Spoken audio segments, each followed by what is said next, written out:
Welcome back to another newsworthy Deadwing Dork stream. Yeah.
Oh shit, have I been quiet this whole time? I'm sorry, I was talking this whole time. My bad, my bad.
Thank you, Sparrow!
Okay, I'm here, and I'm gonna try to keep the high-pitched screaming imitation of Daniel Larson to a minimum. Hello, everybody.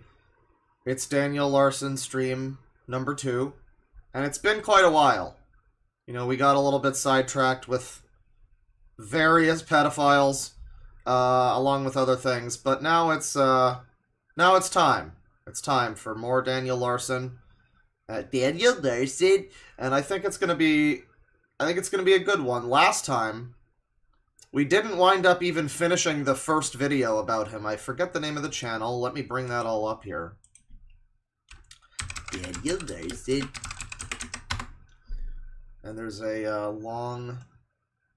Yeah, it's Kusari is the channel. Long, multi-part docu-series thing about him. Also, Nick Nobody, I guess, also has a series about him. I started watching the one from Kusari here, so I guess we'll continue that. We got about halfway through the first part. I think there's 3 parts of his series. And the first part is just under 2.5 hours. So, you know, these are like film-length fucking retrospectives on this guy's life. It's quite something. If you missed it last time, Daniel Larson is an individual who rose to prominence on TikTok at one point in time because he had delusions of talent and grandeur and thought that he was he had more of a chance to he thought that he had more of a chance to become like a famous celebrity than he probably really did for any reason other than the reason that he did actually become a famous celebrity, which is that, as it turns out, he's a bit of a fucking lolcow. One of the biggest lolcows of the last, let's say, 5 years or so. And, yeah, he, you know, a creepy Pinterest account filled with pictures of little girls. You know, the thing about Daniel Larson that's funny is that, you know, he is one of those people who's like he's a bit of a Sangy. Yeah, I mean, that's the whole thing. But that's like so secondary to just him as a personality. It's like it's like boiling at the back. Like, yeah, I guess he's got some stuff going on, but man, he's just really entertaining. You kind of stop thinking about that. I don't know. But, yeah, creepy Pinterest filled with pictures of Grace Vanderwall or whatever, and then people, you know, trolled him, they pushed him around, they did the whole blue spike thing, you know, and they falsely represented him as like a fake record label and gave him fake deals that weren't really like fake contracts for him to sign to like take over his life, essentially. He has basically one person in his life, or had anyway. A guy, what was his name again? Is it Bob? It wasn't Bob, because Bob is, it might have been Bob. Was it Bob? Because Bob is Chris Chan's dad. So, like, I don't know. It might have been Bob.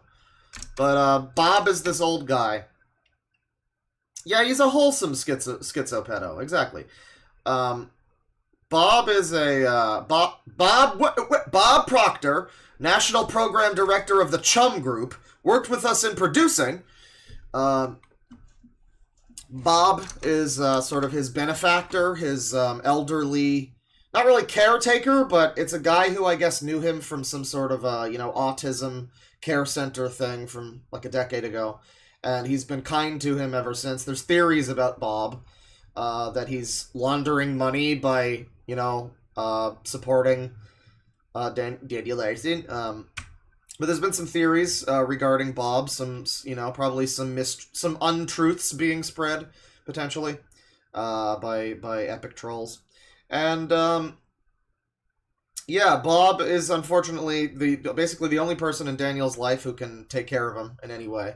But he's not very good at doing that because Daniel is insane and rejects any help, frankly. So there's multiple clips we already saw of him, you know, getting into fights with Bob, and there's a really harrowing one in particular where, I mean, you know, he's a lot like Andrew Ditch, where it's like the mask will slip sometimes. He'll go from, you know, ridiculous lolcow screaming to just very cool, calm, and collected serial killer, like, I don't understand why you're acting this way. Please, stop being so unreasonable. That was the one with him in the car with Bob, where Bob was just like, please get out of my car, please. I'm calling the police. Please get out of my car. I don't understand, Bob. What's the matter? What's the matter, Bob? You mad? You mad? And so it's uncomfortable a little bit, but as I understand it at this point in time, now, present day, current year even, Bob has finally given up on Daniel. And of course, Daniel, like a month ago, what spurred on the Daniel Larson stream to begin with finally happening was Daniel Larson is in jail. People are saying he's in death row. I really don't know if he's going to be in death row, but, I mean, he did threaten to blow up the White House or something. So, like, you know, I mean, it could be worse, I guess. But we got about halfway through the first video that we're going to be watching here. $2 from Jackal205.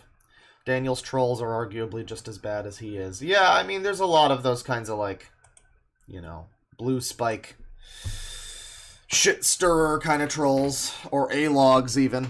People who are like, oh, this guy's a huge piece of shit, so I am entitled to, you know, do whatever. What was the quote from A-log? It was sort of like, this is paraphrasing, but it was something like, the things that Hitler has done pale in comparison to Chris Chan. Something like that. It's like, man, I think he said that unironically, too. Not even, he wasn't even capping, fam. For real. Not. So yeah, we got about halfway through this. We got through chapter 10. Chapter 10 of this video was the one where one of his like fake troll fucking like managers or whatever, you know, that like he signs up his whole entire life's rights to some guy who claims that he works for Sony or whatever. I'm not sure specifically, but some guy, you know, that's like his fake troll manager, tricked him into thinking that I think the United States was being nuked. And he just started freaking out, and he like got kicked out of his hotel because he went into the lobby and made a scene screaming about nukes. That's the unfortunate thing with Daniel Larson, is you really don't have to do that much, and he'll just kind of, you know, it's like I said sometime recently, like the train's already off the rails, you know. I mean, he just doesn't need to be steered any further. You just give him a gentle little nudge and motel, they're gonna kill me.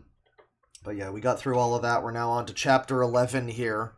And you know, I don't specifically remember each thing that showed up before, you know, all of the lore, but I think I've given kind of and he had a grandma who took care of him. Apparently his mom and his dad, I guess, too, they just like didn't care for him and abandoned him, which is unfortunate. The grandma took care of him, and the grandma does not seem to have properly outfitted him with the tools needed for life. Bless her heart. I'm sure she was nice. Once she died, things kind of went fucked for Daniel. But, you know, bless her heart. I'm sure she tried her best. She didn't do a great job, unfortunately. And she died, and yeah, that basically left Daniel all alone. Daniel Larson, like a lot of lolcows of this nature, if you actually look into him, he is pretty it's just an unfortunate, sad story, really. But then it also becomes very funny, and he's annoying, and he's a loser, and it's like, yeah, that's all true also, but this guy is a sad sack for sure. And here we are on part 11. Once again, thank you to Kusari for the Daniel Larson documentary. I don't even remember what video it was where the Daniel Larson, I don't know who said that. The second housing arc. It wasn't this guy. I'm not making fun of his voice. It's definitely another YouTuber. Marked a critical turning point in the tumultuous journey of Daniel Larson. It began on August 31st, 2022, and concluded on October 16th of the same year, when he finally secured stable housing, which had eluded him since March of that year. This phase marked the end of the homeless arc, during which Daniel had been living on the streets for over 6 months, surviving mainly on the kindness of his fans and resorting to petty crimes such as dine and dashing and trespassing to get by. Daniel's previous housing situation had been marked by chaos, with frequent mental breakdowns, physical altercations with caretakers, and destruction of property. Yeah, that was another thing we passed through, was his arc fighting with, I forget his name, it was like Jonas or Lucas or something. It was the old black guy that was like his caretaker. And he seemed like such a nice gentleman from all the video you see of him, but Daniel's just like, this guy's trying to kill me! He's trying to kill me! I think that was the same caretaker who allegedly made the ranch dressing macaroni and cheese, which is another thing from last time. You'll have to watch part 1 if you didn't. Which often necessitated police intervention. Despite his initial reluctance to consider getting housing, he eventually worked out a new living arrangement with his case managers and moved in on August 31st. However, Daniel's transition to his new living quarters was fraught with challenges. Within 2 days of moving in, he had already punched 6 holes through the wall and broken a large front window, most likely during an argument with Bob, his caretaker. God Daniel damn it, also Bob. accused his new care provider of Bob, look what you made me do, Bob. abuse, primarily related to their ability to confiscate his phone. Ox, who was serving as Daniel's manager and temporary replacement for Bob, tried to ease his transition by ordering him a pizza. However, the Ox also looks like he probably, needs to have his hard drive searched. order was delivered to the wrong address, triggering an enraged response from Daniel, who made numerous videos berating him for his mistake. To make matters worse, Daniel's new address was soon leaked online, with the information appearing in several Discord servers A lot of that happens. and the r/Daniel Larson It's like subreddit, leaked online. With people like this, it's usually just he said it to someone. despite attempts to keep it private. One individual on the Reddit went as far as to send Daniel a large glass dildo sex toy, which he promptly A discarded. dildo sex toy. The harassment didn't my end there, God. with several pizzas being delivered to his And house it's daily, large? with Daniel claiming that over 5 pizzas were ordered against his wishes within one day. Despite the challenges Daniel faced, his behavior only worsened, leading to destructive outbursts Despite all of the challenges, his behavior only got worse. Wow, I really would have thought he would have hardened like a diamond, that's surprising. and an inability to manage his emotions. During one such incident, Daniel caused significant damage to the bedroom he was staying in, tearing pieces of the wall and breaking the window. As a result, the window was boarded up with plywood, and Daniel's second stint in housing ended poorly, with him leaving most of his personal belongings behind as he became homeless once again. It was evident that Daniel needed It's not even like he's just leaving the place in disrepair or something, but he can't stop himself from punching holes in walls and shit. Or at least go to a McDonald's when you do that. Come on. help, and it was only a matter of time before his behavior would reach a dangerous Why is there a level. child? On October 16th, 2022, that day arrived. Daniel's behavioral issues had escalated to a point where he had a major outburst with his housing providers, leading to police intervention and a $1,000 citation. The situation was so intense that the provider, referred to as Mrs. P, expressed deep concern for her safety due to Daniel's unpredictable and unstable behavior. You guys don't listen to me at all! It's a sad situation. It's a very sad scenario. This is a long scene. Oh wow, yeah, it's like 6 minutes long. What the fuck's going on? You guys straight up don't listen to me! Damn, we love you, bro. But you guys don't listen to me! You guys call the police instead! I mean, he does definitely sound like an 8-year-old having a temper tantrum. It sounds like the kid, I got a virus! It sounds like that. But as a grown adult, I mean, the voice even sounds similar. But he's just grown up a little bit, so it's infinitely more embarrassing and uncomfortable. And funny. I've been working on myself. I clearly that I'm angry now because you guys just don't do anything! I've been working on myself. You guys don't care! I've been working on myself. Listening. I'm listening. You know? You guys did not call her. But you're in my house, though. You're one of my homes.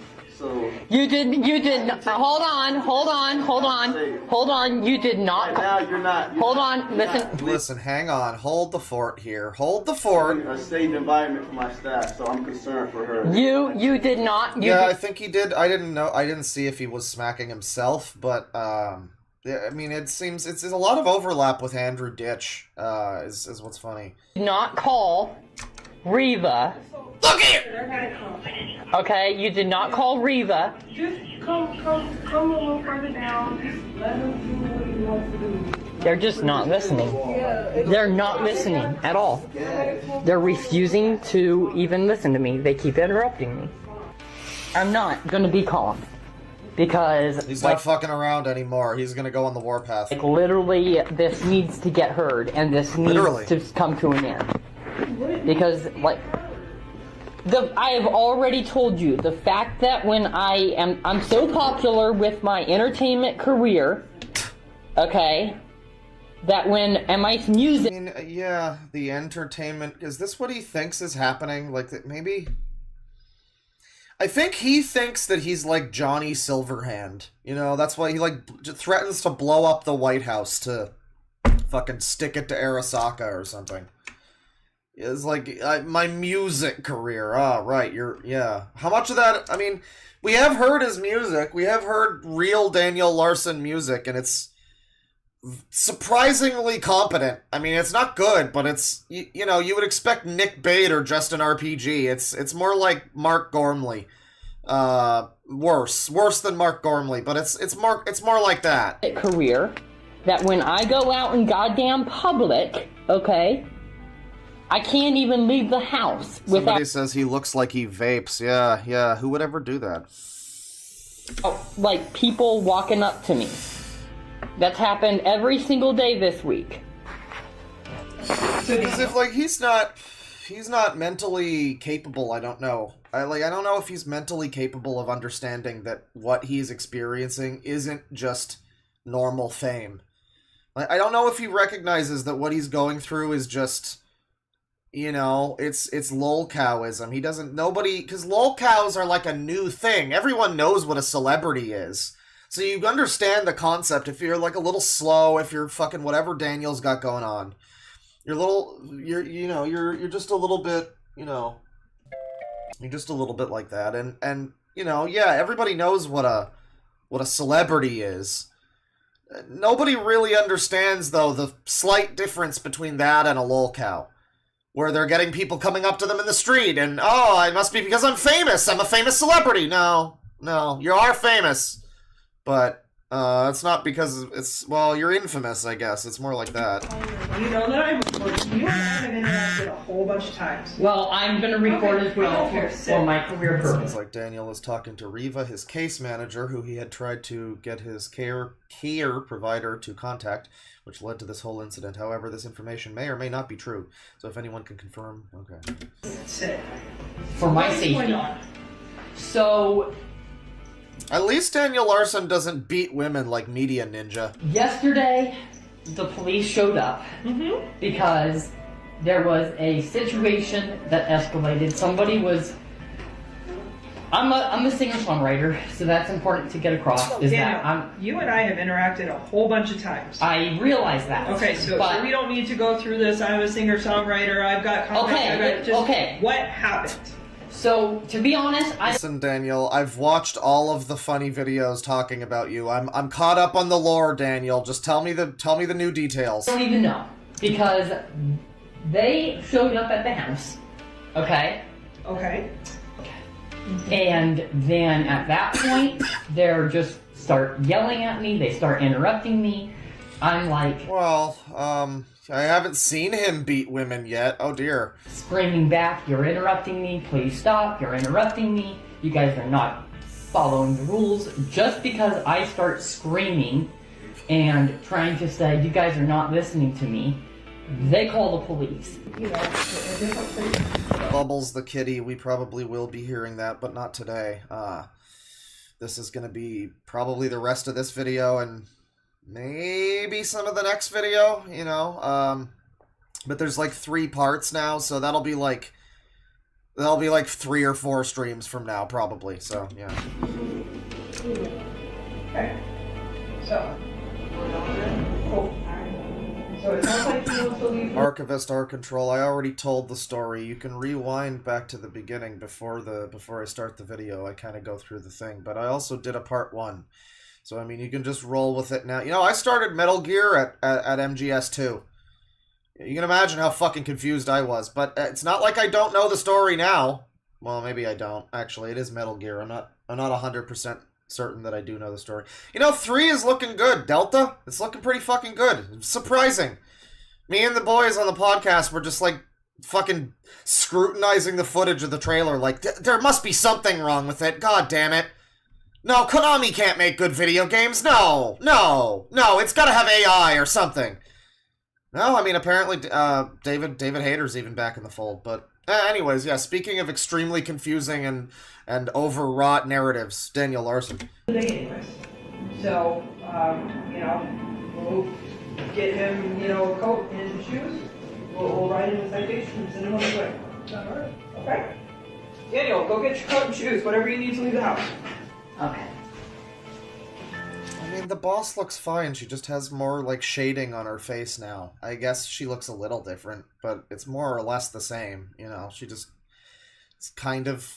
I mean, I can see people... I can agree that she looks different, but it's like...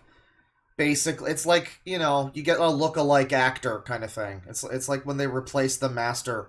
Remember the original Master in Doctor Who? It was like this, I forget his name, but he had a very specific look with like a spooky evil guy mustache and everything. And then he died, and then they replaced him with another guy who basically looked exactly the same. Because I guess they didn't want to do the thing where he just becomes an entirely different actor yet.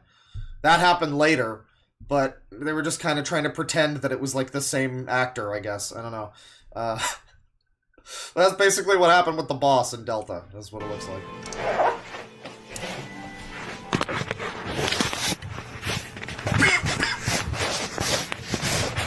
You were going to stop by that Explorer right there. You're getting new charges for this today. Have a good day, guys.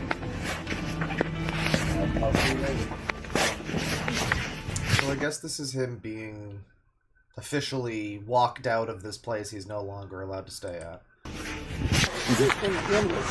Yeah. I mean, and this is so interesting, too, because, like, this guy seems to have a lot of potential support. If he wasn't so fucked up, he's got all sorts of people that are trying to help him get housing and fucking... and all of this, and he keeps getting into places and then just ruining it for himself. You know, there's a lot of people that would really fucking kill to have the opportunities that Daniel Larson had. God damn it. And Daniel Larson just wastes all of them. It's unfortunate. Alrighty.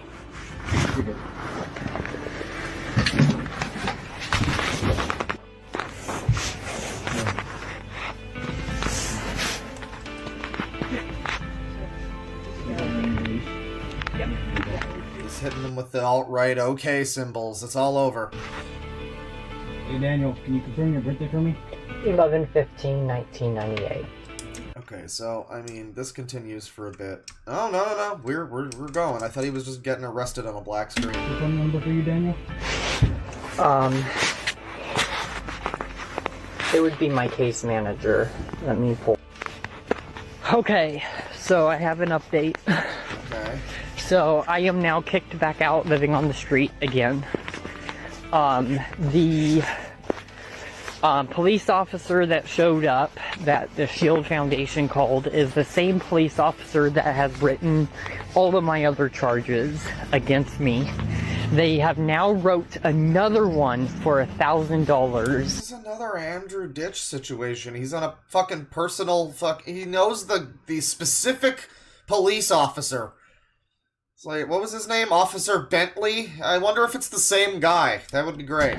Estimatively, they do not know, but is what they said. They do not know, but they estimated it at $1,000. The reason why the police press charges on me is because they have been to the house before. They know what's going on, and they've had enough as well. They're just like, this is bullshit. And I'm not sure if you guys heard this in one of my videos, but one of the officers said that they handled that neighborhood. So I can handle your neighborhood. Literally, if they get called, if police get called, it's going to be her coming out because she manages that area. And she has made it clear that she will come out next time. If there's a call, she will come out and she will press charges and force people to jail, is what she said. This is not going good at all, and it's only ending I've only made things worse, my fam. up with me criminal charges and me in danger. And it is just like, what are you supposed to do with someone like this? I mean, he literally will not ever listen to reason. You can't say anything to him that will ever make him stop being this way. This woman is probably trying her best, and it's just like, man, at the end of the day, all I can really do is the fucking police, right? You know, I don't know what, you can try to support him all you want, but it's like, he will just do his insane shit. He lives in his own world. Unless you can get him extremely powerful drugs that can alter his entire brain chemistry, all at once, even. Because if you make him take it over the course of time, he'll stop taking it. You know it. Yeah, he's kind of just fucked. Aaliyah at S.H.I.E.L.D. just fucking cussed me out and called me names and literally just partied on the phone letting me just scream at her. He's a bitch! Jackass motherfucking shield is motherfucking and they're escalating this shit! It's notable that when the bleeps happen, it's not over the word fuck. So I believe he's saying some other mean words. They just had me fucking scream on the phone because they were telling me that I was a bitch and now I'm a liar. Fuck you guys, bitches, mother. Despite the severity of the situation, Daniel continued to act recklessly and without regard for the safety of himself or others. Later that same night, he attempted to return to the house, defying police orders and putting himself and others in danger. Daniel's pattern of concerning and disruptive behavior had become... this would be Daniel Larson if he wasn't fucked up. ...increasingly common, and it was... still have problems, but he wouldn't be all fucked up. It's clear that he was unable to regulate his emotions and actions. The consequences of his actions... Sometimes you just gotta stand by a telephone pole and let it all out. ...could have been much more severe had the situation not been addressed promptly. It was a wake-up call that Daniel seriously needed help. Eyelashes for days, yeah. Oh, we're getting an upbeat, groovy one, and this is gonna be like a beach episode, everybody. On a fateful night in October 2022, Daniel found himself in the company of a man named Wyatt and his friends after posting several TikToks from the popular entertainment venue Dave & Buster's. Daniel's invitation to join him in his shenanigans was met with enthusiasm. For some reason I just imagined, you know the Smash Brothers crossover thing where it's like Super Smash Brothers X Kingdom Hearts or whatever. I just imagined Daniel Larson's stupid face X the Dave & Buster's logo. Which, I mean, that would be a great cross promo. They could sell some kind of merch. By Wyatt and his alleged business partner Jesse. The night quickly turned into a wild ride, with Daniel sharing videos of himself. Can't show that on YouTube. Inside Wyatt's car as they indulged in a hotbox session, passing around a bong. As the night stretched on, Daniel found himself creating more TikTok content with Wyatt and his friends in a cozy hotel room. The next day, the group embarked on an exciting road trip to the breathtaking Garden of the Gods in Colorado Springs, ready to soak up the scenic beauty and... I think he might be in the same location where Neil Breen filmed all of those desert scenes. I want to hike. If they look around long enough, they might even find one of his tuna cans.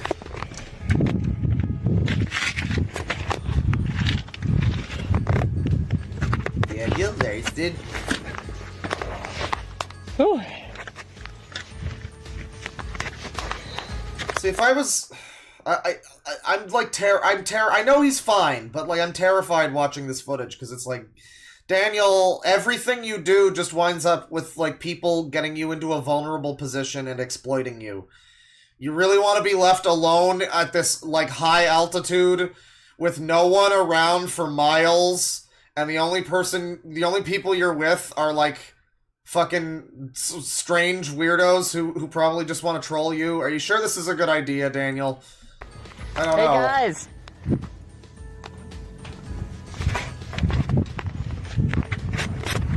You Nathan.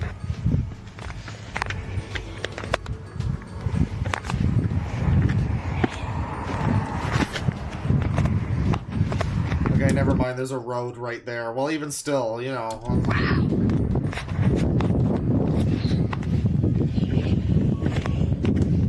Hello down there! Hello, world.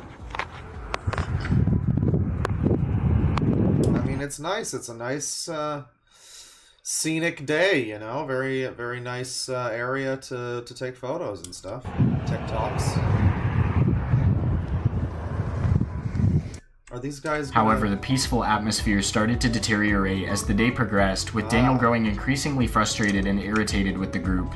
Several of the TikToks he uploaded during the trip showed him punching his phone in anger, demanding to be brought back to Denver.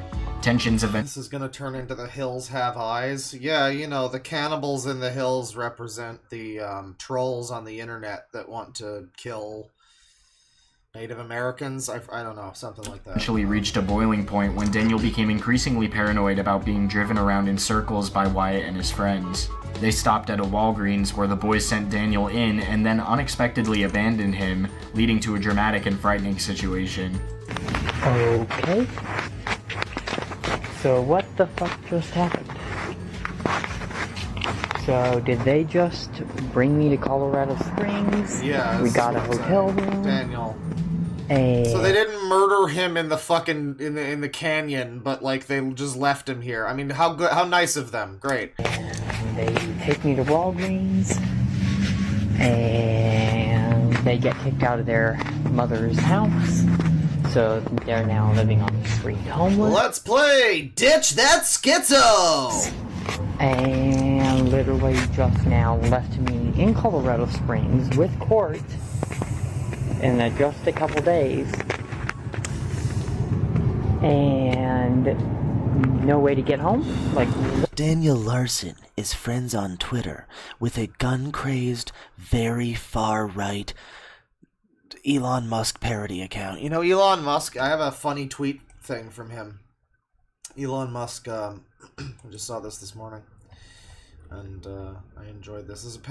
This is, to quote insane piece of shit, this is allegedly real. This is alleged to be real. Can I show this? Is there, okay, yeah, no, there's no, well, she's scantily clad, it's fine. This is, from Elon Musk here on Twitter. This is one of his likes recently on his Twitter page. Milk your tiny penis, pervert! And that's from Elon Musk on Twitter. Apparently, that is alleged to be real. That's, yeah. So, there you go. what is going on? According to Wyatt, he provided Daniel with food, water, and money before leaving him. However, there is no indication from Daniel that he received any of these items. Stranded in a strange place, Daniel had to rely on Gooning with the boys! his wits to navigate his way back to That's what gooning on Maine is, you're with the boys! Denver. He claimed to have walked over 50 miles overnight, although several followers of the Larson story estimated this figure to be closer to 20 miles. Daniel eventually made it to Monument, Colorado, where he posted a TikTok video of himself savoring a Oh wow, the song from the beginning was called Monument Dilution. I didn't even plan that. refreshing iced coffee at an unfamiliar cafe. Thankfully, several Larsonians came to his rescue and Larsonians. You know, so you gotta have a good name that transitions well into a, you know, a thing like that. You know, Christorians, Larsonians. There's a few other. I think we came up with Ditchstorians in the the Enter Ditch stream. offered to drive him back to Denver.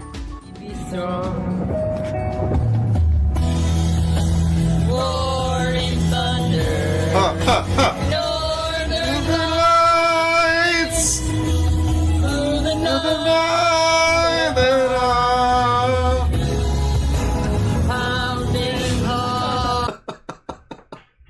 It's car karaoke from Saints Row 3, you know?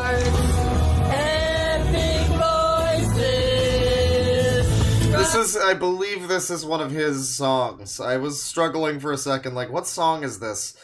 Yeah, I think it's one of his. It's funny because for a second I thought it was them singing a real song, you know? Thought it was like Foo Fighters or something, you know? I was like, is this Everlong? No, it's his song.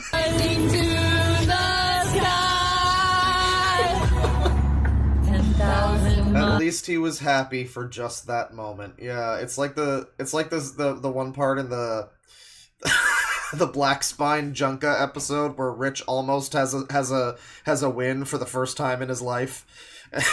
It's like slow motion for a minute. For just that second, in just that moment, Rich Evans knew what it felt like to be a hero. Singing voices, Northern Lights. Despite Wyatt's claims that Daniel was much more than he could have ever expected, the true story of what led to Daniel's abandonment still remains a mystery.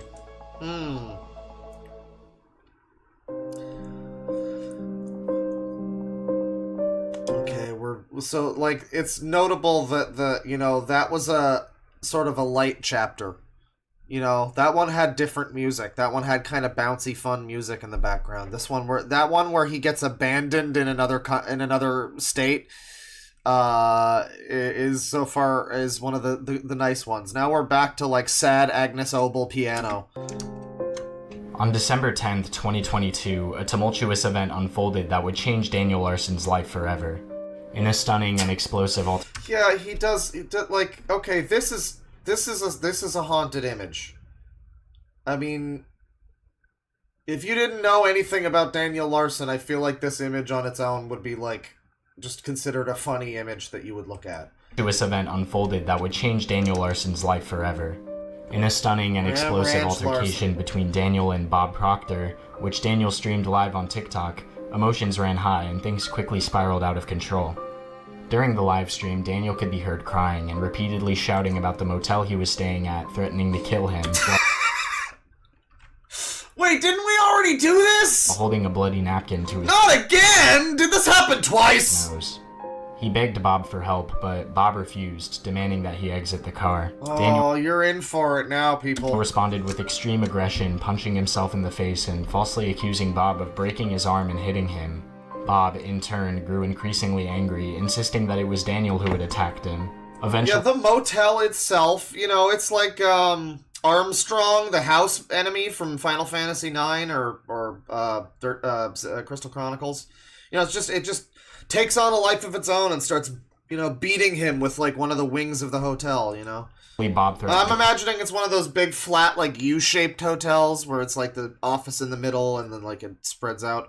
I mean, I'm imagining that, and basically it just becomes, like, a big sentient, like, 2 arms to smash him. It becomes like a Zelda boss, basically. call the police, and Daniel became even more violent, prompting Bob to follow through with his threat.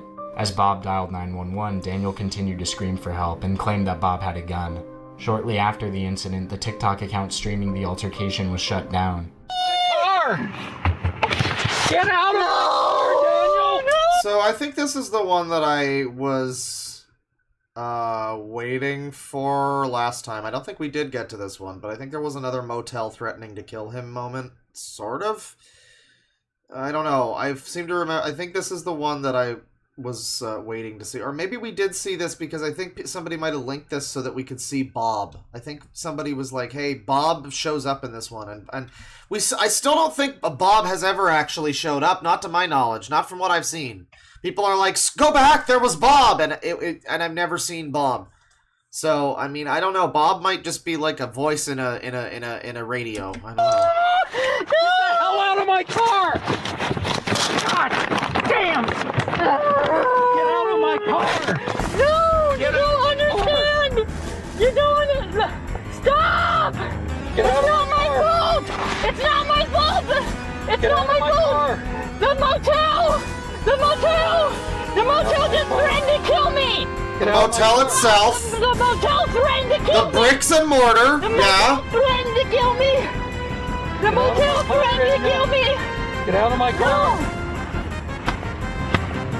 Get out of my No, car, I'm not Daniel! going to! I'm not going to! I'm bleeding! Yeah, you're bleeding because you're hitting yourself. But you I've don't... got to get help. I've got to get help. I've got to call the police. No, I'm bleeding I've got to all call over the me! police. No, the motel threatened to kill me! The motel threatened to kill me!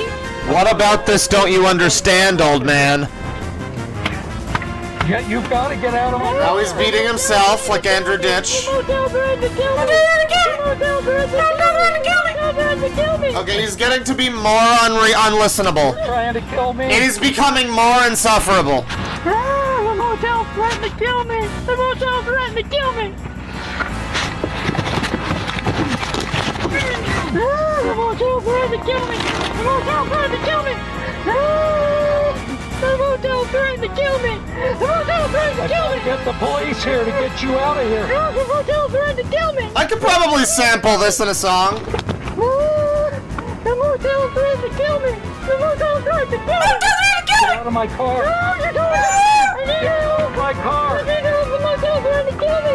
The motel threatened to kill me! The motel threatened to kill me! This is your last chance to get out of my car. This is your Bob, you shouldn't have even given him this chance. police. Oh boy. He's inflicting critical damage.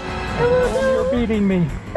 No, you and me! You broke my arm! I didn't Broke break your his arm. fucking arm. You stabbed me! Yeah, because you were beating me. This is what you want. He's about to go into trance mode. Calling the police.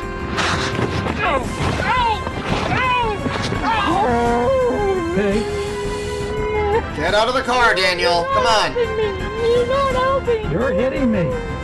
But you're not helping me! The motel threatened to kill me! The motel threatened to kill me! The motel threatened to kill me! You know, I'm sure if he says it 6 more times, that's 5. He'll make his point. He's a friend of mine, but he's gone crazy, and he's beating me. So he's calling the police. I need help! Bob's finally trying to get rid of him. Yeah, Yeah, Bob's not helping Daniel. Come on. 4 more times. 3 more. The motel threatened to kill me! Only 2 more times, and he'll finally make it understood, I think. Yeah, that's a dude. But I can't, and he's hitting me, and he's threatening me, and he's gone crazy. And in Parkins Theater. The motel threatened to kill me! Come on, just 1 more time and he'll get it. I believe he will finally understand it. The motel threatened to kill me. They said they have a gun. Oh.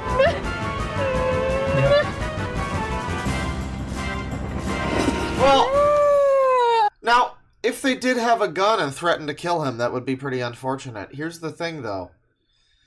Like, even if that were true, it would be impossible to ever believe such a thing from Daniel Larson. I mean, he's the picture-perfect representative of the boy who cried fucking wolf. No one's gonna believe him if he says the motel. Maybe they did. Maybe they did. You know, people fucking do a lot of fucked up shit to this guy in his life. It seems to just happen around him, you know, and a lot of it he brings on himself, but some of it it's like, damn, you're just unlucky. Shit, dog. So maybe they did threaten to kill him. Maybe there was a guy at the hotel with a gun and he was like, we don't like your kind around here. But if that happened, there would be no way of ever believing that, because Daniel Larson is screaming like a woman and he sounds insane. The boy who cried motel. I'll do that. Robert Proctor.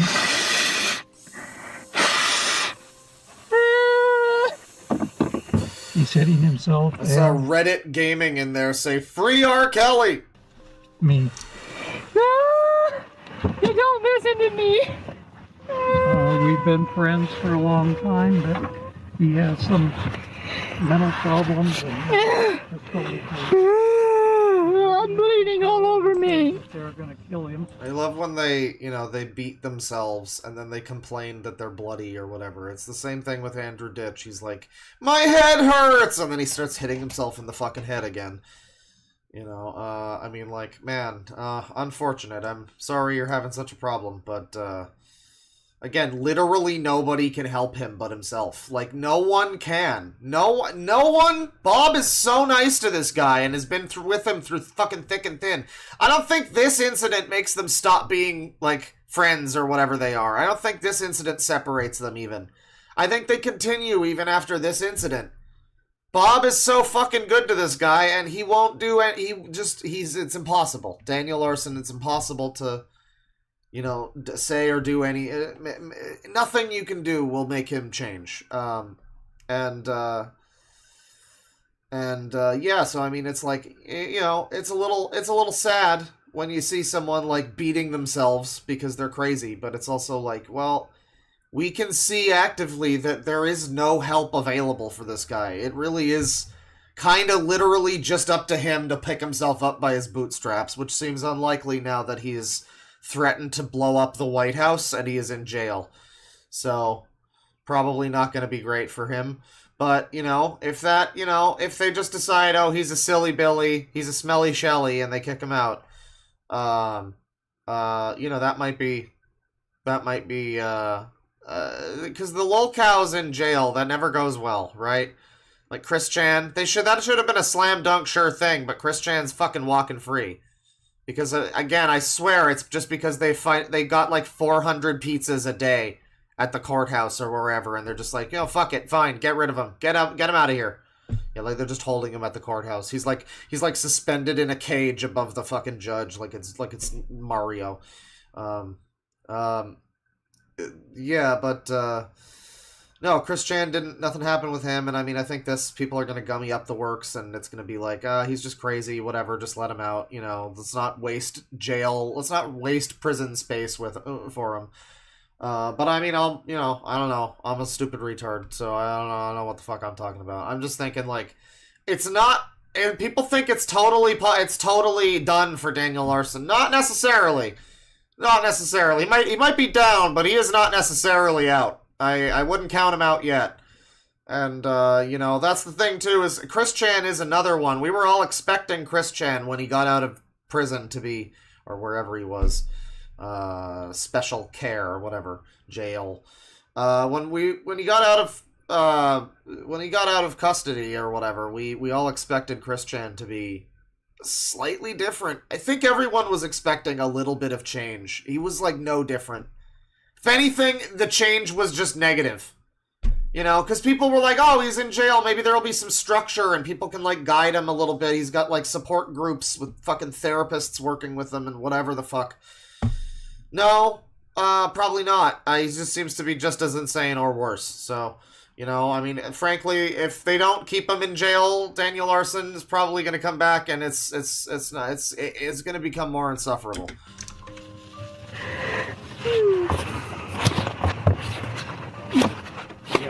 Yeah. I tried to hold his arm back from hitting me. He's going to break his arm. Again. I like some of the comments. Daniel, stop! You don't look good in orange. The motel threatened to kill me if I go back to the motel. They said they had a gun. 98, I think. And a recurring theme with him, and I'm sure part of what makes him so frustrated and what makes him act out like this, I mean, at least this is how it seems to me, is everyone just not listening to him, because why would you? He's just screaming. Like, as a sane, rational person who just wants this guy to get the fuck out of your car or whatever, your house, yeah, you're not going to listen to his fucking babbling, necessarily. You're going to try to, whatever, speed him along. And, if you know Daniel Larson, you know that a lot of this is just babble, too. It's like, kind of meaningless. So it's like, yeah, for him, though, it seems like almost every person in his life just refuses to listen to him, and just, it's probably pretty unfortunate for him. Again, it's a sad story masquerading as an extremely funny story. So it's both. It's the best of both worlds.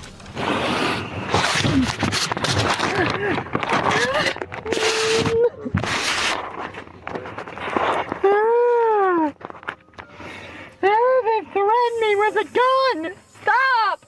You're not listening to me! Very clear again.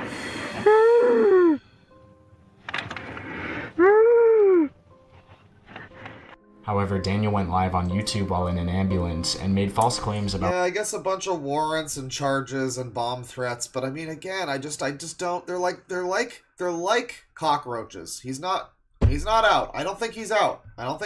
Being threatened by the motel with a gun. When a Reddit user asked for context regarding the incident, user the Linguini replied with, "A serious answer is I got a double user right there. That on December 7th, a hacker pretended to be Grace Vanderwall and got Daniel to give him his username and password to his YouTube account, and honestly just posted mild shit posts from his account." This is where I think it originated. Not necessarily Daniel Larson, but this exact type of thing, like with Chris Chan. Like, people, where it originated, me saying people need to have, like, trolling schools in like classes, not to troll, but about how to avoid this. If you're like, Jesus Christ, how did Chris Chan happen like 15, 16 years ago or whatever it did? And he just believed all of the fake people. He believed Lars with the fucking boats. He believed all of that shit. And the TISM didn't learn. The autistics didn't learn. The thing is, All of us are autistic. and I just don't think. I feel like, generally speaking, people should have learned. We should have the linguini meanie, yeah, the fettuccine, obscene, yeah.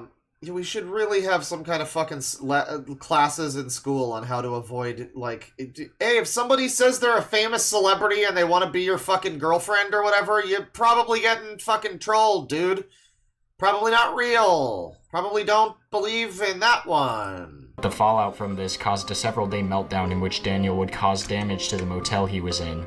On December 10th, Daniel had one of his biggest breakdowns after he apparently got a call where the motel threatened to kill him if he came back. The incident sparked widespread outrage from both fans and critics alike and was seen as a clear example of Daniel's tendency to gaslight and terrorize others. Many members of the community speculated that Daniel could face charges of assault and elder abuse. Even his most devoted fans struggled to find any sympathy for him, and many were left questioning their support for him. It was clear that Daniel's actions had gone too far, and he was now facing serious consequences. Hours later, Daniel took to his YouTube community tab to make a shocking announcement. He revealed that Bob had agreed to put his music career on hold for a few weeks, and purchased him a plane ticket to California. Photos of Daniel at the Colorado Springs airport, and another of him going through airport security, confirmed that he had indeed flown to Los Angeles. It was later rumored that Bob had sent Daniel to California under the 5150 law, which allows individuals to be placed in psychiatric facilities if Isn't this what those fuckers got Drake on? Damn. they are a danger to themselves or others.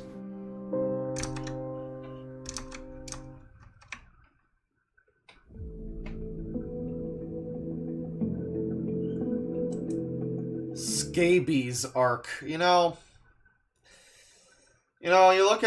look at you're getting into like a manga or something, whatever kind of long media, long story, and you just look at the future titles of things, like start reading Wheel of Time and you're like, Path of Daggers, I wonder what that's about. Don't worry, it's the boring one. Nothing really happens. It's not great. But you you look at like One Piece or something, it's like Dressrosa, I wonder what happens there. And then this, you just get the scabies arc, it's more direct. It leaves less to the imagination, but it's shocking. California has played a significant role in Daniel Larson's life, with the state serving as a backdrop to many pivotal moments. As a California native, Daniel has always felt a strong connection to the state, and he has returned to it multiple times throughout his life. The first California arc occurred in 2021, as briefly mentioned previously in the video. Despite the setbacks he has experienced in his life since that period, Daniel was undeterred, and he returned to California once again, marking the beginning of a new chapter in his life. This second California arc was full of new opportunities and challenges as Daniel sought to finally establish himself as a musician and actor in the state's vibrant entertainment Photosensitivity warning. What the hell are you doing? Industry. It seemed he was People are going to literally die if they see this video, man. determined to make the most of this new chapter in his life and achieve his dreams of fame and success. Oh my god, my eyes don't work anymore. Wow. Spotted at a strip Thanks, club, man. prompting his former manager Ox to ban him from posting on any social media platforms to prevent further damage to his online presence. Although Ox was a Thank you to Ted Scheckler, 7 months member, this user. Daniel should have never had access to the internet. An entire army of support staff could have never beat the Chernobyl amount of dopamine he was getting. Well, yeah, the internet, I wonder what he would have been like without the internet. You always have to wonder in this age, if this guy was born in, like, the exact human being, same genetics, I'm not sure if that could work possibly in, like, the way things work genetically. But, like, 50 years ago, he's born in, like, the 60s, the 70s, whatever. Is he going to be alright? Would he be alright? I think, people think that it's like, oh, there's so much more available for people like Daniel Larson now, autistic people and people with whatever issues. There's so many more support systems. Does that really help Daniel Larson?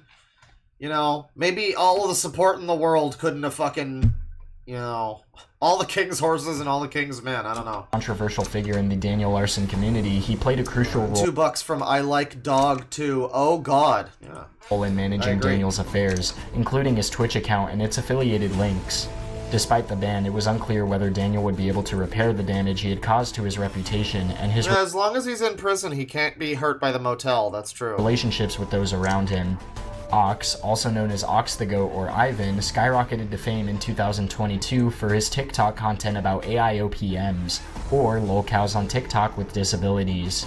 His channel initially focused on Daniel Larson and another controversial AIOPMs? What the fuck is that? Disability TikTok people? AIOPM. AOPM. The AOPM War. Josh Atwood. Did he say it? What did I 2022 for his TikTok content about AIOPMs. AIOPMs, that's what it sounds like he said. AIOPMs? There's a video from IBM. Chat, do you know what the fuck he's saying? EIEIOs? AIOPMs? World of T-shirts, is that the guy? Is that who he's talking about? AIOPMs, yeah, I don't know. You know, it might be World of T-shirts. I need to look at World of T-shirts. He's another TikTok lolcow who I think shows up or already did. Maybe I forget, but he's relevant to the Daniel Larson storyline. He's like the what's the guy from fucking GTA 4? He's like Louise. You know, you see him for like 2 scenes and then he gets his own whole fucking DLC. That's World of T-shirts. Or lolcows on TikTok with disabilities. His channel initially focused on Daniel Larson and another controversial TikToker, Joshua Block, on his World of T-shirts. Right. But wait, but he says AIOPMs. That implies that's like, is that a thing? What does that stand for? I assume that was something like Mo Guys or some shit. Like, we are the AIOPMs and we aren't standing for oppression. Some shit like that. I don't know. You know, they're probably all in wheelchairs, so they probably aren't standing for much, I guess, because I guess they're disabled. I don't know. I don't know what the fuck they are, but I can't really find it. But, I mean, I guess it's mainly this guy, so alright. Fox soon claimed that Larson, along with other disabled TikTokers, were being manipulated into creating unsavory content by anonymous individuals. His TikTok about this topic quickly went viral, gaining hundreds of thousands of views within just a few weeks. However, in the summer of 2022, negative discussions about Ox started to surface on the r/Daniel Larson subreddit. Despite the backlash, Ox continued to create content with Larson and even met him in real life. However, Larson reacted negatively towards Ox, even going as far as to making a video where— You haven't missed too much, sorry. Thank you for pointing that out. Yeah, Motel Threatened to Kill Me was popping up on the Reddit, apparently. I guess that's like one of those flare things you can add to your post. That's cute. Yeah, I guess Ox. I don't know. This Ox guy. This is one of the mid chapters. Let's move on from Ox. Reddit. Despite the backlash, Ox continued to create content with Larson and even met him in real life. However, Larson reacted negatively towards Ox, even going as far as to making a video where he threatened to send a bomb to Ox's house. Fuck Ox. Fuck Ox. Fuck Ox. Fuck Ox. You know, if you say that faster, it sounds like fuck Ox, fuck Ox, fuck Ox. Next time he does something like that, I'll send a fucking bomb to his house. Does he have the Nick Rekieta, like, boozer nose? Is that what's happening here? Why is his nose always red?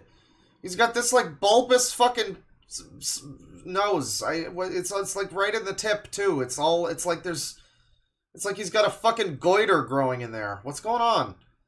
He doesn't seem like someone who's booze hounding, so, like, I doubt it's the Nick Rekieta. I'll make sure he's dead. By November 2022, He's punching Brink, it. who previously Yeah, created content with Larson, decided to sever ties with him completely. Brink explained his decision in a TikTok. Yeah, his nose is just so big that when he, like, walks into a room, he turns around a corner and through the door, and he just like pounds his fucking nose into the side of the door. It's just very unfortunate. It's a regular occurrence, probably. It's like twice as common as stubbing your toe. Video citing his discomfort with Larson's fanbase and his belief that Daniel was a pedophile. In the same video, Brink dismissed Ox's accusations of being a clout chaser and called him out by his real name, Ivan. But anyways, with that last video, I wish the best for Daniel. I can't say I didn't try helping the guy out, but it was kind of just like beating a dead horse towards the end of it.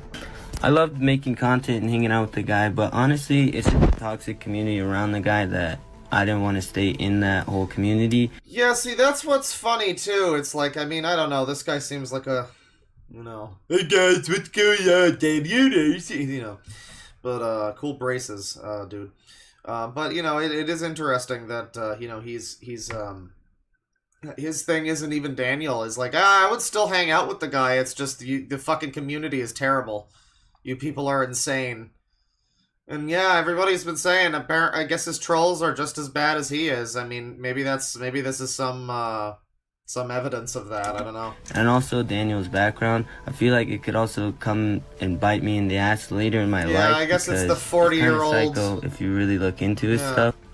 Well, okay, there is that. Yeah, he's like, yeah, I would hang out with him, but you guys are crazy. He's also crazy. That's true. That is true. Yeah, him and his fan base deserve each other in a way, I guess. A lot can be said if he was manipulated into it and all that, but I don't know. People have all different perspectives on it, and really the majority is that he's a pedophile that does all this stuff, right?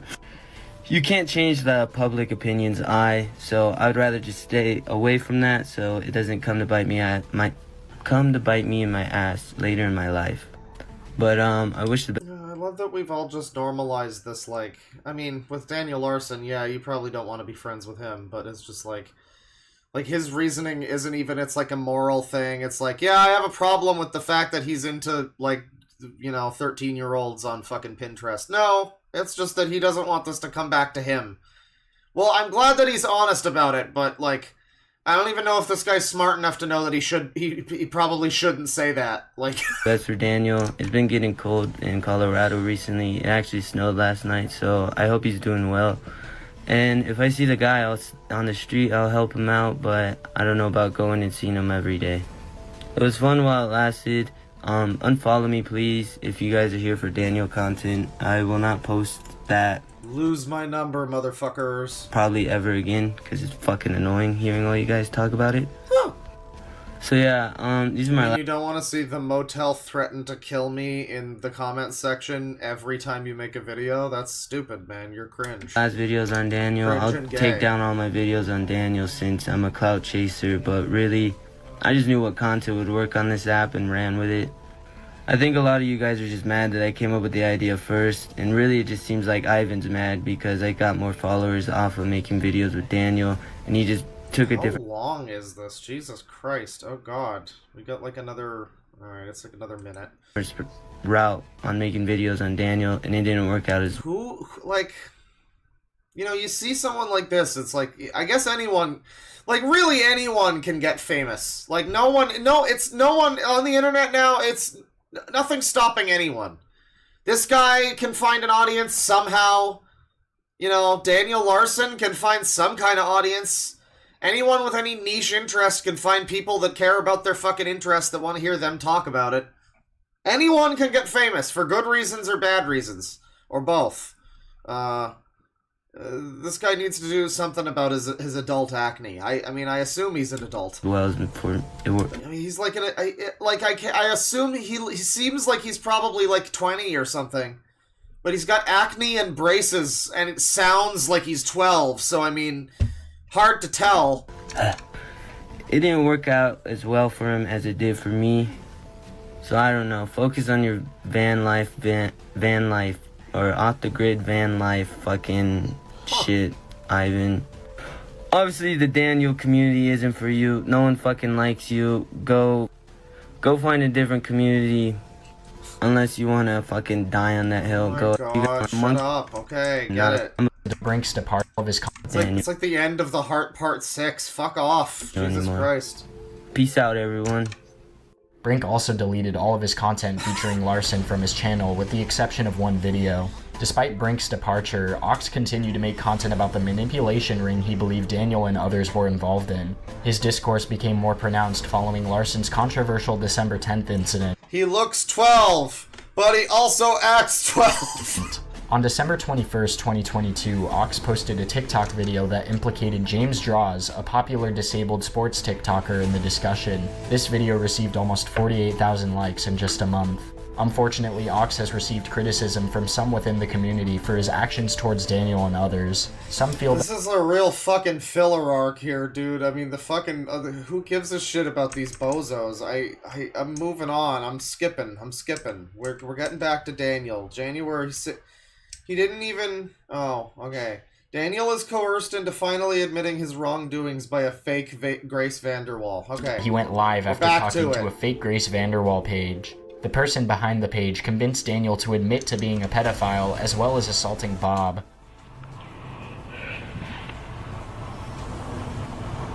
I thought it's time for me to come clean. I admit that I am a pedophile. And I admit that yes, I hit Bob. I really cared so much that I fell for a trap. And I was used. I was used because I wanted something.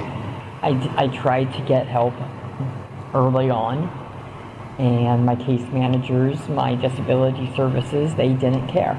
Bob and I, our relationship, our friendship, not really a relationship because it wasn't a relationship, but our friendship got worse over time because of the fact that no one cared. No one cared to help. I tried. Dude, Bob was trying to help you, and you wouldn't let him. People have. This is so annoying. This is the problem. It's like you want to view it in a sad way, but he is just such a cunt, though. At a certain point, is it not just his fucking fault for not ever being able to recognize all of the help that's been offered to him, that he's taken and then just basically fucking rubbed his ass with? All of the various housing opportunities, all of the times Bob has helped him. He's spent a bunch of money to help him make music and everything. That fucking song we heard him singing in the car apparently cost, what was it, like 50 grand or some shit? I'd kind of doubt that, but someone said that it, you know, Bob paid for the mastering and mixing and whatever, the fucking production of the song. So it was like, yeah, Bob helped him, Riva helped him, all these people helped him. And he's just been like just a completely ungrateful prick the whole time. I tried everything I could to try to get help, but the issue is no one believed me. The following day, on January 17th, Daniel was able to enjoy a day of fun and escapism at Disneyland. Despite the chaos and turmoil that had been going on in his life, Daniel found solace in the magical atmosphere of the theme park. The morning of January 17th found Daniel hanging around the downtown Disney area with no clear plan for the day ahead. However, fate had other plans in store for him, as the mod team within the DLR Discord began to receive reports that two of their friends were at Disney and had spotted Daniel. Despite not knowing the full extent of Dan's problems, the two friends bought him a ticket and hung out with him for a while taking photos. However, one of the photos ended up in the hands of the DLR Discord community, who attempted to claim ownership of it in an effort to convince others that they had trolled Daniel into buying tickets to Disney. Oh my god, this is so fucking convoluted. This really is like Metal Gear Solid. Thankfully, their efforts were in vain, as Dan had a seemingly good time and was able to forget his troubles for a while. Good for you, Daniel. You were around a bunch of children for a while. That's good. So great for you. I'm not even bringing out the Sangi today. We're just giving him a break today. We're giving Sangi a break today. It's like, unless Daniel Larson in the course of this stream does something really fucking bad specifically, we're letting Sangi have a little, you know what? I'll meet you halfway. We'll bring back the Pamper Chew. There you go. That's what we need. I missed a couple of these too. Super chats and stuff. $2 from I like dog too. Autism never changes. Well, it has though. It really has evolved. Autism has evolved. $5 from Rolf. In all my years tard-gazing, I'm convinced we need to bring back asylums. Well, I think we have stuff like that now. Asylums were just warehouses for fucking crazy people. We need to, like, rehabilitate them or something. $5 from Squeaky Chair. If Daniel got offed, would the world really lose anything of value? Hey, man. Listen. How much are any of us really contributing to anything, frankly? $2 from the Colonel Autumn. Not the gumdrop buttons. He sounds like the cookie. Yeah, I mean, he sounds like, someone said someone came into the stream suddenly and they were like, that's not a woman screaming? No, it's, yeah. $5, maybe a cookie. $5 from Oni. No, not him, anyone but him. $2 from Jakal. 205. Daniel's trolls are arguably just as bad as he is. Yeah, I mean, exactly, that's what people are saying. And that seems to be why, you know, some people want to distance themselves a little bit. Daniel, you know, I mean, the A-logs get pretty fucking wild when they think they have a... I mean, admittedly, yeah, Daniel is seems like a piece of shit for multiple reasons.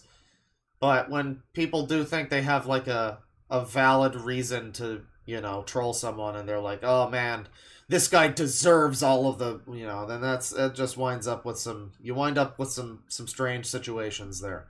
But let's continue here. During his... Now that Pamperchew has joined us. We were giving Sangi a little break, but Pamperchew is arguably just as bad, or if not worse now.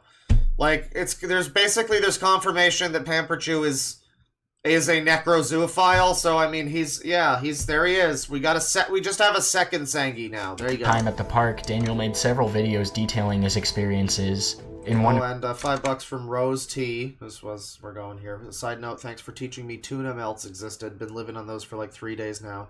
Same with tuna and egg sandwiches. Any more wisdom? Oh, I really like the tuna and egg sandwiches. Wisdom. Do I have any other like secret recipes? Well, add Montreal steak spice to your beef when you're making spaghetti with meat sauce. Oh, and mustard. That's the other thing. Add a little yellow mustard or like whole grain, or even Dijon, really. Maybe a little less Dijon. But yellow or whole grain, or maybe brown. You know, any kind of mustard, really. Or mustard seed, like, you know, the dried stuff. You add a little bit of that to the beef when you're cooking up, like, you know, either meatballs or like a bolognese sauce, whatever.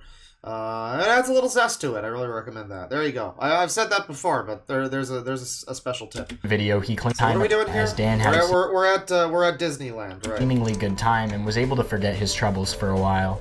During his time at the park, Daniel made several videos detailing his experiences. In one video, he claimed that he needed to collect donations for a $50 tour that was available in the park. Later, he was seen eating a churro while on the merry-go-round, where he presumably left a deposit of scabies. Unfortunately, this was not the only health issue that Daniel was dealing with at the time. Oh, yeah, scabies. Probably should have mentioned that. When Daniel first arrived in Los Angeles, he had no luggage or belongings and was forced to wear the same clothes for over 125 days. This, coupled with his lack of access to showers and frequent sleeping in unsanitary conditions such as porta potties and garages, resulted in him contracting scabies. Yeah, see, now I'm having flashback. Now I'm remembering... Because I already watched this video on my own time. I watched this like a few months ago on my own. And I was like, you know, I should maybe I should do the stream about this guy someday. I probably will. And then I just decided, you know, I'll just watch this. This kind of gets all the info. But yeah, I'm just like, oh, wait, didn't I see this last time I did this? No, I saw this before when I watched this video.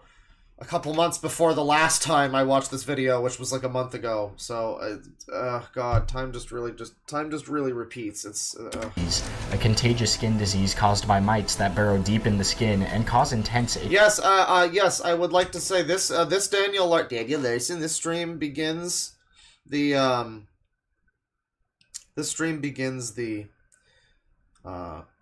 don't know, week long, however long it'll be, break from fucking insane, you know, pedophiles and dog rapists and stuff. We got Pamperchew there, and that's fine. You know, we can. He's Pamperchew, but I have a list here of some things you can expect on this week without Sangies. You know, it's been enough. It's enough of the Sangies. It's enough already. So we're going to do body cam Karens and just general Karen stream. I miss Karen stream. Freakouts, maybe just Karens and public freakouts, you know. That's classic. That's classic. That's always a fucking winner. Darman, we've put off Darman for too long. Frankly, I'm getting excited to look at some, because every time you do Darman, it's surprisingly never gets old. You watch a new Darman, and it's like, they really find ways to keep being funny. So more Darman. Kay's cooking. We haven't looked at Kay. And other bad cooks. We got to do bad cooking in general. I think it might be fun to cross-contaminate me cooking with general bad cooking streams. So, you know, I cook a dish, then we watch some recipes from someone else, whatever. Maybe I try to replicate some foods or something. I don't know. Something like that. We got potential animated film and short film stream where it's like weird internet animations and maybe some old like nostalgic shit. Some like short films, maybe some more Armageddon! You know, things like that. And of course, commercial stream. Because there's never anything dystopian or depressing about watching commercials. Never. And those are some of the ideas I have now. We might do some of them, we might do all of them, we might do none of them, we'll probably do some of them.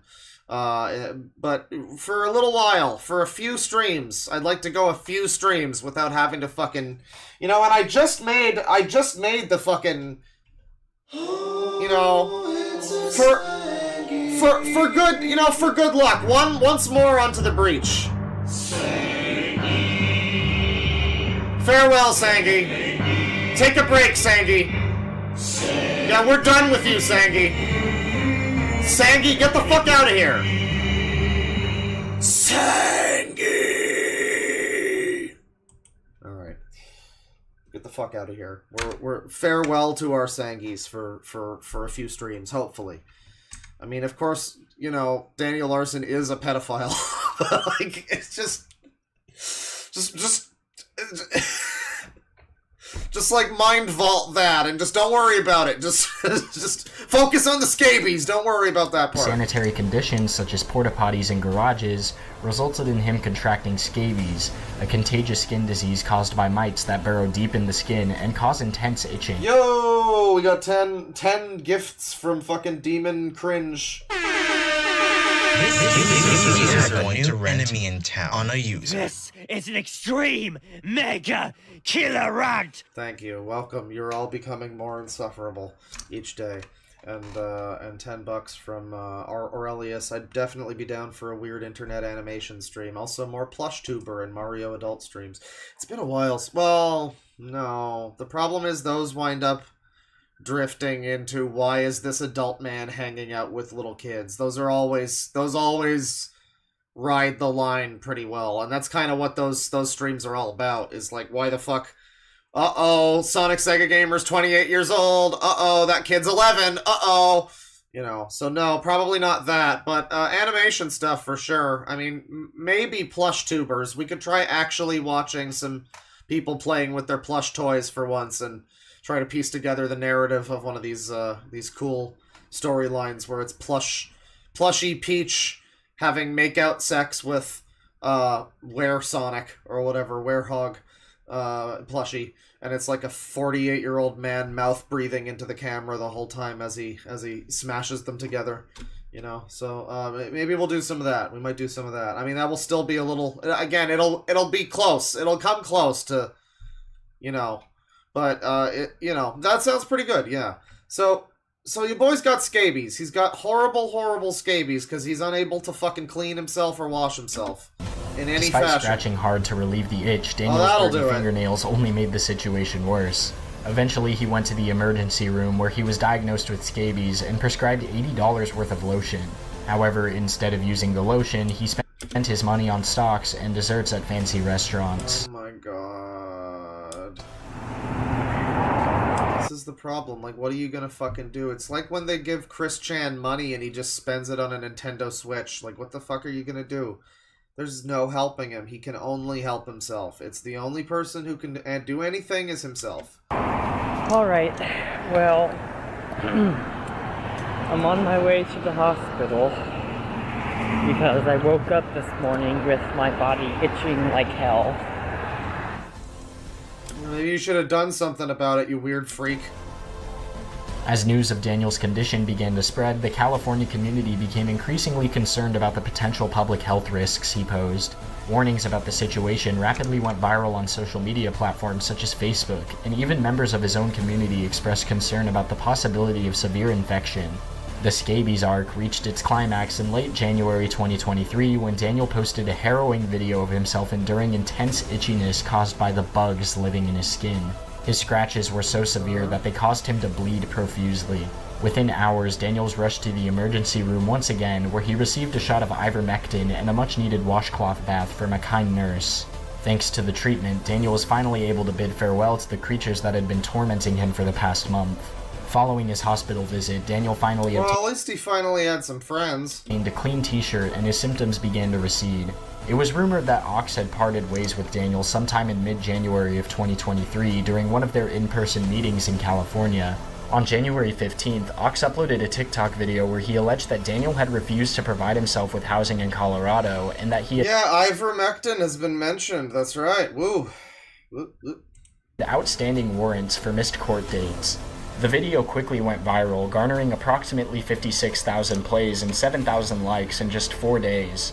Alright guys, for those of you who've been watching the series on Daniel Larson, the videos that I put out on him or other creators who are, getting fucked with by trolls online, I'm going to give you a little update on Dan and I'll talk about the other creators for a second. But right now, Dan is actively refusing the services in Denver for him. He will never be going back to Denver. There's current... Daniel was caught pants down with a caregiver's cat, huh? So when does that happen? Was that later? Did that already happen? Oh, I see. I see. All right. Well, thank you for letting me know. Currently a warrant out for his arrest. He's missed some court. He is not going back. He has been advised to look for housing out here in California. Some trolls recently got their claws into Dan. They got him to block me and stuff. But I just met up with him and I spoke with him in depth. And I explained to him that I'm going to have to pull out from his accounts. And I can no longer help him with trolls online. And that I am his friend. I plan on bringing him some dry clothes soon. We're going to look for some housing out here maybe. But he has to comply to everything, okay? And the reason I'm pulling out of these accounts is because Dan and his trolls are like yin and yang, and it has taken me forever to see, but Dan and his delusions will always gravitate towards these trolls because his delusions are all he wants in the world, okay? And the trolls are always going to meet him halfway because they're going to pretend to be everything that he wants, and they're going to get what they want out of him. And well, you really cracked the code here, buddy. In this conversation, glad we got back to this fucking goober. Great. Thanks, dude. Thanks for the update. You're still on camera. Oh, boy. Can you, fall off of that bridge you're on? Thank you. Turkey Tom versus Papa Gut. Why is this happening now? What? I'm sure all of that was super important, but Jesus Christ, I just don't want to listen to that guy. We're here for Daniel. Daniel Larson. I'll give this a bit of a chance to see what the fuck's going on. On January 30th, 2023, Turkey Tom, a popular YouTube commentator with almost 700,000 subscribers, released a highly anticipated... Yeah, it's Turkey Tom can't stop being brought up all the time, constantly. He did 41-minute video about the life of Daniel Larson. Entitled The Deranged Story of Daniel Larson, the video explored his history, including Daniel's music career and his recent split from Bob. The video was an instant sensation, receiving over 530,000 views and 23,000 likes within the first day alone. To date, it has garnered almost 1.5 million views, making it the most popular video on YouTube about Daniel, and thrusting him and his community into the public eye like never before. Daniel Larson. It's a name you've probably heard in the past few months, but if I had to guess, you likely don't know who he is.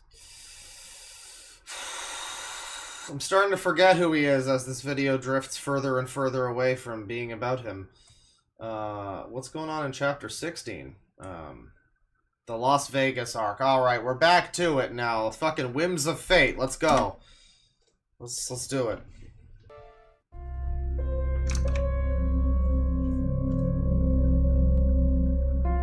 After Daniel's day at Disneyland, he spent a few more weeks in California before embarking on yet another move.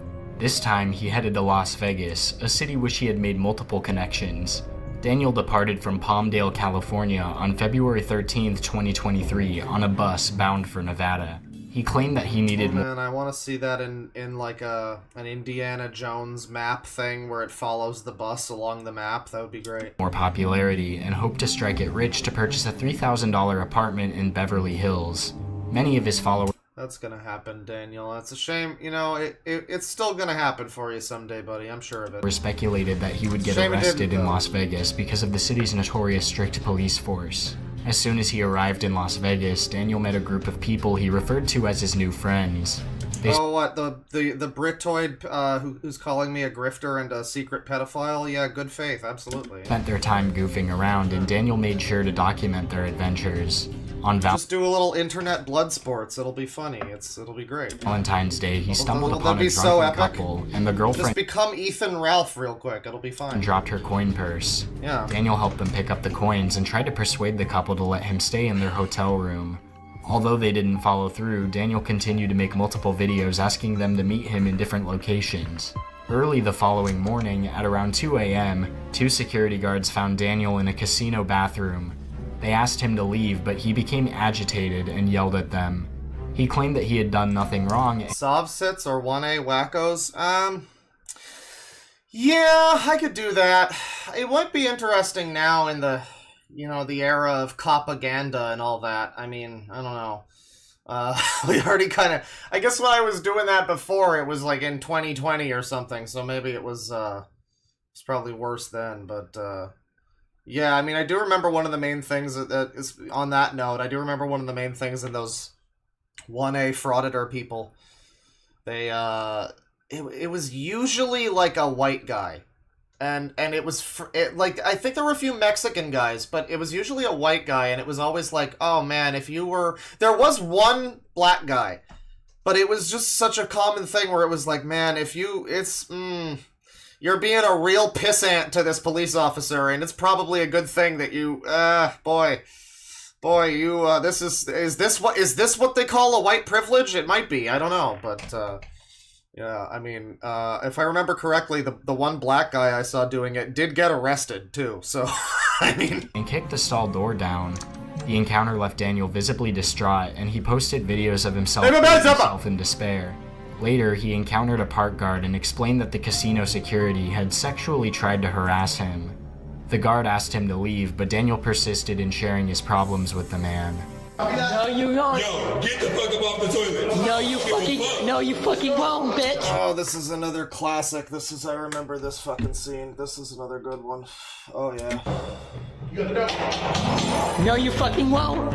You aren't gonna do shit. You fucking are you man enough to force this door upon its golden hinge? Uh-oh, I think, uh-oh, he's doing it. Uh-oh. Oh, boy. Oh, no. Oh, dear. Oh, dear. Oh, dear.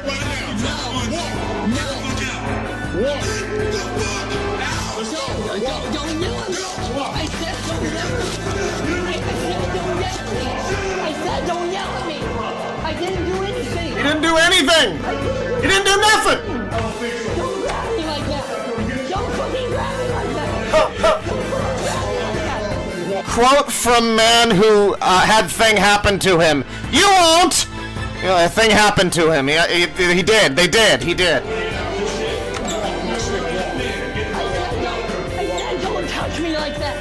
See, don't threaten to kill me! Did he say the N-word? I didn't do anything! I didn't fucking do anything! I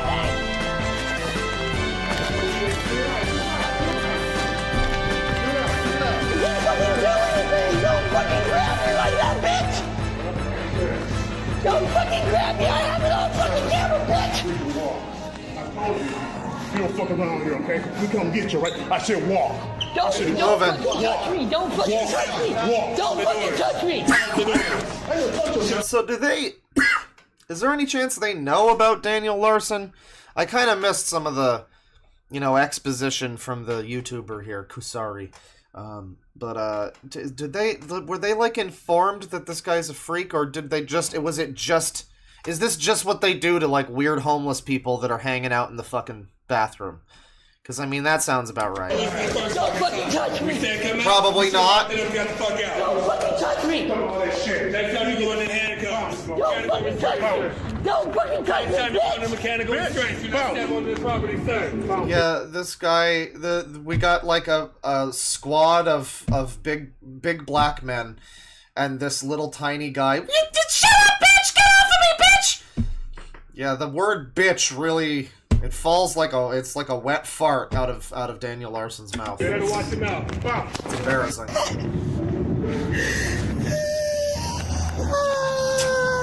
quote from Man Stabbed, what are you gonna do, stab me? Exactly, exactly. That's,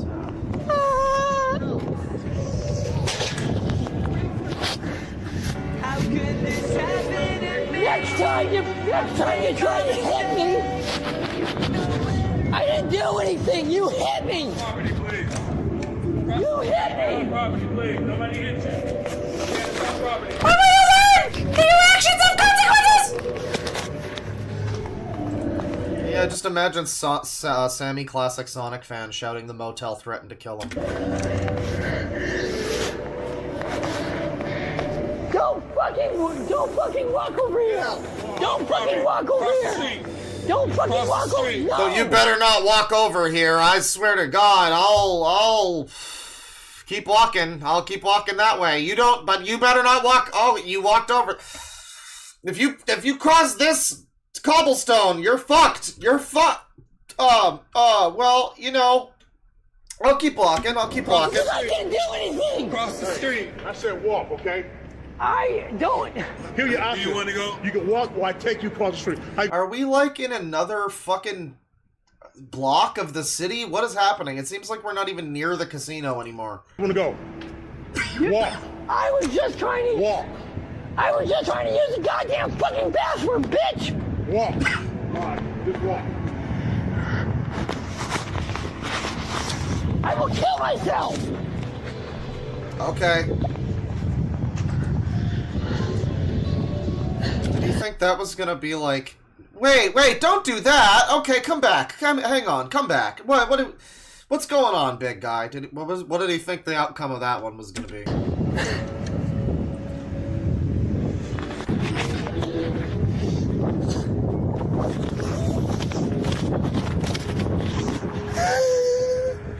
Fucking kill myself over here.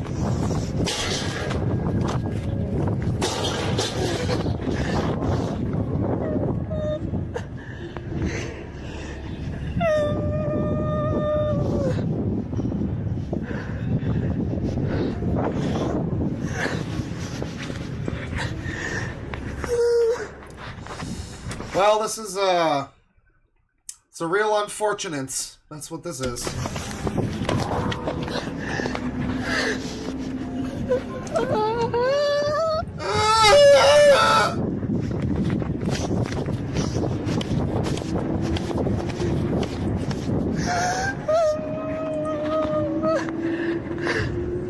I will fucking kill myself over there.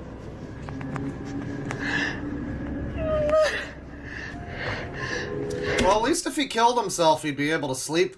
You know, they kicked him out of sleeping in the bathroom, but that's a surefire method.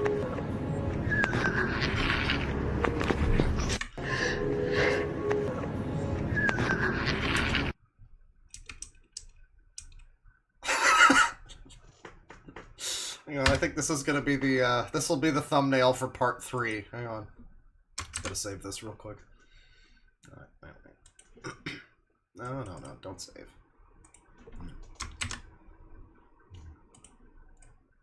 Just put, yeah, right here. There you go. There you go. There you go. Perfect. Perfect. Fucking kill myself over there. New Wojak just dropped.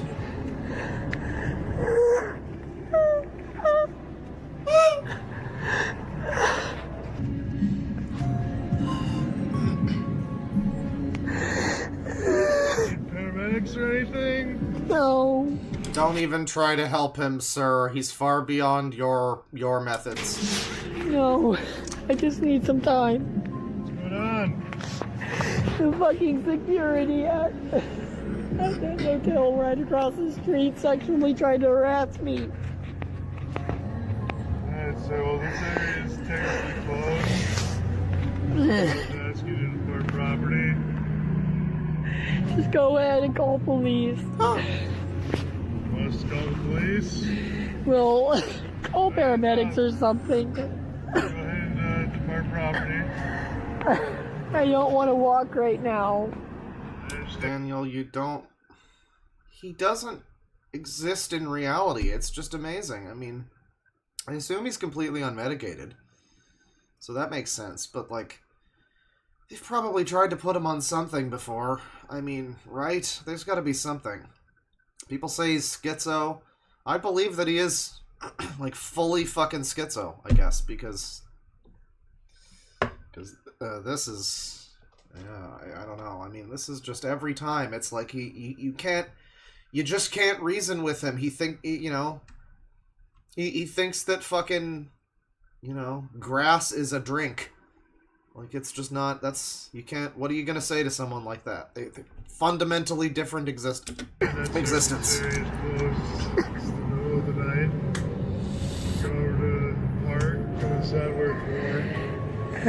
Yeah, he got harassed, guys. Yeah. I can't just do that. Why not, sir? Because everywhere I go, I'm being harassed by security for nothing. My lungs feel like they're on fucking fire. No. Oh.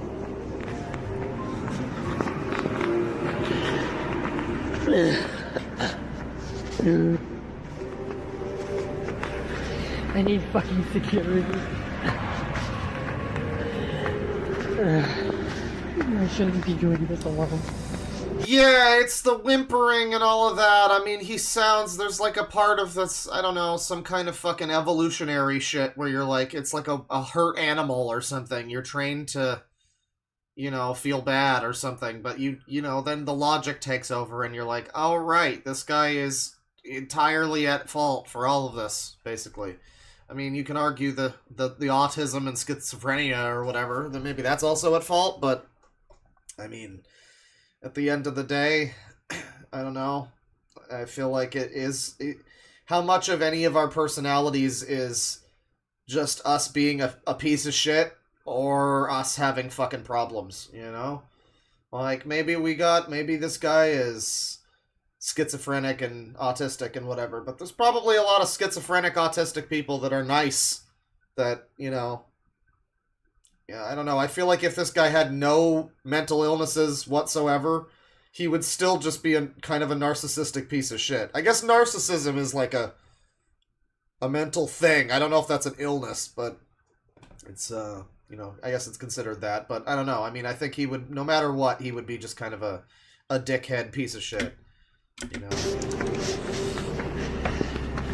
schizophrenia and autism is like the symbiote in Spider-Man 2, which latches onto Mary Jane, so, like, Mary Jane's already an evil feminist cunt, but, you get the symbiote and she becomes an evil Karen feminist cunt, so there you go. It's just like that. I'm about to break a fucking window. This continues. Somebody asked earlier if I'd be interested in doing a transvestigation stream, by the way. I kind of already have been with all these people that think that every woman in every video game is a man now. So, I mean, like, we got digital transvestigation now. It's great. I need to buy a fucking gun.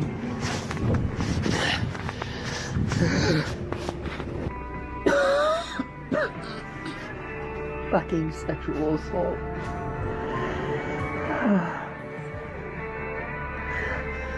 He's lucky I pulled up my pants prior to the fucking video. He's lucky that I pulled up my pants. So I think we all are, Daniel. So are you, probably.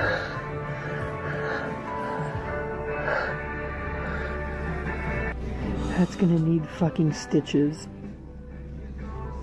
Well, don't do that next time. Oh my god. Oh my fucking god.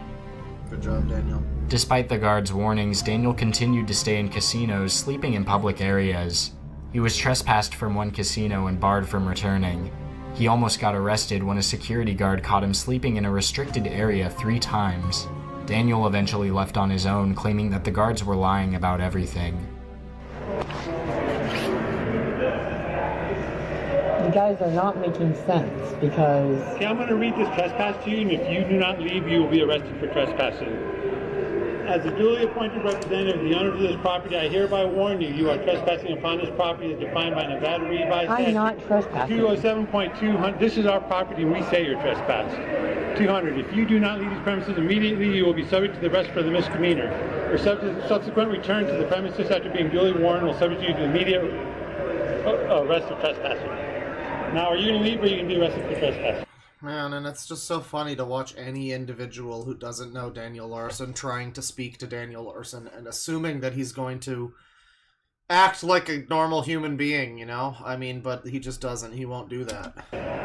Like I said, I wasn't trespassing. You're making it harder. No one expects Daniel Larson to be this much of a cunt. No, he's really is. He's like a Karen. He's like any of these people where they walk into some kind of premises and they're, you know, no one there has been trained for someone being like this big of a douchebag. Just a huge piece of shit.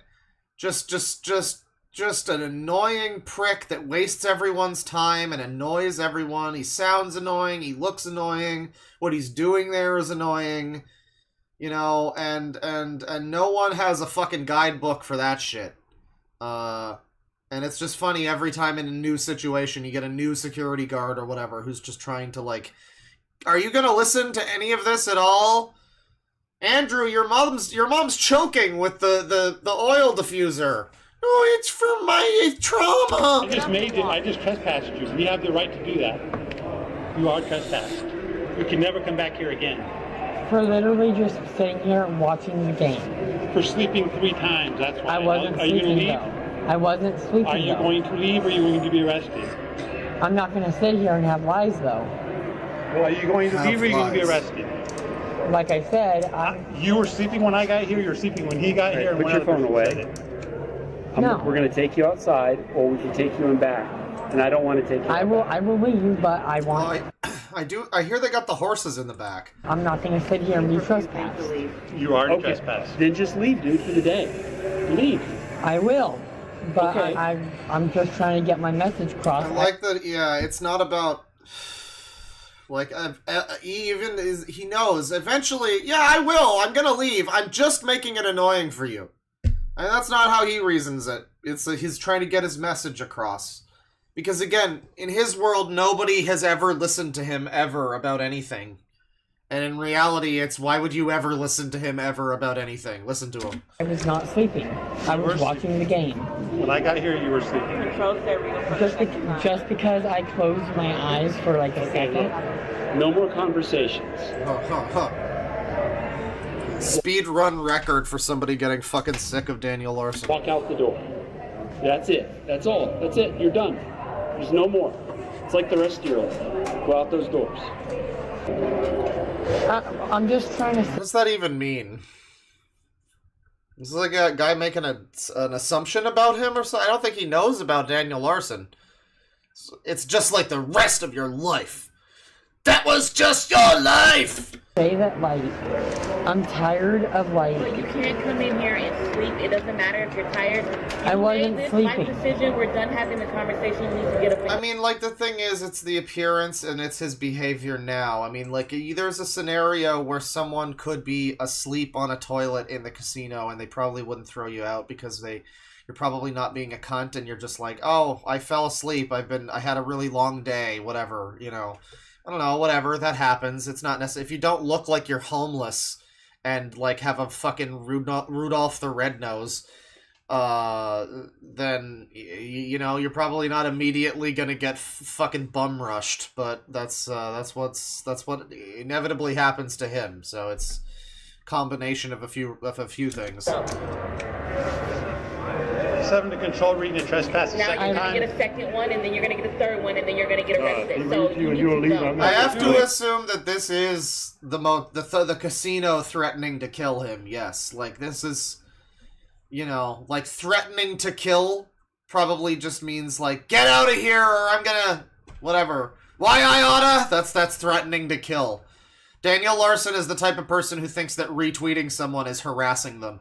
That's what we've learned today. Point representative of the owner of this property, I hereby warn you, you are trespassing upon this property as defined by Nevada Revised Statute.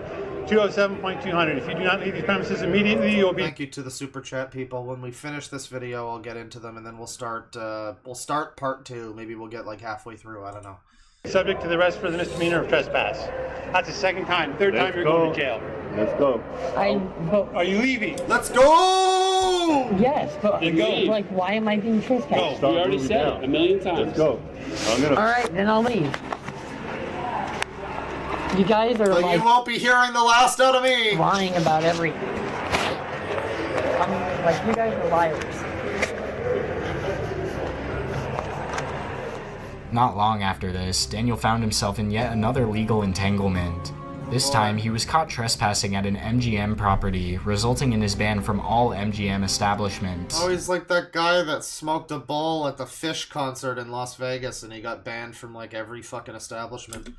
The online community of Daniel Larson followers, including members of the Daniel Larson World Discord like I Am Stony and Mythic Sparrow, managed to track him down through his videos on TikTok. When I Am Stony located Daniel, he warned him not to speak to nearby children. With several others calling security, the establishment Well, that's just like rule number 1 for Daniel. eventually ejected Daniel from the premises. According to I Am Stony, security informed him that Daniel was banned from all MGM properties and would be arrested on site if caught. On the 15th of February, Daniel's life took yet another strange turn. After a morning of chaos, he posted a video on TikTok at around 6 p.m. promising a 2-hour-long live stream if he could secure a motel room for the night. However, he failed to make good on his promise, and this video would be his last for a long while. His followers were left in the dark, wondering what had happened to their favorite aspiring musician and lolcow. Dude should have just cut the video here. This is a great place to stop it, but it looks like we got a couple more chapters. It seemed he had just disappeared.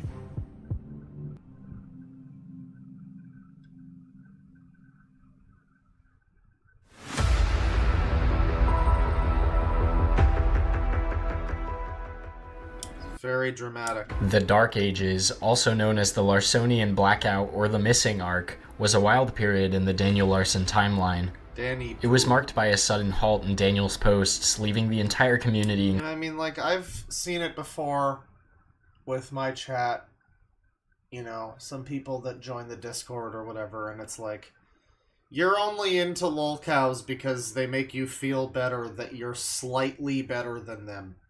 You know, we joke about that, like, the stream makes you feel good about yourself because you're not as bad as these people, but, like, there's some people that take that a little far, where it's clear that, like, wow, you're like 1 or 2 steps removed from being one of these people, but you're laughing at Chris Chan, huh? Okay. Alright, then. Yeah, I mean, I imagine that's probably a lot of the Daniel Larson people, is just like, you know, all this, where has our president gone? Danny Pooh. It's a little much. Confusion. The events leading up to this period included Daniel's ban from MGM properties after wandering around Las Vegas for a few days. Following his sudden disappearance, the Daniel Larson subreddit was made private to prevent it from being banned after Daniel fans brigaded the Las Vegas subreddit and spammed it with memes and missing posters about Daniel. It wasn't until the 22nd of February that a video posted on the r/Daniel Larson subreddit showed a man crossing the street who bore an eerie resemblance to Daniel. The poster claimed to have witnessed him getting kicked off of a city bus in Las Vegas for refusing to pay the fare. He also reported that Daniel looked defeated and sad when speaking to the bus driver. I mean, he seems like a defeated and sad individual in general. This was the first legitimate... Which ribbon is that? What is that? Is that like a BLM? Gaze for turnips? I don't know. I'm trying to see what the black... I don't know what the black ribbon is, but... legitimate piece of information on Daniel's whereabouts since February 16th, marking 7 days that Daniel I love when they become cryptids. That's awesome. Absent. Daniel's sighting immediately put an end to several theories that had been circulating about his situation. But the blackout persisted as Daniel still had no way of communicating with the internet. It wasn't until February 23rd at around 5 p.m. PST that Daniel made his return on a new TikTok account at Daniel Larson LV, uploading a series of videos explaining his absence. In the videos, the LV, Las Vegas, I guess. Daniel revealed that he had been attacked by 2 fans who had punched him and stolen his phone. Fans. During the altercation, they also allegedly fractured his skull, which explained the buzz cut he had received while at the hospital. He was also wearing the same jacket that he was spotted wearing in the previous Reddit post. Someone needs to make, like, a Photoshop version of Daniel Larson if he was handsome, you know? Because he's, like, you can almost see a version of him where he... Like, right here, if you unfucked his face a little bit, he might look, maybe not handsome, but, like, normal. He might look like Tim Robinson or something. You know, if you were able to because that's one of the weird things. He's got something wrong with him. That's not just the schizophrenia or whatever. He's got, like, something is fucking up with his enormous nose. It's not just that he keeps breaking it. He was like that as a kid, and his whole face, he does look like a fucking bird. There has to be some kind of genetic reason for that. I don't know. If you unbirdified him, he could look normal, you know, he's not... Like, a little plastic surgery is all he needs, you know? And they also as a famous man, you'd think he'd be able to afford that. He fractured his skull, which explained the buzz cut he had received while at the hospital. Yeah, he'd look normal if his face wasn't entirely fucked in every way conceivable, yeah. He was also wearing the same jacket that he was spotted wearing in the previous Reddit post. Because he had no phone and couldn't access his donations through apps like Cash App and PayPal, he had to rely on the generosity of his fan base to acquire a new phone in person. Looks maxing? He's already bone smashing. That's true. Daniel also disclosed that he would be receiving $380 worth of food stamps per month, and that he had housing arrangements through a company called Sober Homes. The community breathed a collective sigh of relief as Daniel's return marked the end of the Dark Ages. It had been a worrying period with no updates available on Daniel's whereabouts, the subreddit down, and panic spreading in the Discord. Allegations and theories sprang up from multiple sources and individuals, but fortunately, Daniel's return put an end to the speculation and provided his fans with an explanation for his absence. While the story is still somewhat... No, we were panning up, and I really thought this was going to be like a 12-year-old boy. No, it's Daniel. It's Daniel Larson. And provided that's just what his physique looks like. His fans with an explanation for his absence. While the story is... No, that's a great photo of him, too. The girl there is, you know, she's posing. Daniel, though, he's half asleep. It's good. While the story is still somewhat unfolding, the information from Daniel himself is still unsure to be true or false. On February 27th, Daniel took to his TikTok account to update his followers on his current situation. It is important to note that due to his frequent bipolar episodes and pathological lying tendency... Apparently he does have a massive dick, so that is one thing. Daniel Larson is apparently the most well-hung lolcow, which is interesting considering what his physique is like. I mean, he just looks like such a shrimpy little man. That's funny. Real disproportionate distribution there, I guess. I don't know. It can be challenging to decipher which of Daniel's claims are true. Therefore, take anything he says with a grain of salt. Throughout the day, Daniel uploaded approximately 50 videos from his presumed location in Las Vegas with the clear blue sky behind him. He discussed a range of topics, including his living situation, finances, legal issues, and interactions with various individuals. During the day, Daniel claimed that he was a jelking success story, yeah. In contact with housing companies out of California and Colorado to... Oh god. No, wait. Some of these frames, man, this is a good... It's the void behind the two teeth. It's the fact that it's two teeth and then just fucking blackness void. There's, like, nothing. It's like an old video game, you know? He's just got a texture that's just like two teeth with black around it. That's Colorado to secure disability housing. He also stated that he wouldn't be able to have a girlfriend or job if he entered the service. Daniel then asserted that he made $30,000 from donations alone in the previous year, which he claims is enough to kick him off of Social Security. He also expressed frustration over applications for jobs, which he claimed were blackmailing him and refusing to hire him due to his reputation. Daniel also touched on several legal issues, including his warrants, his status as his own legal guardian, and Bob's refusal to pay for his housing despite DDRC and his case manager Riva demanding it. He refused to turn himself in for any warrants, claiming his innocence.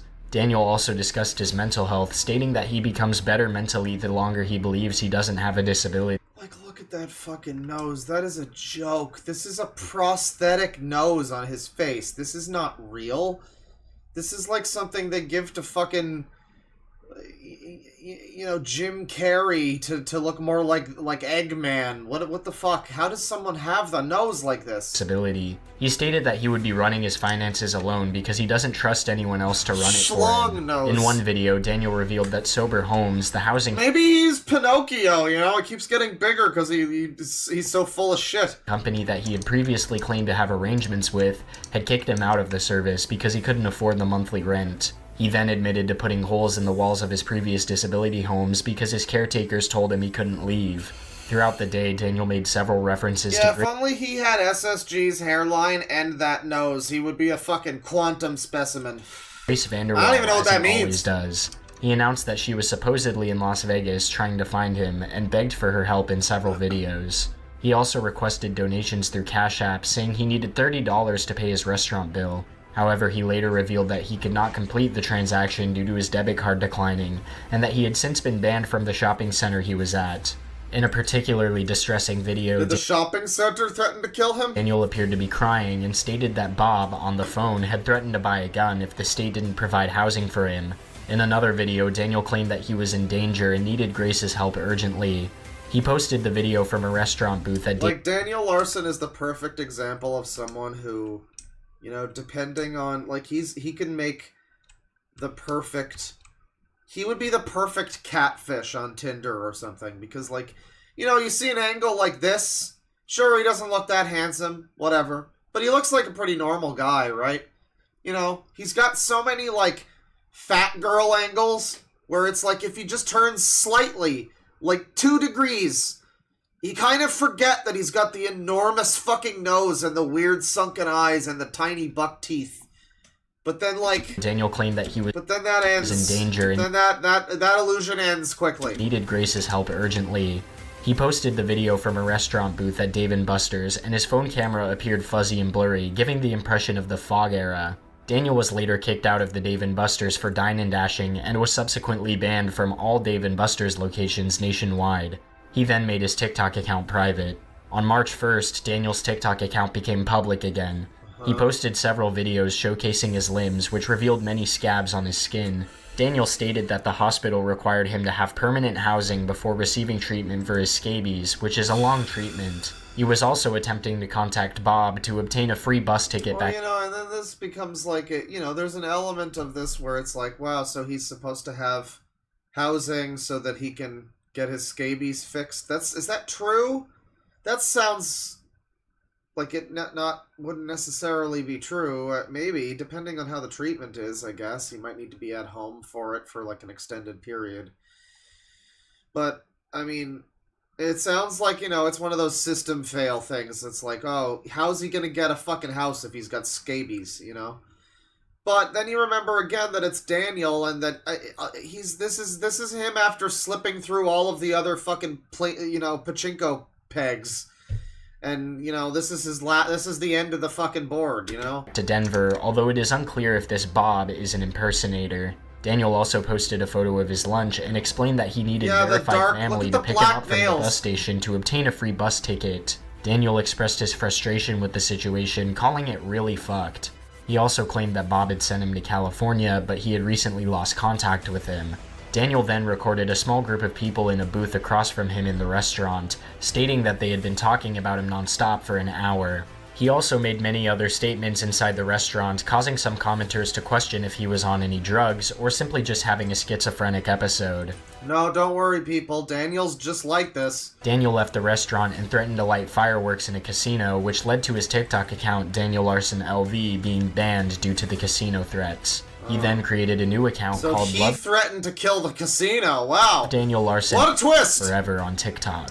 Since Daniel's Las Vegas arc began, he remains homeless and is likely still infested with scabies. He has also been banned from 18 out of the 29 casinos on the Las Vegas Strip. It is still unknown as to who exactly Daniel's alleged attacker was when he went missing. However, fans have jokingly suspected it to be Grace Vanderwall's IRL boyfriend, who ironically matches Daniel's description of the attacker being an African-American male adult with dreadlocks. On March 2nd, the Daniel Larson community was left reeling when news broke that he had been arrested for trespassing at a casino the night before. Redditors were... See, like, I feel like, you know, our universe, the real world that we live in, Daniel Larson is the closest thing that we get to, like, a Batman supervillain. You know, we don't really get, like, a real Batman supervillain. There's a couple of cases, but I mean, like, lolcows, you know, like, these types of people. This is sort of our universe, because, you know, people are describing him in chat like an escaped monster from some kind of genetic, you know, testing facility or something. I'm just thinking about, like, oh, Man-Bat got away again. You know, Batman tracks him down. It's just Daniel Larson's face on, like, a chicken body with, like, horrifying fucking wings and, like a lizard tail or something. You know, he just does battle with the Batman, and then, you know, I mean, I don't know, Batman gets him some fucking treatment or something, and then he becomes, he goes back to Arkham, basically, and he just escapes again in, like, 6 months, you know? That's basically the lolcow cycle, but in our universe, it's, like, significantly more mundane.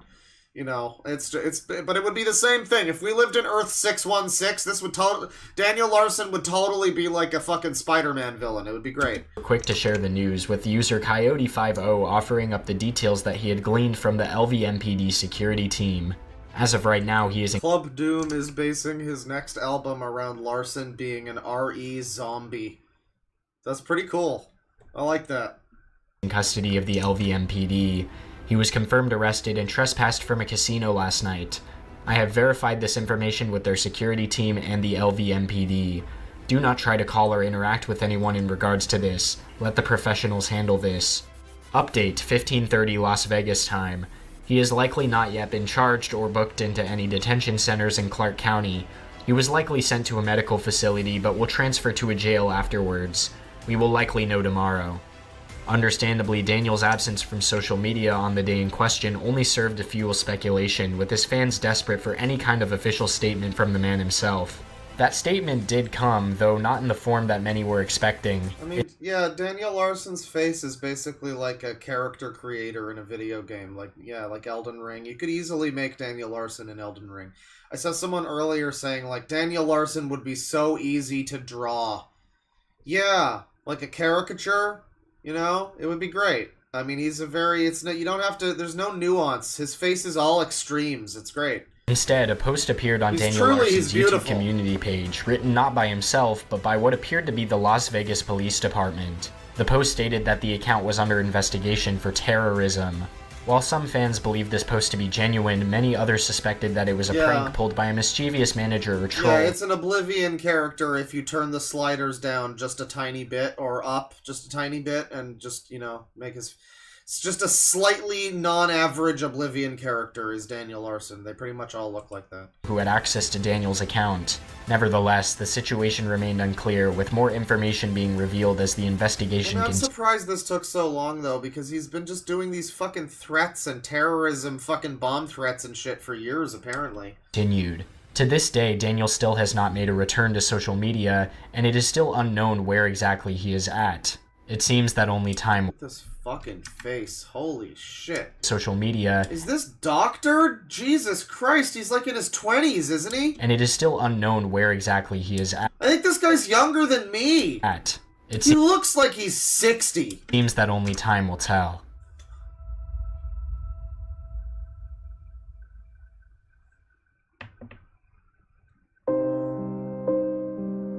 Might be fake. The Larson-verse is a constantly evolving saga, and while there is always hope for redemption, it appears increasingly out of reach for the trouble that I look 20, I look 200, but I'm really 25! Daniel Larson. His behavior continues to surface, revealing a pattern of illegality and creepiness that harms not only himself, but also those around him. The only recourse may be institutionalization, but the ending of this story remains to be seen. Sure did remain to be seen as of March 15th, 2023, but since then I believe the story has continued for sure. Despite this uncertainty, it is clear that Daniel's plot armor will likely never fade, as he continually feeds into his delusions and the lies that his trolls feed him. It's frustrating to witness the incredible fortune Daniel was given, receiving free housing in Denver, a pleasant location, only to complain about it and destroy walls like this fucking guy gets it. He's such an ingrate. He's an ungrateful ingrate. Brat until his care providers kicked him out. While it's true that most unhoused people face significant challenges with shelters, including theft and bed bugs, it's still a better option than having no shelter at all. Daniel would have been better served in Colorado or California, where better services are available, as the Vegas Strip is probably the worst place for someone like him. The influx of money in this area means that anyone not spending will get blacklisted pretty quickly, and given his behavior, his face won't allow him to step foot anywhere. Moreover, the outskirts are riddled with homeless drug addicts, and if he isn't already using drugs... The thing about Daniel Larson is that he has a weird way of blending his face. It's like... I could totally believe that other picture of him where he looks like 100, is actually him and not doctored. Why would it be doctored? This video doesn't seem like it's necessarily making fun of him or shoving memes in our face or whatever, like I would, like a stupid asshole. This is trying to be pretty serious, so I feel like that's probably just a weird picture of him where he looks 100. But then you get this where he looks too fucking smooth. What happened here? He looks like he needs more wrinkles on his fucking face. It's like terrifying. It may become one of the next major arcs in his story. The story of Daniel Larson is a cautionary tale that offers several life lessons. Having followed his case since he announced his presidential bid in 2020, I have personally learned about the dangers of social media and mental illness and how they can consume a person entirely. We can also learn about the tragedy of the homelessness crisis and the difficulty those handed a poor hand in life have in improving their condition, especially for the mentally troubled and just the homeless community in general. Additionally, we can learn about the perils of platforms like TikTok and online trolls. I like how this shot of him just makes him look like a stretched out Mark Zuckerberg. Who go to extreme lengths to get a laugh out of a person, as well as people like Daniel, who use the internet to carry out deranged fantasies and engage in pedophilic behavior. Despite the tragedy of Daniel's story, it would not be appropriate to feel sympathy for him, at least in my opinion. Undeniably, Daniel has experienced a difficult life, allegedly growing up in an abusive household, losing his grandmother, and experiencing instability within the disability care system, as well as being born with multiple mental disorders. However, he's had countless chances to turn his life around, seek help, and rectify his past mistakes, which is incredibly fortunate for someone as reprehensible as him. The responsibility for his controversies and criminal behavior lies solely within Daniel himself. Despite repeated warnings that the celebrity persona he was embodying online was merely a facade, he continued to embrace it and engage with trolls, catfishes, and fake managers. I mean, obviously, again, it's like, why is this happening? Well, he's crazy. He has delusions of grandeur, and nobody has given him any kind of fucking medication, and nothing you can fucking say to this guy will ever convince him that he's not really talking to Grace VanderWaal this time. Every single time it's gonna happen to him, so, yeah, it's just kind of an there's no way, if you know someone in your life like this, who, and I mean like this in the sense of, like, exhibiting behaviors that are similar, not, insane lolcow fucking getting chased out of casinos, but if you know someone who's just unable to fucking do anything to fix their behavior at all or improve themselves whatsoever, no matter what you tell them, they don't listen to anything, you're gonna have to eventually recognize that you need to just fucking cut them off. You're just gonna have to cut them and just, you know what? I can't be around you, brother, or whoever it is in my life. I love you, but I can't support you anymore. Because this is the type of person that they're just never gonna listen, and you're gonna kill yourself fucking trying bending over backwards to try and get somebody like that to understand what the fuck you're saying, and then the whole time they are going to spend that time thinking that you're not listening to them, if Daniel Larson is anything to go by.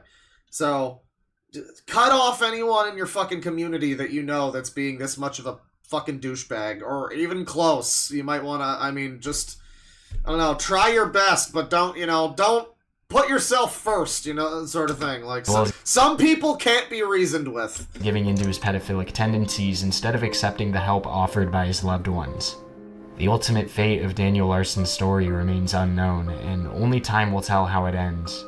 But for now, all we can do is continue watching and documenting his antics until he eventually fades from the public eye for good, whether that be through imprisonment, institutionalization, or death. The story of Daniel Larson, TikTok's worst lolcow, has been a harrowing one, but it serves as a warning of the dangers of unchecked illusion and the importance of accepting help when it is offered. Thank you.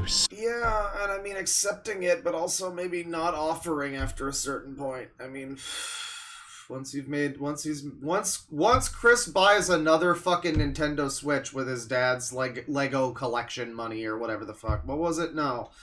He had the Lego. His dad, it was like a ship in a bottle or something. He fucking sold his dad's like model collection or something just so he could buy Legos to build.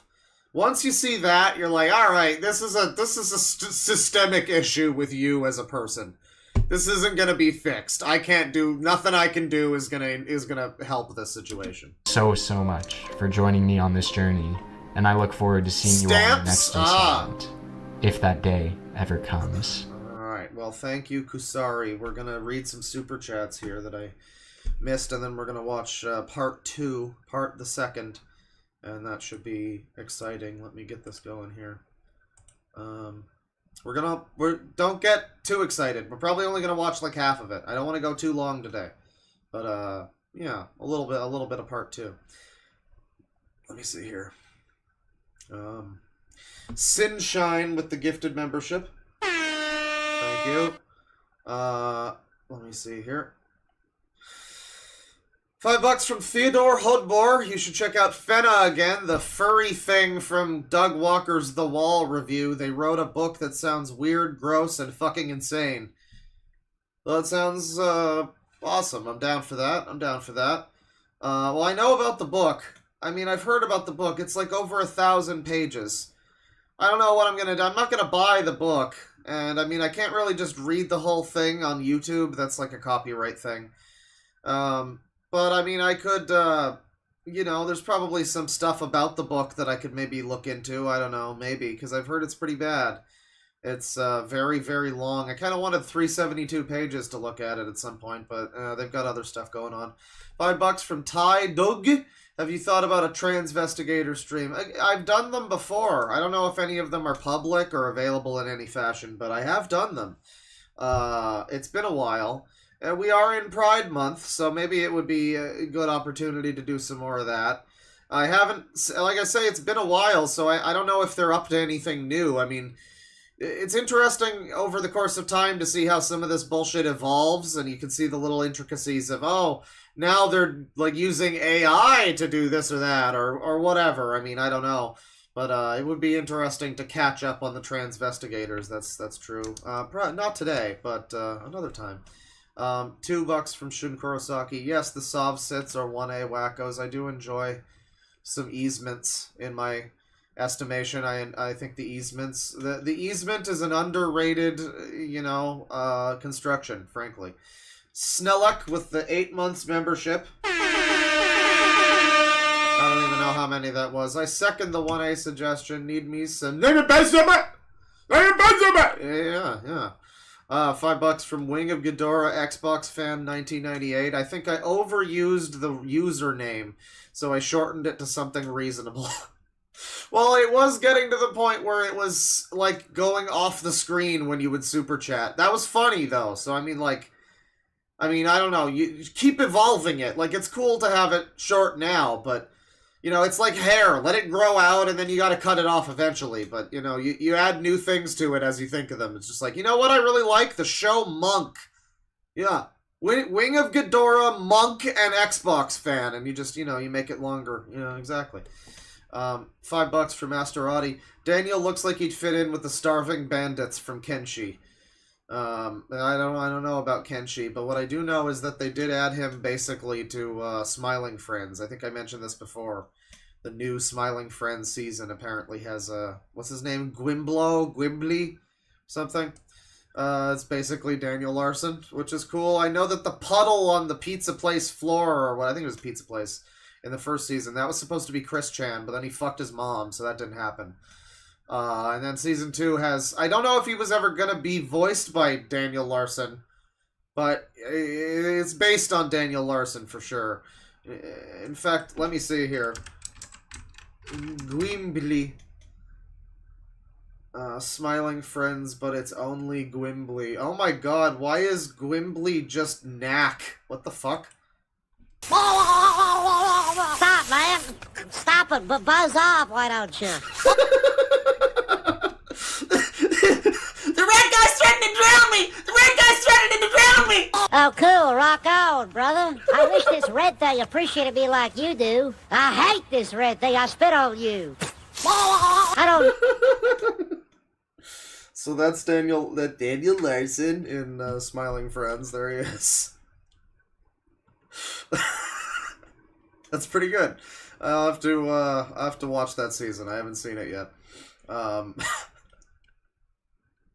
me see part 2 here. Daniel Larson. So I think I only got to a little over halfway through part 2. And that's when I was like, you know, I should actually just watch these on stream. So I've basically watched most of it at this point. But, you know, I don't remember most of it, so it's fine. I wonder what we're getting into in this one. All the chapters are just called chapter and then number. So it's hard to tell, like, what's going on in which chapter. But that's okay. We're starting out here. Part 2, Kusari. Daniel Larson documentary. You'll never see it coming.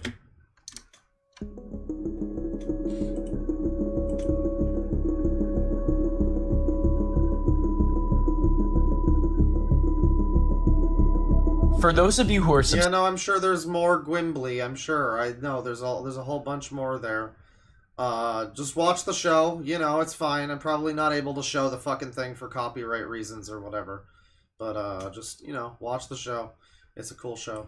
Subscribe to my channel. I also don't want to spoil myself on Gwimbly. I want to watch the show properly and see Gwimbly in the proper context. Daniel Larson is likely familiar to you. His story is a harsh one, delving into the dark intersection of social media and mental illness. It's a narrative that traces the transformation of an innocent child into a monstrous figure. Yeah, it's a narrative that... Again, when you see him as a child, what the fuck happened to him? Maybe it was just him breaking his nose repeatedly. Because he looks like a normal fucking kid. I mean, a little bit ugly or whatever, but he looks like a fucking normal kid.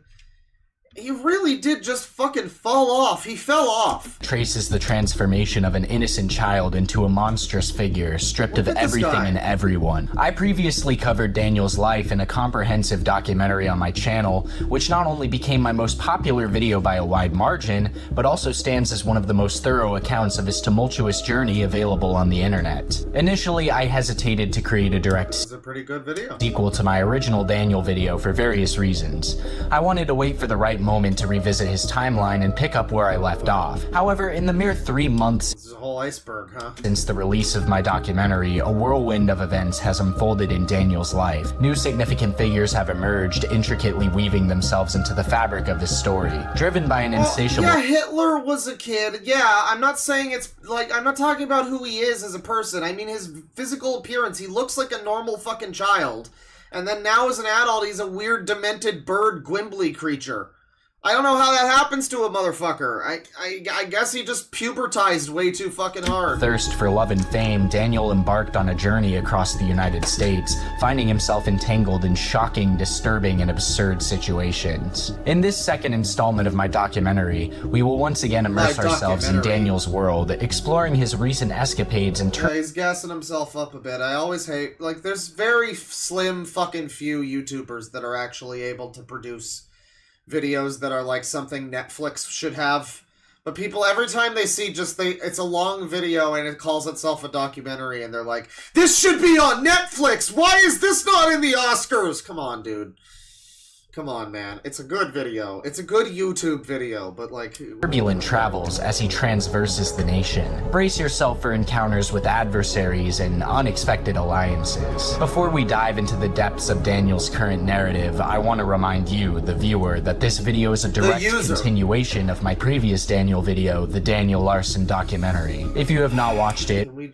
Do we need the text on the screen? Or are not up to date with the events in Daniel's life as of March 2023, I highly recommend you It's just weird the way it like scrolls the text like it's a sing-along video. watch it to familiarize yourself with the context. Many of the events in this video require a solid understanding of the preceding events, so it's essential to catch up before delving into this installment. Furthermore, I must provide a warning. The contents of this documentary will contain extremely sensitive and It says they think he was probably sexually assaulted by Bob. I mean, what reason do you have to say that? Bob seems nice. I mean, unless there's something, maybe there's not something I know about Bob. You know, I mean, I'm willing to change my tune, but Bob just seems like a beleaguered old man who tried his best. I don't know. disturbing material. If you're sensitive to any of the listed topics displayed on the screen, this video, along with my previous Thank you for the trigger warning about doxing. I appreciate it. one, may not be suitable for you. Thank you for the trigger warning about IRL. Bullying. IRL, okay. Well, thank you. Thank you. Animal neglect? Not even like abuse or torture, just...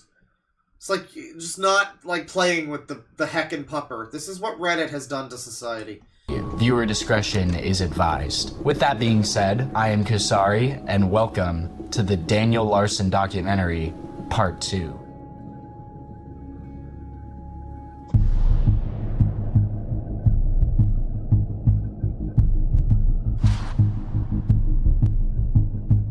Daniel is missing. And supposedly he's in the hospital, as someone said they... Thank you to Bonehead with the fucking gift membership. Yo. worked near the Las Vegas Strip. Oh yeah, neglect is abuse. Take a man who looks like Daniel. Just say abuse then. Oh. I wonder what will be the end of this whole thing. Okay. Hello, everyone. I am okay. I was in another attack. I will try to keep everyone updated. Stay tuned. He was in another attack. A bird hit him in the head, and you know, that was his engagement for the day. Hello, everyone. So I have made it to Tucson. Yo, we're getting it! We're getting the thing I wanted in the last. Okay, this is good production value now. We're getting the world map, Indiana Jones. Da da da da da da da da da da da da da da. There we go. Hell yeah, dude. And apparently he's trying Beautiful. to take a trip all the way to New York City. And he's going to make it there by hook or by crook, by begging for it or by sneaking on to the wrong bus. This is a shout out to Joshua, world of It says, as a Jewish, Daniel cannot be anti-Semitic with that schnoz. He can't, I won't allow it. Listen, the word, there you go, the words just come down from the High Council, so, I mean, sorry Daniel, you're not, you better clean up your act. Still waiting for the boxing match. We'll have that in 2023.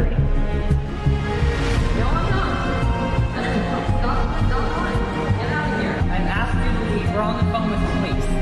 I'm not fucking desperate. You guys take that seriously. I can make it anywhere. Okay, alright, there's a whole intro. Cool, let's get to the chapter 18 already, for fuck's sakes. Like 5 minutes into this thing.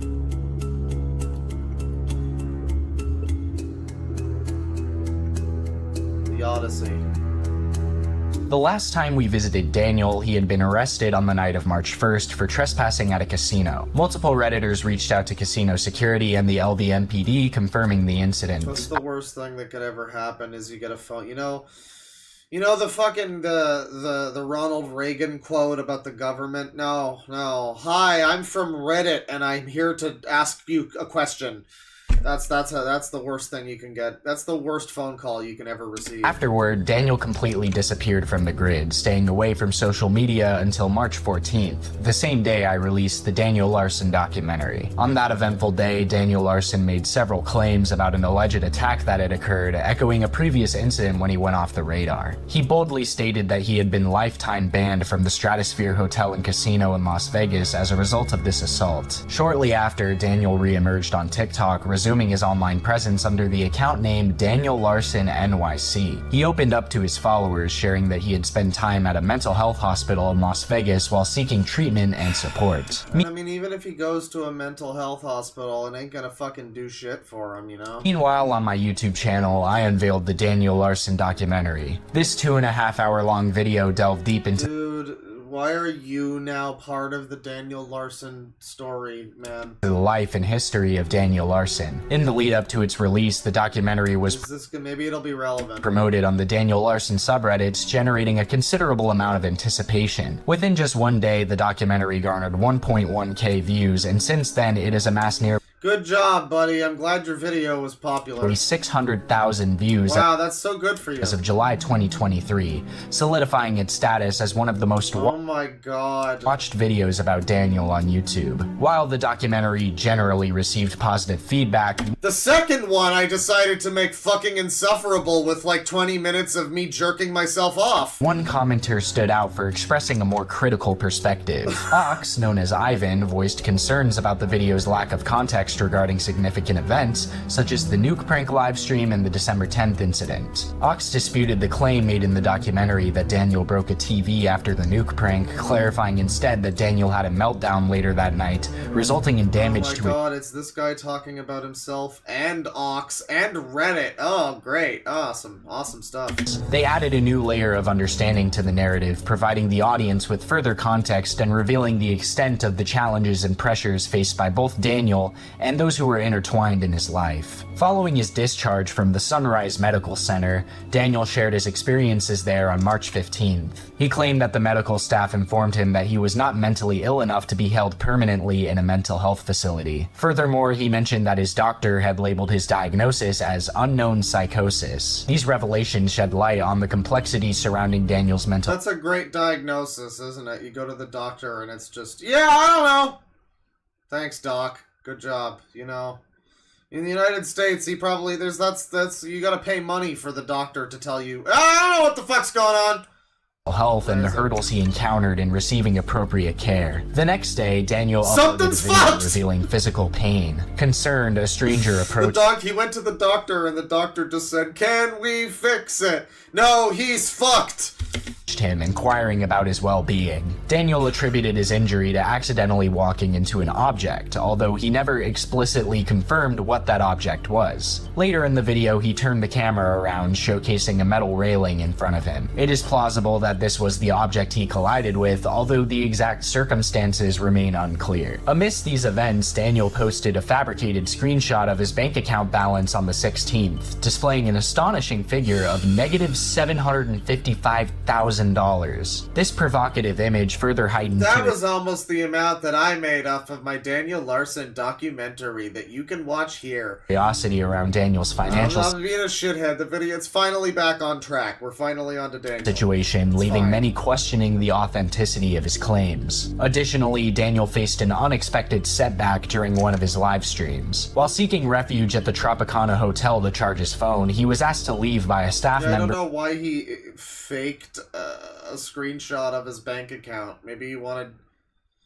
Did he think... I mean, yeah, of course he thought people would believe that. I mean, that goes without saying. He thought that people would totally... And I don't know why he thought that would be... Okay. Who informed him that the charging facility was exclusively for hotel guests. On the 17th, Daniel decided to go live on TikTok, oblivious to the distressing events that would soon transpire. During the live stream, he began receiving threatening and harassing text messages, including death threats. In an extraordinary and somewhat disconcerting display, Daniel read each message aloud, providing an unfiltered glimpse into the disturbing nature of the content he was receiving. The messages ranged from ominous statements like, "I have a gun, I am following you, I am going to buy you dinner." Not user 101. Wait, what? From ominous statements like, "I have a gun, I am following User 101, no! I am going to buy you dinner," to claims that a photograph of Daniel had been taken mere moments ago. Throughout the live stream, Daniel's reactions varied from anxiously glancing over his shoulder to abruptly running away after receiving a message that chillingly stated, "I am behind you." Notably, Daniel appeared to have a runny nose throughout the live stream and repeatedly attempted to to address it by licking away the mucus. As a consequence of this distressing incident, Daniel's live privileges on TikTok were revoked for a week. Why? For having a runny nose? Or for being chased by, you know, they probably are just sick of him. It seemed that his decision to read the inappropriate messages right. Loud was what resulted in this suspension. Concluding the live stream, Daniel made it clear in a TikTok video that he did not possess a phone number at the moment and was solely relying on his iPad Touch for communication. This revelation underscored the limitations he faced during this period. Continuing on his journey, Daniel shared multiple... Grace Vanderwall is a singer who was on... Someone asked who she was. She's a singer who was like a little kid, like 13-year-old singer or something on, I think America's Got Talent, that he saw with his grandma, and I guess his grandma, you know, he was interested in her, and the grandma was like, you know, if you get rich and famous, maybe you can be with her. And so that set all of this into motion, basically. He saw a little girl on TV and went insane. That's the answer. TikTok videos the following day documenting his bus travels. These visuals served as tangible proof of his earlier claim that he had purchased a bus. Wait, what happened? Communication. This phone number at the moment and was solely relying on his iPad Touch for communication. iPod Touch? I think he said iPad Touch. This revelation underscored the limitations he faced during this period. Continuing on his journey, Daniel shared multiple TikTok videos the following day documenting his bus travels. These visuals served as tangible proof of his earlier claim that he had purchased a bus... iPod Touch, though, that's an old one. Man, that's gotta be an unfortunate thing to be saddled with in the fucking 2020s or whatever era this is. Ticket and was en route to his next destination. The footage captured moments of his departure from Las Vegas, symbolizing a significant shift in the ongoing narrative. Throughout the day, Daniel diligently kept his followers updated throughout the community section of his YouTube page. Responding to a comment inquiring about his future plans, he revealed that he would be staying in Phoenix, Arizona for a few hours before heading to his next destination, New Orleans. Looking ahead, Daniel disclosed on the community section of his YouTube page that his next move would involve taking a bus to Tucson, Arizona. The unfolding events continue. You know, yeah, he only had a Sony Walkman to get on the internet with. It was a real rough time for him. Continued to captivate the attention of his audience, who remained eager to witness the next phase of Daniel's ongoing journey. Well, he ran out of... His phone stopped working. His iPod Touch, you know, it didn't work anymore. He started recording himself with a Game Boy camera. That wasn't a great era, you know. Oh boy.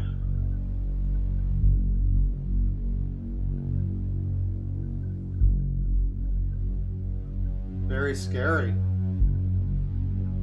The travel arc. I see. Go from Phoenix, Arizona. After embarking on a bus journey from Las Vegas, Nevada, Daniel Larson reached Phoenix, Arizona on the 18th of March. In his first video following his arrival, Daniel expressed gratitude to his viewers by giving Cash App shoutouts to those who had donated to him. Throughout the day, he continued to upload videos acknowledging donations, including one where he thanked a contributor named Ariana Grande for a generous $70 donation. Alongside these shoutouts, Daniel showcased his creative side through a series of rap videos that reflected his new surroundings. His lyrics contained whimsical references such as, "I stand up here next to the Sphinx," and "I can't wait to taste the cat in the witch's brew." Yeah, I'm in Phoenix, Arizona, bro. You know my name. I stand up here next to the Sphinx. Yeah, that stinks, but you know, when it's like we've heard him do music and it's not the most incompetent music you've ever heard. It's actually... It's not good, but it's like completely middle. It's like his music literally sounds like "Can I Borrow a Feeling?" That's what it sounds like. I mean, I don't remember what that actually sounds like, but like that vibe of like depressed dad, sad guy music that no one would ever really listen to. Yeah, but it sounded like real music. Then you hear him rapping like this, and it's like, how much help did he have making those fucking songs? Because I am king, I'm gonna be standing.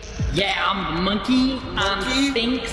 Yeah, it stinks when I'm standing up here next to the Sphinx. But yeah, I am the king.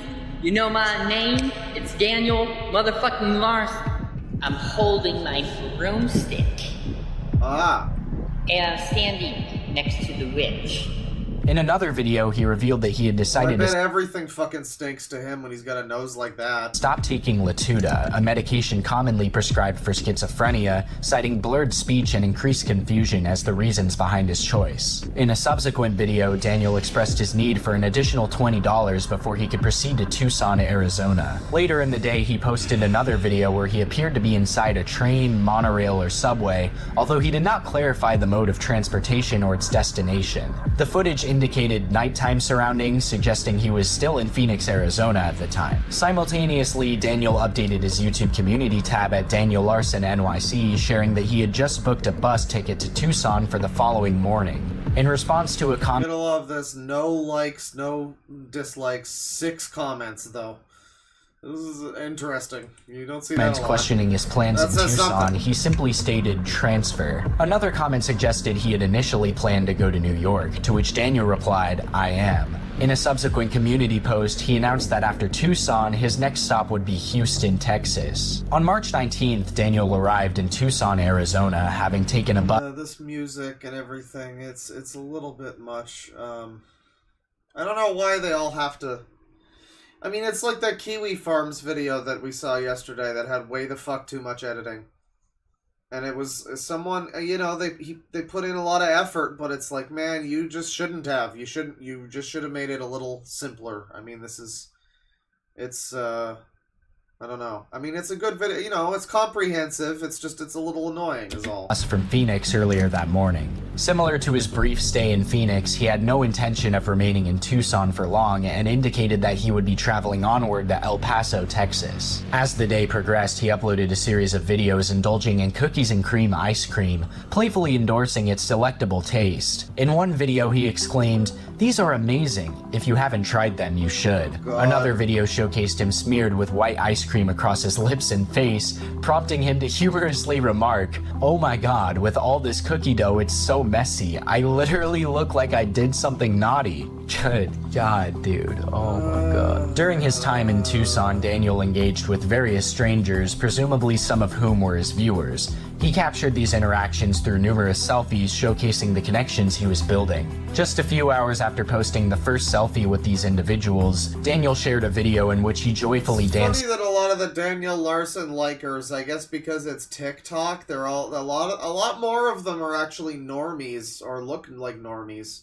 I mean, those two there, I thought they were like content creators or something. No, I guess they're just random fucking Daniel Larson fans from the community, I guess. Alongside 5 young men, seemingly fans of his. Several strangers also approached Daniel and gifted him items, seemingly out of kindness alone. While the acts of generosity were not recorded, Daniel featured the conversations he had with these strangers, discussing his needs regarding food and toiletries. Although the specific purchases were not shown, it can be inferred that they took place off camera. Notably, an anonymous fan even gifted Daniel a tent, which he proceeded to carry with him. March 21st saw Daniel posting a video of himself walking alongside a road, offering updates on recent events. In the video, he disclosed, "I'm currently in Arizona, in a small town. Can't say the name of the town, mainly for safety. I was going to go to El Paso, but I'm going to have to cancel that. Yesterday, I was receiving death threats over going to El Paso, so I'm not going to El Paso."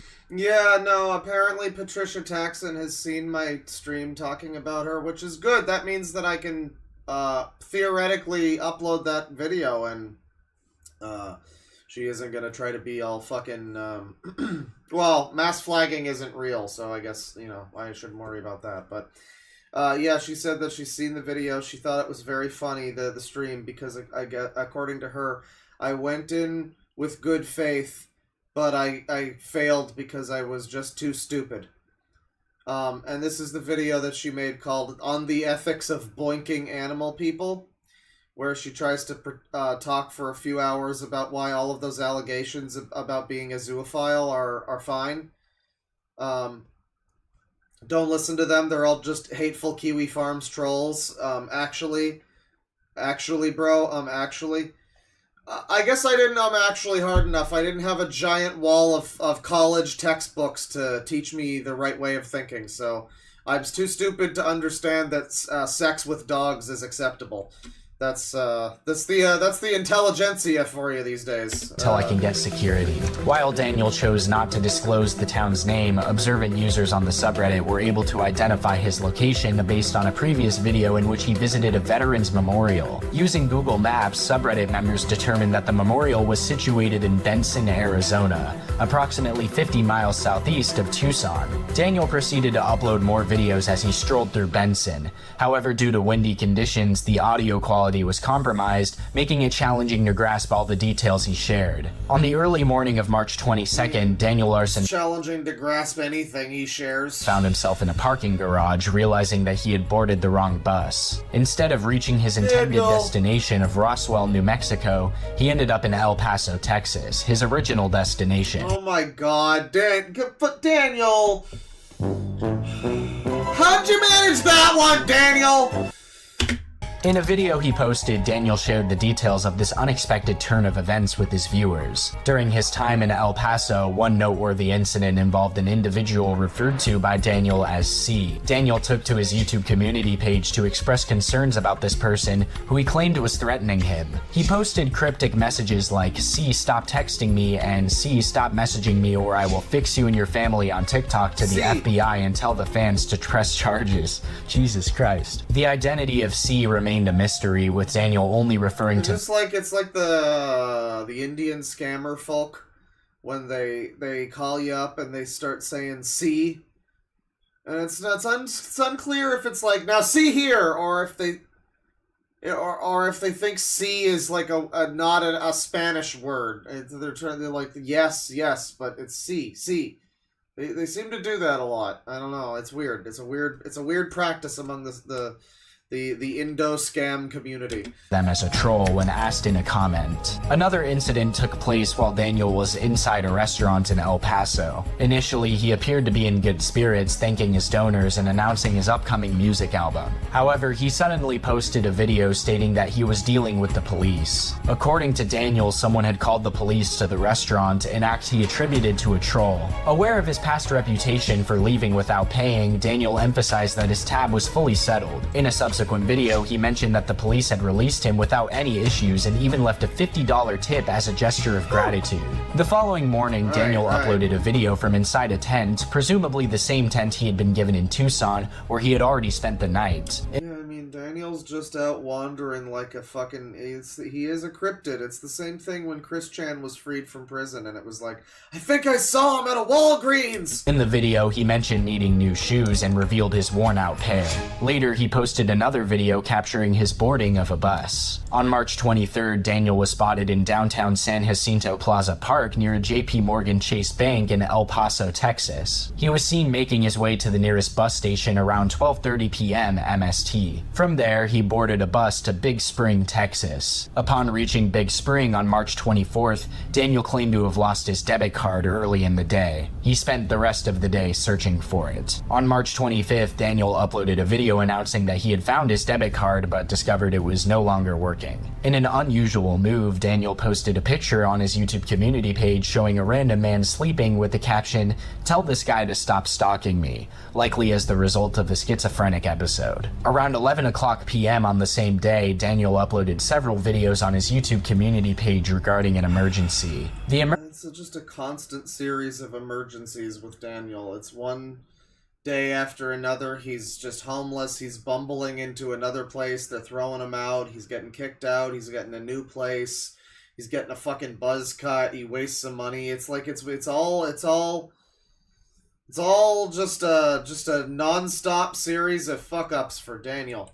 Emergency referred to the influx of comments from trolls he was receiving. Daniel claimed to be in communication with Ivan, which resulted in a heated argument where Daniel accused Ivan of being delusional and not in contact with Tina Vanderwall. Daniel later alleged that Ivan was holding Grace Vanderwall at gunpoint, a claim echoed by someone who identified themselves as Grace in a subsequent video. In response, Daniel stated that he would contact the police. He also mentioned receiving cease and desist letters from LBI Records and Columbia Records records, citing his past employment with these companies. Over the course of an hour, Existing tried to kill him, Daniel posted 47 videos discussing the above events, including his association with Grace and Tina Vanderwall, the status of a restraining order filed against him, and his... I mean, it's not even just that he's not able to learn, like, common sense to learn, like, okay, it's probably never gonna be, like, a real famous person, but it's, like, the specific scenario of making up fucking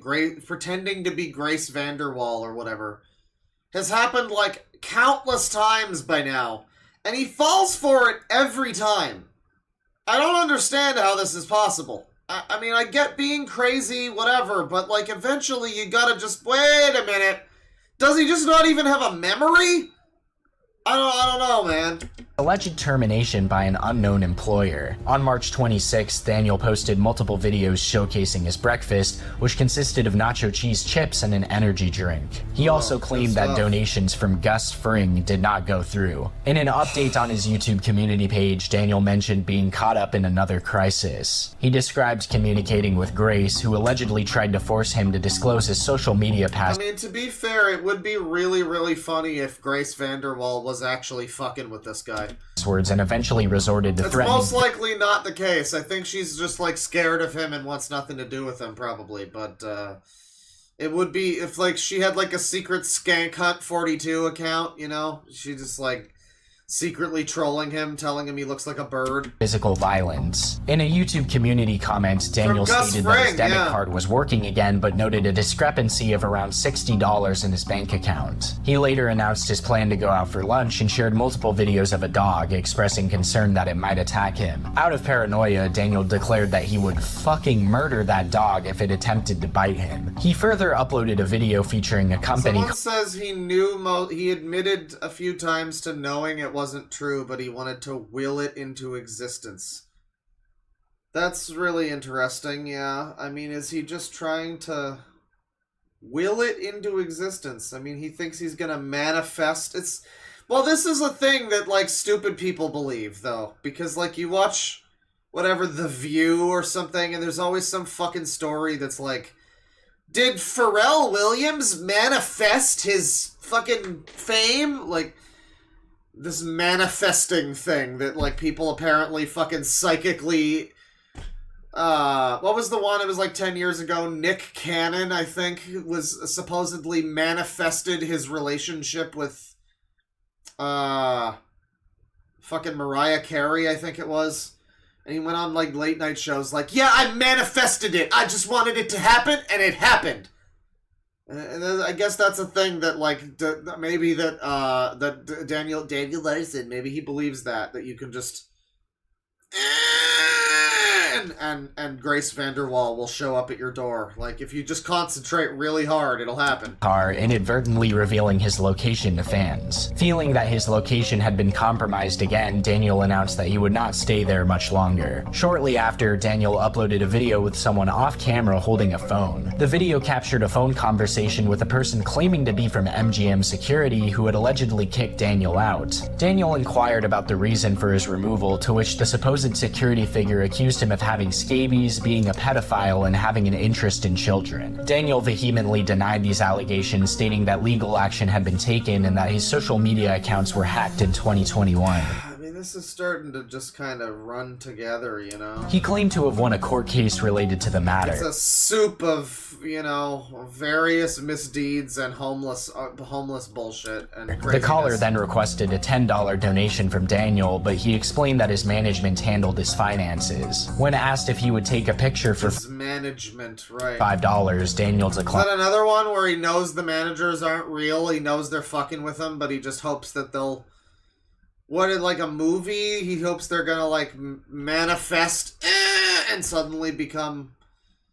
I don't know. I don't know what that's supposed to be. The video abruptly transitioned to Daniel sprinting towards the restaurant's front door, where he filmed the red pickup truck, the same vehicle the person on the phone had allegedly entered. 4 hours later, Daniel uploaded another video claiming to have taken a bus and arrived in Wichita, Kansas. However, this claim was impossible since the journey from Big Spring to Wichita takes around 17 hours. Wichita. Later that day, Daniel made numerous posts on Who's your favorite Dragon Ball character? Mine's Wichita. TikTok and YouTube, alleging that he had been stalked by a white pickup truck for several hours. What's you guys' favorite animal? Mine's Wichita. In the videos, Walmart signs were visible in the background. Daniel also mentioned that some of his fans were calling the Big Spring Walmart to have him expelled. Additionally, he claimed that an unknown fan was waiting outside with a gun. Daniel decided to document his adventures in the big city by going live on TikTok. He started the live stream by hiding behind a shopping cart in a Walmart parking lot, claiming that the white pickup truck was waiting for him. He informed the viewers that he had notified the store's security about the situation. According to Daniel, the truck's owner had strategically parked to maintain a clear view of the parking lot. He also recounted an incident before the live stream where he tried to leave the store but felt that the white pickup truck was following him, prompting him to return inside. During the live stream, an employee confirmed that they had checked the parking lot and found no sign of a white pickup. See, I really do want to have some kind of a website made that, and I know I've had people explain to me that it comes across as kind of fascist or something, to have a website where you categorize crazy people by like tags. But that's what I want. I want to be able to like sort crazy people like it's a fucking, you know, I don't know, like it's a search engine for, you know, just tags of like, I want a guy who gang stalks. I want a pedophile, and I want, you know, a homeless guy, and bing, bang, boom, you get, like, Daniel Larson and, like, probably, like, 5 others, you know, and people can go in there, and they can tag their own lolcow with their own tags. It would be great. It would be great. I mean, but people are like, oh, no, that's, like, you can't categorize humans. That's, like, I don't know. That's like Inhuman or something. I mean, a bunch of fucking losers. I don't know. I'm just saying it would be funny. Truck. Daniel it would then be left the store and funny. showed the empty parking lot as quote-unquote evidence. Although the white Kiwi Farms has, I guess you can sort by horror cows, but you can't. Can you like combine multiple tags on Kiwi Farms? I guess maybe. I don't know. I'm thinking of something more like a fucking like Rule 34.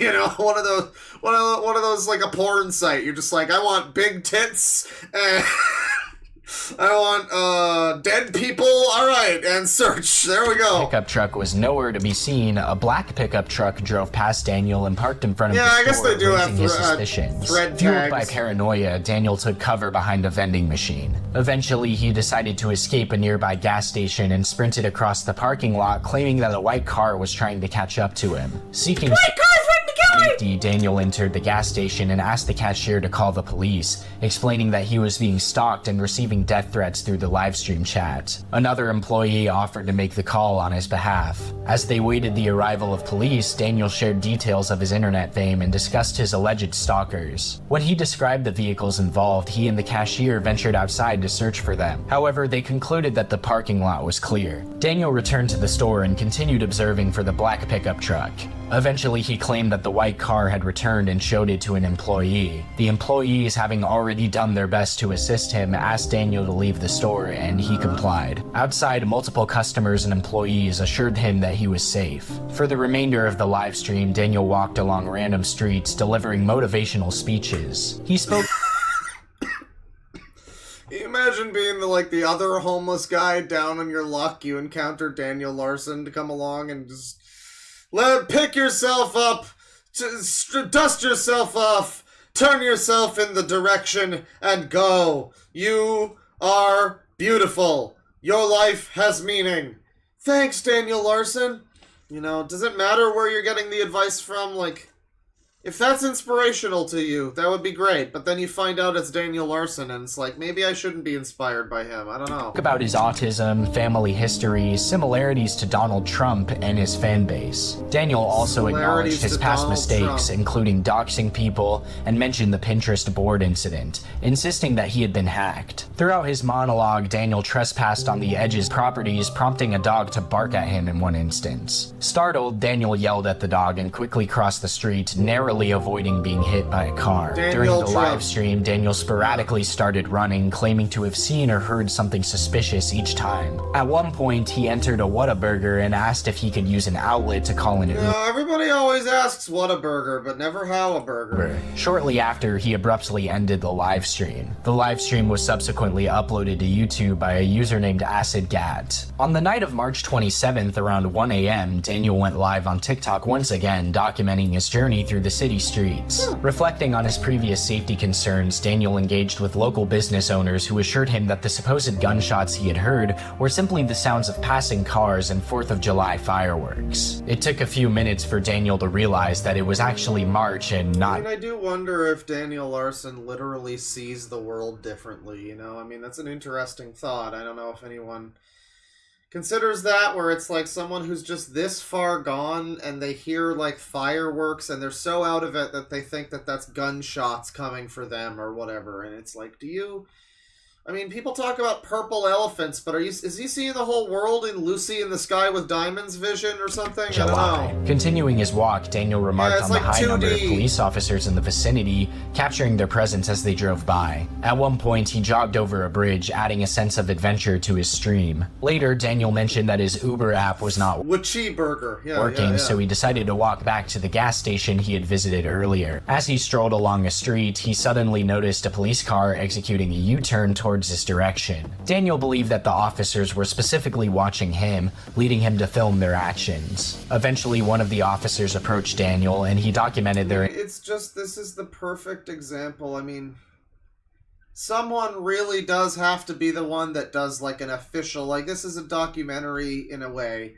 And all jokes aside, it's comprehensive, it's getting the point across, it's decent, but we need, like, a real... You know, like a fucking filmmaker to make a fucking documentary about how social media has affected people like this. Like, yeah, somebody like this might just exist normally and be kind of crazy and have some fucking weird stuff going on, but when you combine that with all these people in the comments that are egging him on, and he doesn't know what's real, what's fake, he's got people saying Grace Vanderwall's in the hospital.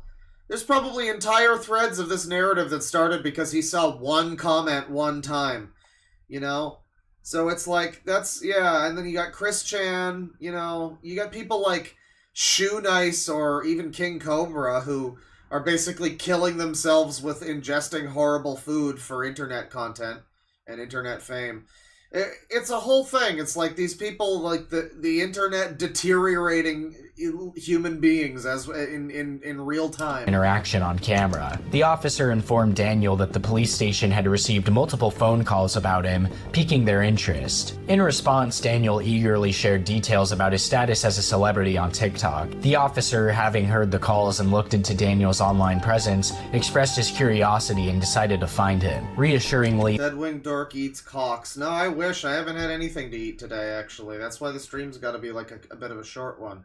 I'm gonna have the rest of my... I had some of my curry last night after the big fucking nearly 10-hour streamer, so we went for a while. It was such a fucking... Everything in that stream was fucking banger. Well, except for one part of it. That part was kind of boring. But the rest of it, it was a banger. We had that Kiwi Farms video. We got both of those furry videos. And, yeah, I still got some curry left over. No cocks today. I mean, I don't know how that would taste. Yeah, they have, like, the bull testicle thing that they eat sometimes. And, I mean, like, you know, it's like, I don't know if I would... Because there's, like, limits, right? It's like, would you eat... People make a whole thing about would you eat bugs? Like, would you eat bugs? I mean, people do eat, like, bull penis, you know? I mean, I guess I'd give it a try, right? I'd try eating some penis. Yeah. I guess if it was, like, prepared correctly, you know, you, like, fire roast it or whatever. I don't know what you do, but I've heard of that. I remember Far Cry 5, I think, had, like, a whole mission about bull testicles for cooking. It was really cringe, actually, but, Yeah, no, I mean, I would try eating some penis sometime. The officer emphasized that Daniel was not under arrest and was free to leave at any time. The encounter turned out to be surprisingly positive, and after bidding farewell to the officer, Daniel announced his intention to return to the gas station to charge his phone and call an Uber. Shortly before arriving at the gas station, Daniel concluded the live stream. However, almost immediately after the stream ended, the location of the gas station where Daniel had sought refuge was posted on Reddit. In response, Daniel made several posts urging his fans to stop calling the gas station. Unfortunately, the gas station staff was inundated with a barrage of calls from fans. It really is, the fans are like half of the fucking problem with a lot of the Daniel Larson stuff. It's so much focus paid to him, but he is doing a lot of, his fans are doing a lot of the fucking work too. Some intending to inform the staff about Daniel's reputation and presence, while others simply wanted to speak to him. It was reported that one person managed to get through to Daniel, but the conversation abruptly ended when Daniel became upset at being addressed as Danny Boy in Danderson. Eventually, the overwhelmed I don't know, man. I guess,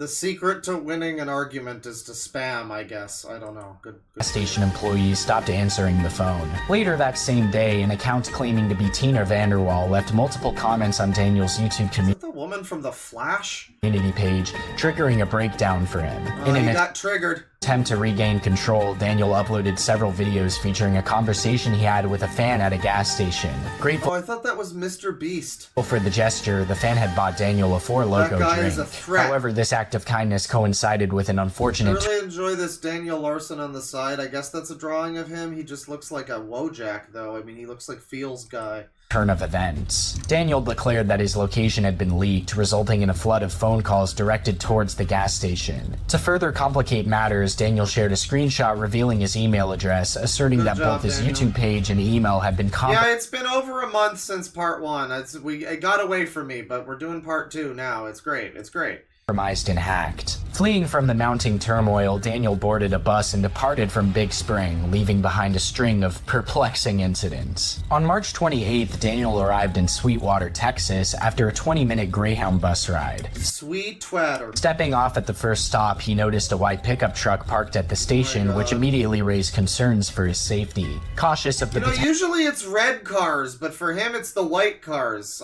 That's interesting. I don't know why it's usually red cars for people. I guess red stands out, but like white pickup truck being a problem for him is going to be that's a problem because that's a very common vehicle. Like potential threat, Daniel decided to stay at the station for a while. Unfortunately, some individuals managed to identify his location by spotting the business name in the background of one of his videos. These trolls went to great lengths to get Daniel kicked out, even resorting to calling the police. However, their efforts proved unsuccessful as Daniel remained undeterred. To make ends meet, he accepted an offer to mop up the bathrooms at the truck stop for $20. Later that day, in a TikTok upload, Daniel excitedly announced a collaboration. Wow, Daniel, you're looking different. With Playboy Cardi, a well-known rapper from Atlanta. With his plans set, Daniel left Sweetwater in the He's gonna run to Atlanta because he needs a check balance. evening and headed towards San Antonio. Arriving in It's the real Daniel challenge. San Antonio on March 29th, Daniel decided to go live on TikTok while sleeping at the Greyhound station. However, his rest was Somebody in abrupt. chat named Honda Civic says, as a vehicle, I'm quite surprised by this. Interrupted by an employee who woke him up. You know, we really need to watch more of Modern Day Leper sometime. The guy who was like, as a sex offender. I'm surprised. The sex offender rights gentleman. That's a cool channel. Asked him to leave the premises. It turned out that the station had received numerous calls about Daniel's presence, prompting them to take action. Daniel? Yes. Okay, were you in here last night?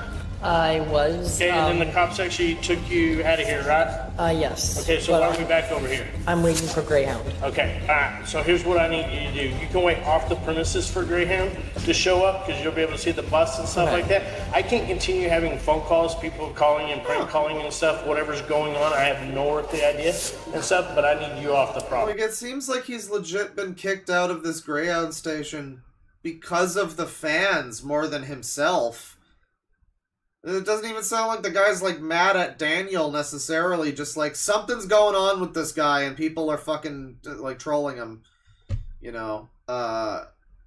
And, yeah, I mean, I don't know, he probably deserved it to some extent, let's be honest here, but... I will do that. Okay. Alright, thank you. I get treated like motherfucking shit.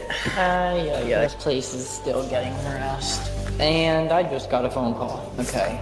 I just, got a phone call here. Okay. Well, that's my life. Later that day, Daniel arrived in Houston. However, the morning of March 30th brought an argument between Daniel and the employees and security at the Greyhound bus station. The dispute revolved around a bus ticket transfer as Daniel did not have a ticket for any of the buses. The employees insisted that he leave the station, but Daniel refused, even challenging them to call the police. In the midst of this confrontation, Daniel claimed to have called the police himself, citing threats on his life as the reason. Already deleted it when I came in here. I'm not gonna leave. You guys can call the police. Because when I came in here on the bus, I was going to do the bus transfer. Oh god, he always tries to explain himself and it just sounds like, I had my pants fell down and there was a virus! And every time, it just sounds the same. And of course no one listens to you, dude. It's like you're you're one of those. Okay, so then I'm leaving here at 12. I'm not gonna leave. Because I'm going to be leaving on the bus. Sir, you have to leave. You have a ticket, sir. Okay, call the fucking police. I'm not playing games. I did not. No, I didn't. I called the police because somebody was threatening to kill me. The motel? So I had to protect myself. But I said that I was going to go get the bus ticket and I was going to leave here at 12. Give me a fucking break.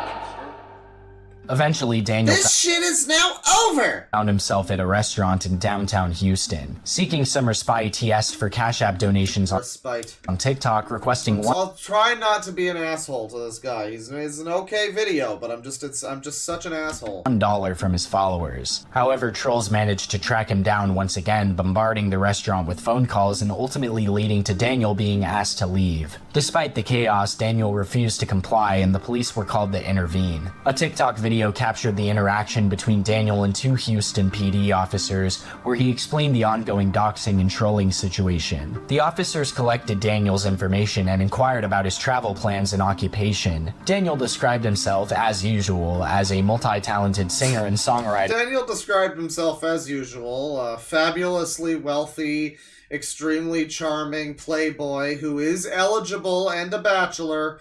And, you know, is just between jobs at the moment, you know, gigs, as he is a famous celebrity. But, you know, he's gonna get back on his feet as soon as his next album comes out. It's gonna be great. It's gonna be great. On a business trip, mentioning his upcoming Huge visit to penis, Florida too. before heading to New York City. The topic of doxing was discussed, with Daniel revealing that someone had made it their mission to get him banned from every establishment he... So guys, I've decided instead of stopping the stream in a little bit, I've decided to just order some fucking DoorDash. This is a very exciting moment. I've never done this before. We're gonna do I'm gonna be like Hassan and eat lunch on the stream. It's gonna be awesome.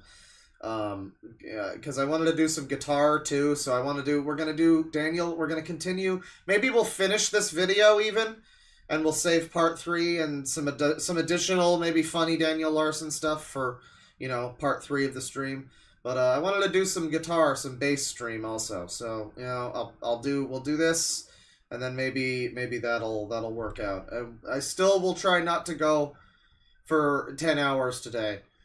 Good God, I want to have a nap. I don't have any other plans today, so I want to make sure I have a fucking nap. That's important. But you know, I wanted to wake up, and get out there. I think I got that in the wrong order. And I wanted to do some bass anyway, so I'm like, you know what? It's time to do it on stream again. Why not? It's gonna be great. Visited. The encounter with the police remained civil, and Daniel was advised to explore other restaurants east of downtown Houston. He was escorted off the property with a warning not to return. Seeking refuge, Daniel made his way to the Sodo on Main Apartment Complex in Houston. In a twist of events, he entered a restaurant called Mademoiselle Louise in the South Tower of the complex. Guys, what should I I order? However, the familiar pattern repeated itself. Just yell foods at me, and eventually I'll decide that sounds good. With trolls discovering his location and So wow, the trolls discovered his location again. This guy's whole life is he will not divide us. prompting the restaurant employees to ask him to leave. Daniel, determined to stay, refused their request, leading to another call to the police. A TikTok video captured a heated argument between Daniel and two Houston Police Department officers. The situation escalated with Daniel shouting slurs towards the officers, who eventually walked away and rode off on their bicycles. Angered by their response, Daniel followed their path, engaging in a confrontational exchange. I'm not debating. I just have like a serious question that I do need to ask. Okay. Go ahead. So recently, I gained. So 13% of the population. A bunch of popularity. All right, we're done here. So we don't have time for that. Okay, but can you leave? Somebody has been doxing my somebody. Okay. Going into the police department that you guys. I mean, the average human being on the fucking street is not even gonna know what doxing is. So, like, telling that to some random guy, it's not really gonna, like, help necessarily. I mean, he thinks he's, like, explaining himself. But as ever, he isn't really. He's just kind of making himself sound insane. I mean, like, the thing is, I could explain regular internet shit and not sound insane to somebody on the street, and it would still sound insane because they don't understand fucking Kiwi Farms or whatever, some random old guy on the fucking street, whatever, some, like, security guard, whoever that guy was. They're not gonna know about the doxing and the trolls, and this is all new concepts. They might have some general understanding, but it's just gonna sound insane, dude. It's just gonna sound insane. Of course he doesn't know that, but, like, obviously his whole tone and personality, you know, is adding to the whole, you know, it's a compound situation. Are not cooperating. Call fucking dispatch. Call fucking dispatch. Oh, you can stop with the food. It's fine. I'll get I'm probably gonna get like a breakfast burrito. It's gonna be great. No. Go call the police. Do not come back in here, okay? Thank you. We have to come back. This criminal trespass. Okay, you're putting me in physical danger. I'm gonna walk out in blindfolded into traffic if you don't come back. Guys, what do you think about an Indian food sub? There's like a place that does like Indian food subs. They got tandoori chicken sub. I mean, that sounds pretty fucking good. Pickled jalapenos, though?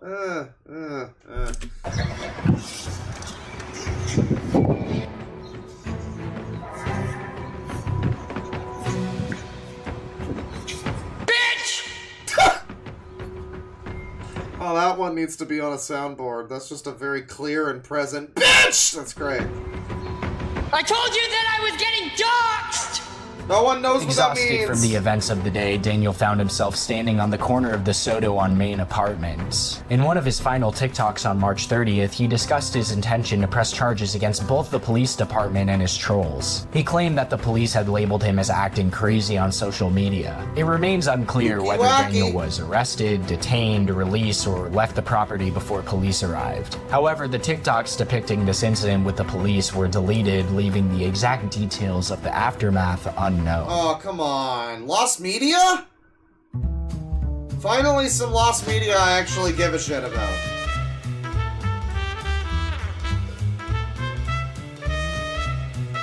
Is this when he meets the t-shirt guy? Daniel's new managers, including a user named I Wish I Had a Dad, played a crucial role in I Wish I Had a Dad. That's a good username, actually. Yeah. assisting him with purchasing a plane ticket to New York City. His main motivation for this adventure was to meet up with Tina and Grace Vanderwall, who had apparently requested his presence for an investigation.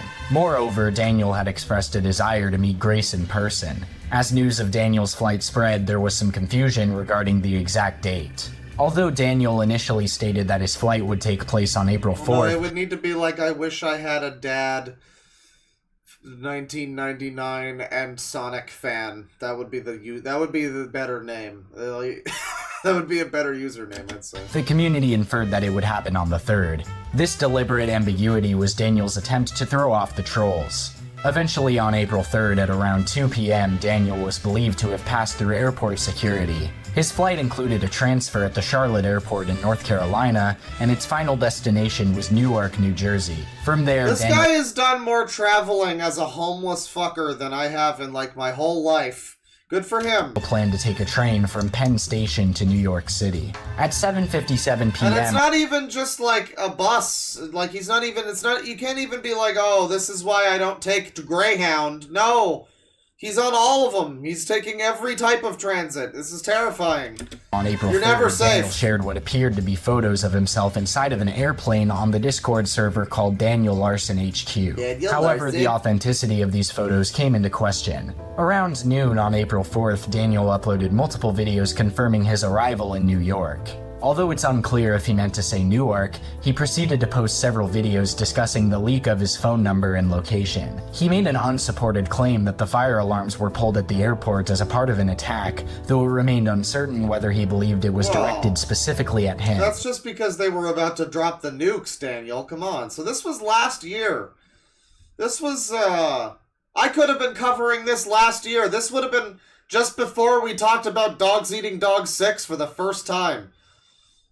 Instead, we could have been watching Daniel Larson get kicked out of a hotel for the 400th time. Daniel continued to upload videos from a subway or train car where he could be seen punching and kicking his I don't know why it's surroundings while edited like expressing this. distress over his kind of doxing annoying. situation. Stop. You guys are fucking scaring me. Stop. That's probably the idea. You shouldn't admit that.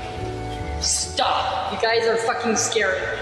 Later, a fan Beak posted a Maxer? TikTok video showing Daniel in their car with the caption, Alright guys, now the option is this. Help me decide. Breakfast burrito or barbecue pork wrap. Or BLT sandwich. It's a buy one, get one. So, I mean, like, you know what? I'll set it. You know what? Don't answer. Don't answer. We're gonna set it to a poll. There's gonna be a poll. We're doing a poll. Food. We're doing, breakfast burrito. We're doing built. And then the third option is the barbecue pork wrap. I mean, wrap sounds pretty homosexual, but like I am also vaping. So, a pot of honey? Now that's just communist talk. The Big Apple in all caps. That's right, boys. It's the Daniel Larson is in New York! This is, I love the ups and downs though of Daniel Larson's life, you know, where he's like, he's in the Big Apple. It's exciting. It's just like when he went to Disneyland. Excitement, you know, good for him. Happy for him. Happy for him. And then you know that he's, you know, it's gonna rebound real quick. But, you know, life is a series of roller coaster moments. So there you go. Daniel's presence in New York City did not go unnoticed by his fans, who eagerly tracked his movements and shared his whereabouts. Yeah, it is not looking good for the BLT or the breakfast burrito. I think the votes have it. I mean, like, it's 230 votes. I'm just going to end the poll. I mean, I'm good. Thank you for helping me decide. I mean, I didn't realize it would come down so... I thought it would be more three-way tie, but nope. Everybody wants the barbecue pork wrap. Around 6 p.m. EST. Barbecue pork, onion, pickle, and coleslaw. I'm probably not going to eat the coleslaw, but there's two of them. So. On April 4th, Daniel was spotted at Exchange Place in Jersey City. He boarded a train to the World Trade Center and later disclosed his location, Beats Karaoke in Brooklyn. Throughout April 5th, Daniel... can you imagine Daniel Larson in like a Yakuza karaoke scenario? I'm saying the word scenario again, I know. It's just, we need to like somebody, you know how Dogs Eating Dogs 6 put the Great and Mighty Pooh in Skibbity Toilet or whatever. We need that same type of thing where we like green screen Daniel Larson in over one of the Yakuza karaoke. You just make like Bakamitai, Judgment, one of the good ones, one of the classics, you know, Machine Gun Kiss, whatever. You just have him there. I mean, which one would be the most fitting for him? I guess Judgment, you know, Stray Dogs and all of that. That seems to fit. That fits Dan. Was continuously spotted and doxxed all over New York City. While some individuals had genuine intentions and wanted to meet him, paying for his meals, offering gifts, and even providing a room for him to sleep on the 4th through the 5th, others sought to exploit his vulnerability. On the night of the 5th, the bodega incident occurred. The bodega incident. A Reddit user named u/ZuckMonkey posted multiple videos of himself harassing Daniel, starting at a restaurant. According to Daniel, no, this is AIDS. They want me to. They're charging me 26 Canadian dollars for a couple of pork wraps. This is the problem with DoorDash. You gotta get one of the you gotta get like something that's on fucking super sale, or else it's bullshit. You know, fuck this. Fuck the poll. Fuck the media. I'm just gonna get a fucking pizza. It's fine. You know, one of the it's a cheap pizza. It's fine. Daniel, these teenagers had sent him death threats at various locations before showing up at a bodega. The fans repeatedly asked Daniel if he smoked crack and if he knew who they were. They deceitfully claimed Dude, it is. I was coupon maxing. The 2-for-1 is the coupon. That's the coupon. It still sucks. His friends, escalating Daniel's agitation. Throughout the videos, Daniel mentioned an unspecified security force. The fans continued to follow Daniel inside the store, taunting him by calling his name from different aisles and engaging in other provocative actions. They started playing Pac-Man with him in the middle of the store, and, you know, they were just, like, shouting, Daniel! And he was like, ah! He thought ghosts were coming to get him, you know. He eventually smacked his nose into a wall thinking he was going to get a warp zone. It didn't happen.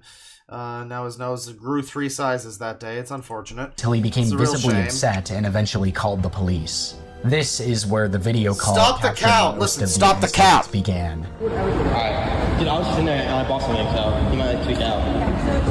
Alright, boss. I've asked you to leave. We're on the phone with the police. I've asked you to leave. No, I don't. I'm on the phone with my security. No, I'm not. Stop lying. Get out of here before I call the police. No, I remember when I was a kid. I've quoted it before, but when I was a kid, I had a friend who we were like throwing rocks at an old folks' home that was near us. We found like it was, you know, like this brush area behind the thing. And so we were kind of obfuscated a little bit. We were obscured, and we were just pelting their fucking wall with rocks and annoying them. And I was like, you know, what happens if the cops get called on us? And I'll never forget his response was, go ahead, call the fucking popo. I got legs, I can run. He was very white, by the way. So that just stuck with me, and every time something like this, like Daniel Larson just needs to whip that one out. Like, yeah, fucking try me, bitch. Call the fucking popo. I got legs, I can run. Popo tried to kill me. Popo tried to kill me. One of the guys that was sending death threats on Reddit. Daniel. I've asked you to leave. We're on the phone with the police. Daniel. I've asked you to Come on, Daniel. You know me. No, I don't. You do. No, I don't. I'm on the... Daniel, I am your friend. Why are you being like this? Daniel's basically getting what he was doing to Bob in that one chilling video where he was just totally out of character, not acting insane, but acting very calm and chilling like a serial killer before they do it. Yeah. Phone with my security. Are you smoking crack or tweak? No, I'm not. That's the story. I'm famous, and I don't know any of these people. And they're impersonating my security. And they're following me around the entire block. Damn. The restaurant. Are you smoking crack or tweak? I'm gonna have to ask you to leave. If you do not leave, I'm calling the police. Please leave. On the same night. Yeah, I mean, you are kind of just you're like, is it worse? You know, the adage about like, who is the fool? The fool, or the fool who takes the fool seriously, or whatever that one is. It's like, this is that situation. Who's the real loser here? I mean, admittedly, the fucked up weirdo that is like insane, or the group of like weird fucking people from the internet who want to poke and prod him that just show up at his location. I don't know, man. It's lowly behavior. You gotta be better than the fucking lolcows, dude. User u/cybercrimer uploaded a recording Oh, of a Mr. private Popo, Discord call please. involving Daniel, his management, and someone impersonating Olivia Vanderwall to Reddit. The call took place on a private Discord server, the same one mentioned earlier as Daniel Larson HQ, which served as a communication channel for so-called managers and the fake Olivia Vanderwall. During the call, Daniel was seen being kicked out of Little India Bodega by an employee for recording in the store and causing a disturbance. Furthermore, the individuals on the call goaded Daniel to spit on the employee and show them his camera. Who the fuck is John Pork? Consumed by rage, Daniel person? charged at the man and punched him. In response, the employee punched Daniel in the eye and pushed him to the ground. Daniel yelled, but the shaky and obscured camera failed to capture the actual assaults. I've already punched the security guard. You already punched him? Yeah, I did. Because he put hands on me. And I told him that I'm a celebrity and you're clearly putting me in danger. Yes, the police... I mean, I think that is what seals it, too, is the unknown person you've never heard of calling himself a celebrity, and it's just, I see. Yeah, you're a real fucking celebrity, buddy. Yeah, I mean, I guess... It's like a please clap scenario. If you need to tell someone you're a celebrity, I don't know how much of a fucking celebrity you really are. Like, even if you were at one point a celebrity. If this happened to Dean Cain, I would say the same thing. Like, come on, man. You can't just whip out the, I'm a celebrity. That doesn't work. Not if you, it doesn't, the moment you say it, it no longer works. On their way. I'm not gonna do that. I have you on film. Thousands love me. Get out. Get out. Get out. Get out. Get out. I have you on film, bitch. I have you on film, bitch. You told me to wait in there, bitch. Daniel, defend yourself. Daniel, get back at him. Fucking police. Well, I wind up paying the same amount as the barbecue pork wraps for 2 Hawaiian pizzas, by the way, with pineapple. You know, it's 2 medium pizzas. That's pretty good. It's a lot better than 2 pork wraps, you know, for that price. Yeah, it's fine. They told me to wait in there. No, because you hit me. You hit me in there. You hit me! You beat me down! You hit me in there. Don't call someone to self-defend myself. When Daniel turned the camera back on, he screamed about his injuries, claiming that his knee and eye were bleeding after being pushed to the ground. Despite the pleas... Yeah, I mean, it reflects extremely poorly on the epic trolls in this scenario. Of course, Daniel is still a loser, and for various reasons deserves a lot of the shit that he has had in his life. However, in this specific scenario, I don't know why that word has come up so much. It's weird. I don't know. It's relevant. It's the right word to use, right? But like in this specific scenario, yeah, these trolls they're not bussin'. They don't be bussin' right now. They don't be. From his managers and the fake Olivia Vanderwall to leave the bodega, Daniel refused to comply, stating his intention to press charges against both the employee and the 5 teenagers who had been following him. Daniel mentioned that he was waiting outside the bodega for the police and EMS as he did not emerge from the situation unharmed, which was a rarity in his previous incidents. He expressed the need for paramedics due to the black eye he sustained during the altercation. Later, a picture of his black eye was uploaded to Reddit by user u/Tanyupani. About an hour after the incident, Daniel revealed that he was still waiting for EMS, concerned that he might have suffered a concussion during the altercation. Subsequently, it was reported that Daniel had checked out of the hospital. While in the emergency room, he underwent a screening for a concussion which turned out negative, and no serious injuries were reported. Later that night, Daniel uploaded another video from the hospital, although it was unclear whether it was from his initial visit or if he returned. The video showed his black eye. In the footage, Daniel claims that he had been attacked by 2 fans in New York. It's just such a tumultuous life for him, and I mean, the thing too is, like, you have to ask, I mean, this guy's very documented. Obviously, we're watching a documentary about him right now. Guy's very documented. But, like, you know, the average hobo that's just living in a fucking back alley, you know, isn't it more or less a similar kind of fucking life where you're just like, I guess I'm gonna move to this state now with the little bit of money I have and maybe try there. And then, I got in a fight with some people and whatever. I gotta go shoot some guys. You know, I mean, this is just, we're alarmed by this because it's, you know, we're watching it. and it's all on film, and the internet is involved in sort of, you know, goading him, and people showing up and prodding him and trying to, you know, bait him into attacking them and all of that sort of stuff. But at the end of the day, this is kind of just the general run-of-the-mill life of a fucking general run-of-the-mill homeless guy life. City in 2023, but he assured his viewers that he I have heard of the White Bowser, yes.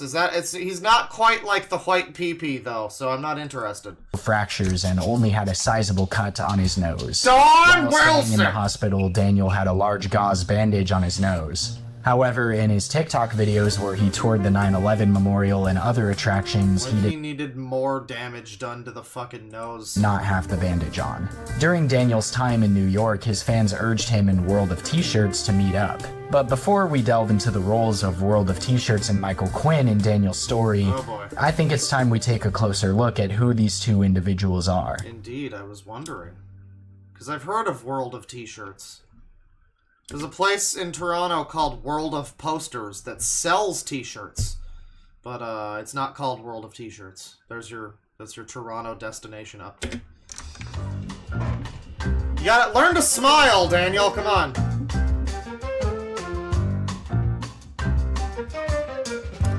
Someone says you wouldn't be interested in the White Bowser if I told you he leaked a woman's nudes on a Yu-Gi-Oh server full of thousands of people as a moderator. Well, I could be made interested, you know. I mean, I haven't watched that many. I think I saw the Kiwi Tapes video, and it seemed kind of, you know, vaguely interesting. Nothing I needed to weigh in on, but, you know, I'm happy other people had that fun interaction with him and whatnot. You know, maybe not the leaked nudes person, but, you know, other people that got to, you know, do content on him. I'm like, yeah, I don't really have any opinions on the thing, but I didn't know that part. I don't think I remember that part. Maybe I was busy boiling an egg at the time. I don't know. Joshua Block, known as World of T-Shirts on social media, rose to fame on TikTok in October 2020. Most of his posts revolved around his life in New York City, becoming closely associated with the city. Oh boy. I run this city now. Me. This is my city. New York is my city. This is like when Drake says that he runs hip-hop or something. Yeah. I really believe it, buddy.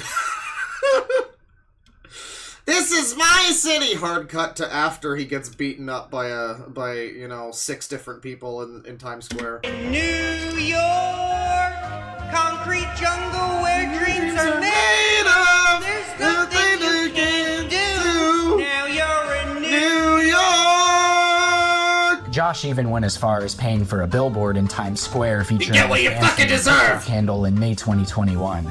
Like Daniel, he became a subject of online discussions and was referred to as an AIOPM or a TikTok lolcow. In recent months, concerns arose about Block's potential struggles without TikTok lolcow. I enjoy the look on this fellow's face. Just wait, sorry, what did you just say? Arose. Excuse me, sir? What's going on here, sir? What? I wonder what he said in this moment that elicited this reaction. That's good. It was about Block's potential struggles with alcoholism, as his videos often feature drinking and displays of intoxication. In 2022, he teamed up with fellow TikToker Michael Quinn, who acted as Josh's mentor. Is that what it was? It's AIOPMs. IPOMs. No, it's Pokemon. Alright. And helped him establish his NYC tour business. Interestingly, in 2023, Daniel Larson and World of T-Shirts found themselves entangled in a virtual beef, instigated by fans who wanted to see a clash between these two notable figures of TikTok, both coincidentally present in New York City. Fans eagerly attempted to lure Daniel to Josh's location. For those that have just joined, he mentioned earlier on World of T-Shirts, and he said something about AIOPM or something, and I was like, what the fuck is that? I guess that's like a group of people on TikTok or something. I think he said the name wrong. I don't know, but World of T-Shirts is apparently one of them.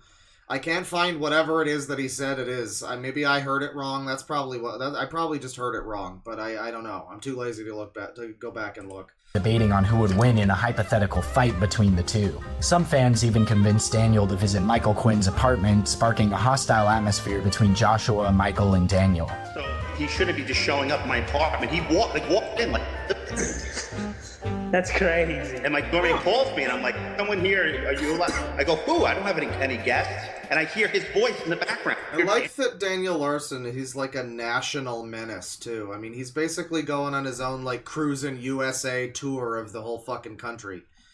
We're lucky he didn't wind up coming to Canada, frankly. I don't think he would, I don't know, he would have done some fucking damage. I don't think we were ready for Daniel Larson. Daniel Larson. Here's what I think is happening. I think Daniel Larson would have come to Canada like a fucking twister through the streets. Larson is autistic, so people are trying to tell, they think, oh yeah, he's autistic. All of us we can are get him autistic. into trouble. Oh, people won't care because he's autistic. Oh, well. Multiple videos were made by all parties denouncing any possibility of a meetup. Michael Quinn threatened Daniel with his security force, and in response, Daniel retaliated with TikToks threatening both Josh and Michael. He went as far as claiming that he would— So AIOPM is a slang term that describes mentally challenged TikTokers with special needs who are treated and exploited similarly to lolcows. The word is not an acronym. AIOPM. What do you mean it's not an acronym? So that's just... Well, that's a very stupid word then. I don't understand that then. I am curious about that because that sounds like that could be a whole gold mine of fucking people. AIOPM. I mean, like, it's not really bringing anything up. Oh, I guess AIOPM must be some kind of thing. Yeah, I think I get it now because this seems to be, like, you know, a little bit of that. It must reference something, like some sort of Down syndrome thing or something, maybe. Yeah, I mean, it might be worth looking into some TikTok AIOPMs, maybe. If that's a whole genre of human being, that sounds interesting, but not much of it seems to be on YouTube here. call the National Guard and even made a gun threat. Unfortunately, Daniel's gun threat led to the banning of his TikTok account Daniel Larson NYC. Blaming Michael for his financial woes, the ban on his account, and his overall misfortunes, Daniel's anger towards him escalated, further fueling the drama. Upon hearing about Daniel's plans to travel New York City, fans, and surprisingly even Michael himself, expressed their desire for a meetup between the two personalities. On platforms like Reddit and TikTok, many individuals attempted to persuade Daniel to locate Joshua Block and engage in a confrontation. Lolcows on the silly farm, AIOPM. Although neither exactly. Daniel Sing nor along. Joshua seemed interested, their fan bases and Michael Quinn remained invested in the possibility. After Daniel arrived in New York City, trolls attempted to orchestrate an accidental encounter between Daniel and Joshua. Oh, God. They sent Daniel to multiple locations so frequented cringe. by Joshua, falsely claiming that Grace Vanderwall would be present there. I am a hypocrite, though, because, I mean, this shit is cringe, but then you see some of the results that happen because of the trolls. Like, that time where the guy fooled... Like, okay, you know what a good example of trolling Daniel Larson is? And it's still an example that actually had negative results on his life, too. But it's still, doesn't reflect poorly on the troll. It's the guy fucking calling in the nuke threat. Pretending that it's a nuke threat or whatever. That there's, like, and trolling Daniel. And all he did was it was just a little, haha, nuke. It was, you know, probably most people wouldn't take that seriously. But Daniel took it so far on his own that he got himself thrown out of the fucking hotel and everything. It was like a pretty minor prod, you know? But a lot of this shit where it's like, we're gonna orchestrate them to meet up, it's just, Josh repeatedly don't need to do expressed on that. TikTok that he had no interest in meeting Daniel and had to leave establishments when he heard That's that Daniel true. We shouldn't expect much more from Big Pooh Stain 1. That's, might yeah. be coming. I might be expecting a little too much. Bodega yeah. incidents, Josh uploaded a TikTok video in front of Little India Bodega, the same location where Daniel was assaulted. At least the fucking t-shirt man is, you know, he kind of looks like a... He kind of doesn't look completely insane. We don't really have any reason why this guy's like a funny lolcow at this point. I mean, I'd like to take a moment, just sit right there. World of T-shirts. And there's a whole side documentary that we could watch about him. But,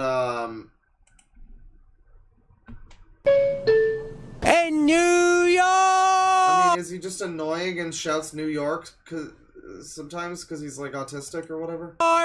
Concrete jungle where dreams are made of. Got Louis Vuitton because I'm banned from the Gucci store. Oh, wow. Yep, unfortunately I'm banned from there. Banned! That's some hardcore stuff, man. Banned! He's a very slightly...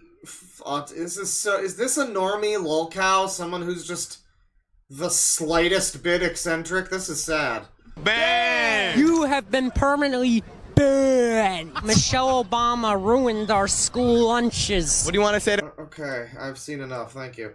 So nowhere near as funny as Daniel Larson and not really a lolcow. By that, at least by that. I mean, there's probably a lot more, but just like behavior-wise, it doesn't seem like a funny guy. I'm sure there's context, there's situations that happened with him that, you know, there might be controversies, but, you know, you see a couple seconds of the guy talking and it's just not that funny. You know, he just doesn't seem like he's that entertaining. In the video, Joshua announced that Daniel Larson had been punched in the nose at the bodega and proudly declared himself the ruler of New York City as World of T-Shirts.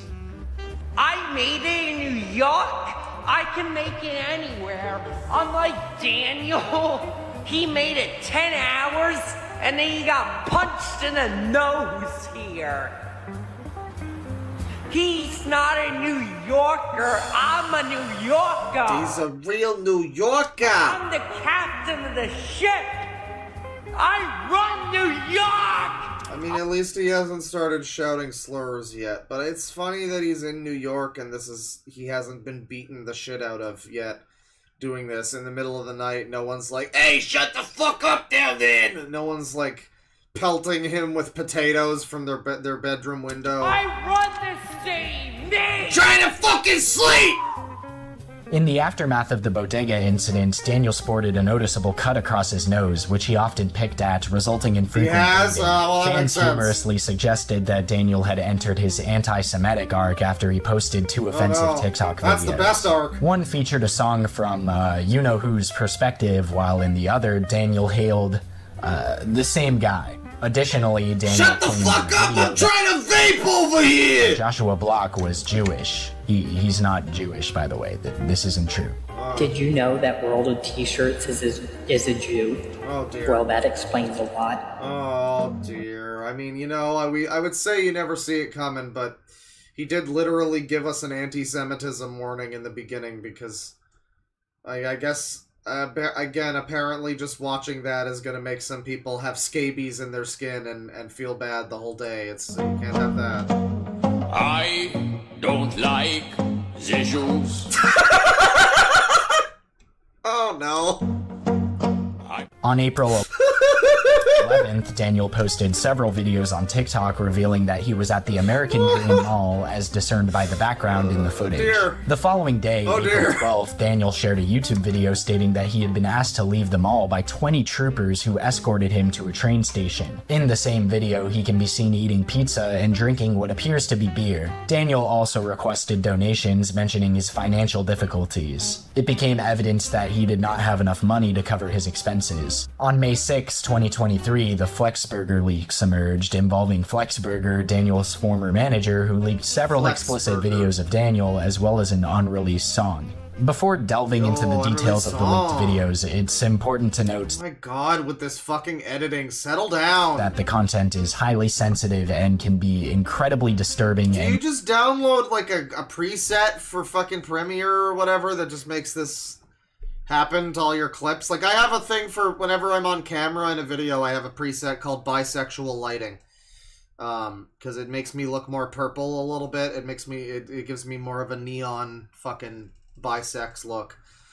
So maybe that's what he has. He has like a Mama Max filter that he just drops onto every clip. It's unnecessary. Disgusting for many viewers. As a responsible documentarian, I will not be displaying any of the videos and will provide only a brief description, avoiding any unnecessary graphic details. However, it is essential to include these events to provide a comprehensive account of the story. If you prefer to skip the graphic portion of the leaks, please refer to the provided timestamp. Anyway, Yeah, no, fittingly, bisexual lighting does look good on everyone. without further ado, It makes sense. I mean, it just makes sense. Flexburger leaks. The pencil incident, which had been rumored for months, was a video of Daniel inserting a pencil Oh boy, the pencil incident. I think I've heard about this one. This isn't good. into himself while jumping around in a pink room. The video was confirmed to be real after it was uploaded on Reddit on May 6, 2023. Understandably, the comment section was filled with horrified reactions. The shower incident involved a leaked video of Daniel pretending to dry off with a towel, creating the illusion of taking a shower.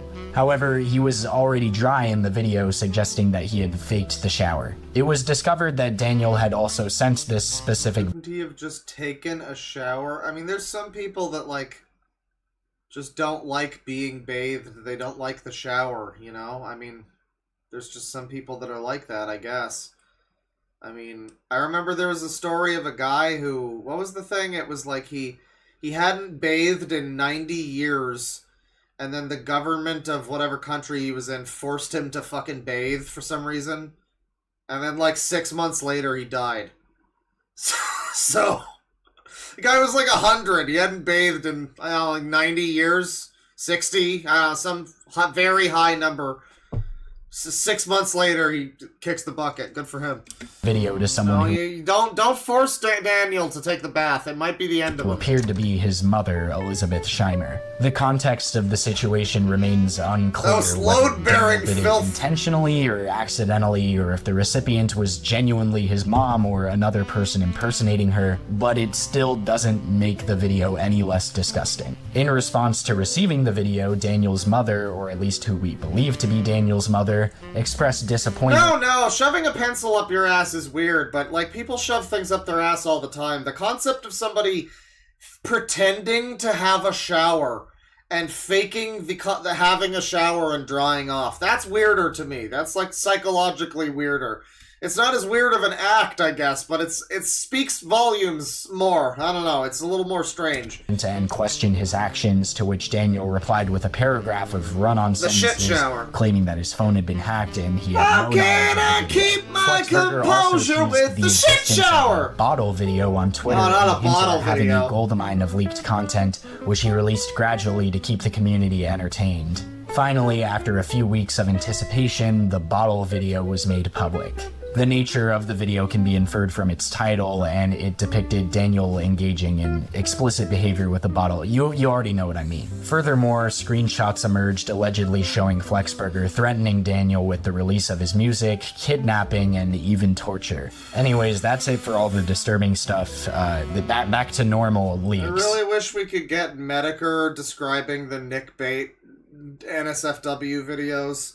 And now we see the disturbing Birdman take the bottle, and he squats over the camera here, and you know, just get a good like play-by-play of it. I know we can't see it, you know, but we need to, I mean, this is like kind of a description of it, but I would like a good, you know, a scene-by-scene recount of what's going on here. As for the unreleased... How long are these videos? Is he fucking himself with these things for like an hour, or what's going Daniel on? song, Flexburger unveiled it during an Ask Me Anything session on the Daniel Larson I think the subreddit. toothbrush was Titled different. Wild Hearts, the R&B music video lasted 2 minutes and 53 seconds. The quality of the singing indicated that the song was either unfinished or lacked auto-tune, differing from Daniel's other music. On May 8th, 2023, Daniel and Michael Quinn had their first meeting over lunch. Then, on May 10th, following their initial meeting, Quinn facilitated a long-awaited encounter between Daniel and Joshua Block. The world anxiously waited as Daniel walked through the doors of the Starbucks at the World Financial Center in downtown. So what exactly? I know we went over this, but it's like it was,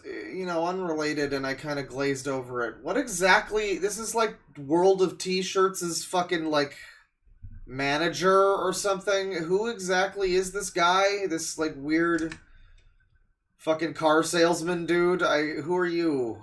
Why are you involved? Anxiously waited as Daniel walked through the doors of the Starbucks at the World It's a real Financial meeting of the Center in minds. downtown New York. As he approached the camera, a smile spread across his face, dissipating the tension of the moment. Daniel extended his hand for a handshake. Yeah, exploitative piece of shit. That's the vibe. I mean, it seems like somebody who's just kind of trying to get a quick buck. a quick buck off of an autistic guy, I guess. Jake seemingly expressing an apology, while Josh recorded his rendition of Empire State of Mind, with Daniel gleefully waving in the background. Oh god, it's the one song he knows. Concrete jungle where dreams are made of. You gotta be like out of key and not even that loud or anything. He's like realizing he shouldn't make that much noise because he's in a building. There's nothing you can't do. Now you're in New York. The two Daniel looks so good right there, you know, doesn't he look? He looks just right at home. Where dreams are made of. There's nothing you can't do.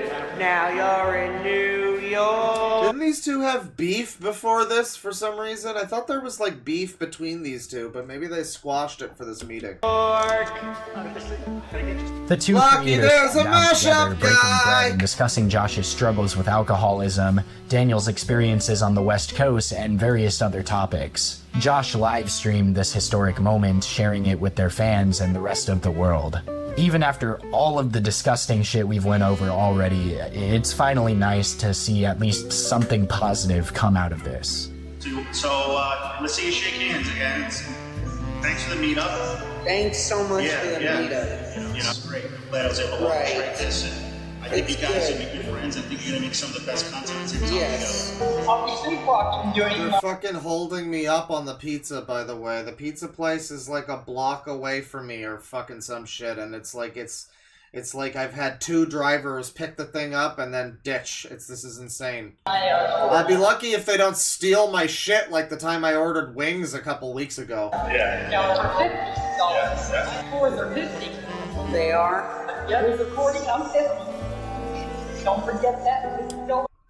Daniel Larson taunts World of T-shirts about his tours costing more. I see. Alright. Bill, guys. Getting into some serious drama.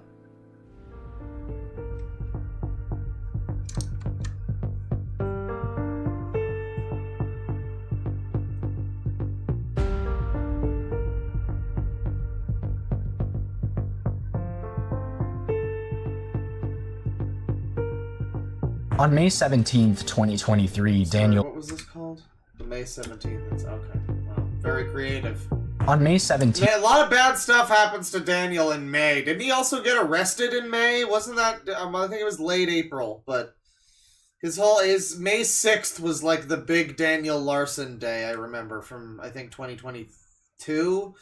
And now 23, and yeah, he's having a public meltdown and everything. 2023, Daniel Larson experienced yet another devastating breakdown triggered by a culmination of distressing factors. With approximately $200 saved up, Daniel embarked on a journey by purchasing a bus ticket bound for Orlando, Florida. His ambitious plan entailed earning income at Disney, followed by a return to Denver to work on a new studio album.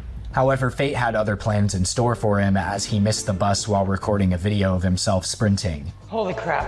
If I miss this fucking bus ride, I'm gonna be fucking angry. About a full fucking, 5 miles to go in an hour.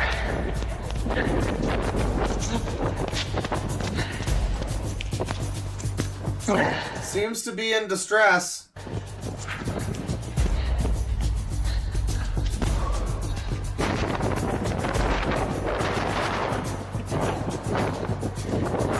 This is some good content, Daniel. I hope he doesn't destroy these headphones, too. I really do wonder what would happen to Daniel Larson if he did come to Canada. I mean, Toronto, you know, they'd probably, well, if he was just, you know, if he was just a visitor, a tourist or whatever, if he was a, you know, still an American citizen, then he probably wouldn't necessarily get any kind of special treatment, but I imagine they'd be a lot fucking gentler with him than this. Not that much, though. They probably they'd still have a fucking limit. I'm just imagining it bumping into this fucking guy out and about. This seemingly inconsequential event sparked a domino effect, pushing Daniel into a state of complete emotional collapse. In the midst of this turmoil, Daniel unleashed his frustration by viciously destroying the headphones he had been wearing. He stomped on them with fervor and then hurled them into the depths of the Hudson River. Well, what a shame. You know, I thought he might accidentally break the headphones, but fate had different plans that day. There they go.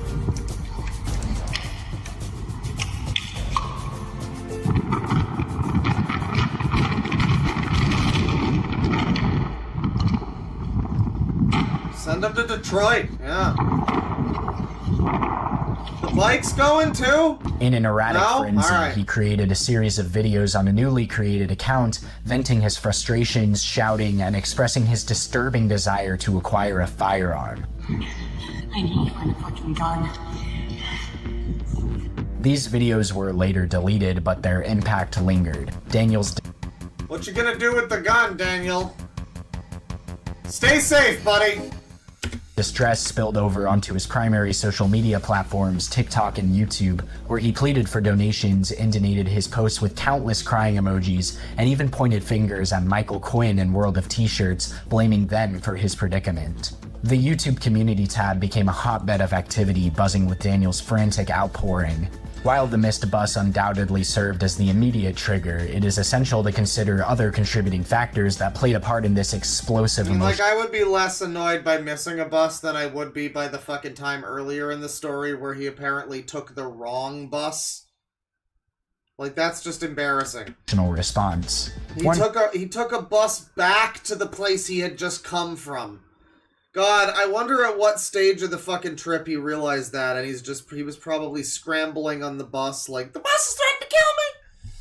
You know, that was probably a good experience. I don't know if there's any TikToks of that, but, you know, I feel like they probably would be here if there were. Plausible explanation lies in Daniel's mental health. Being both autistic and bipolar, he faces unique challenges when it comes to processing emotions effectively. Autism often manifests as an impaired ability to navigate emotional experiences, potentially intensifying the impact of this meltdown, where his bipolar disorder likely exacerbated the situation further. Another factor that may have contributed to the breakdown is Daniel's chronic lack of sleep. Homeless and with a precarious living situation, his sleep schedule has been severely disrupted. Sleeping in subway stations or on benches has become his unfortunate reality. Yay, welcome to the chat, Big Boy! Evidence Who scattered. was that lolcow again? It wasn't Big Boy, but it was the Big Boy's daughter or something, I think. It was like a trailer trash old family. And they were like in Detroit or something. And they sounded like they were from the deep south, and they were like, Big Boy! But they were from Detroit, apparently. Across Daniel's social media reveals his struggle, including posts from the night of the incident, indicating he had only managed to rest for a mere 2 hours. Explosiveness and meltdowns are common symptoms of sleep deprivation, making it highly likely that the lack of sufficient rest played a significant role in the escalation of his meltdown.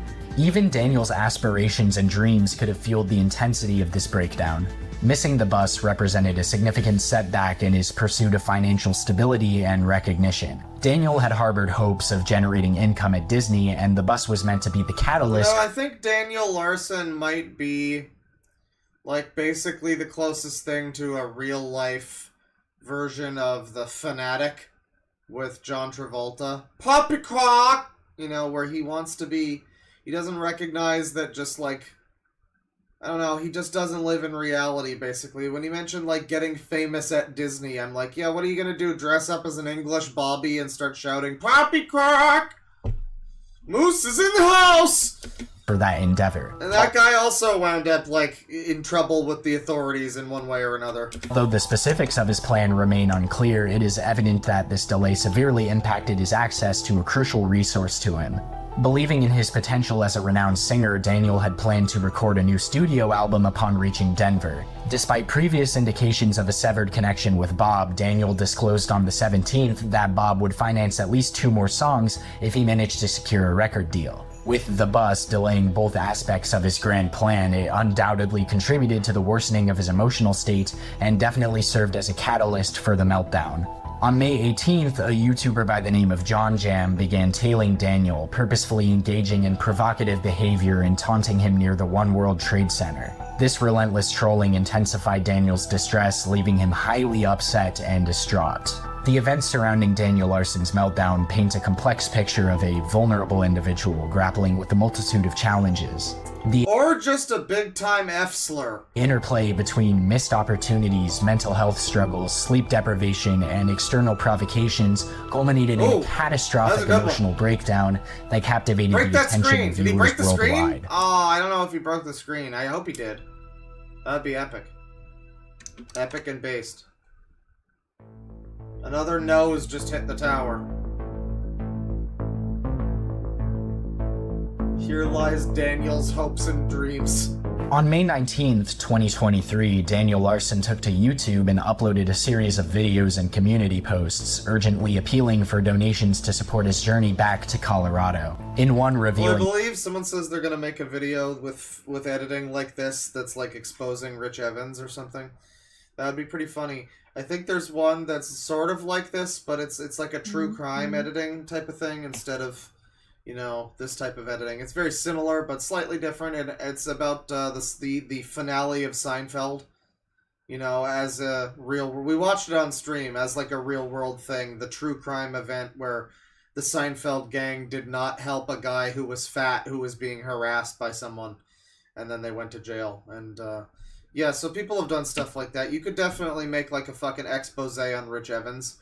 That you know, that would be that would be pretty good. I think there's someone on the server actually, who's planning on doing some Wendigoon style videos, and by Wendigoon style I mean gun crazed, very far right YouTuber who has at one point spoken to Wendigoon style videos. That's what I mean. The shorthand for insane hit piece video is now Wendigoon style video. How unfortunate. In TikTok video, he expressed the pressing need to reach Denver by Monday, May 22nd, as he had a recording studio session scheduled. Concerns about the consequences of failing to make it back to Colorado by the following day were also voiced by Daniel in the comments section of his YouTube page. However, in a perplexing turn of events, Daniel seemed to abruptly abandon his focus on Colorado and made a startling claim that Justin Bieber had purchased a plane ticket for him to Orlando, Florida. According... And again, it's like he doesn't really believe it, but he's wanting to manifest this into reality is apparently the idea. I don't know. It sounds very silly to me, but I guess, you know, in Crazy's head, that's how it works, I guess, but... He's gonna manifest destiny here, motherfuckers. Chat member, no, I haven't listened to enough Sleep. Just like how I haven't slept enough, I haven't listened to enough of the band Sleep. It's one of those ones where it's like, I like everything I've heard, I like doom metal, you know, it's good stuff. It's just not something I've listened to enough of, no. To Daniel's account, the two were planning to embark on a week-long vacation together. Oh, no, Kate got scabies from the stream. No! I'm sorry. Try changing your clothes sometime, you filthy degenerate. Thank you. Disney World. Okay. Amidst the whirlwind of updates, Daniel shared a video showcasing the view from a train, providing a glimpse into his journey. He then confirmed twice, with comments posted approximately 2 hours apart. It's weird that he would even want to meet Justin Bieber. I mean, like, I guess, just for clout and celebrity fame is all he kind of wants, but...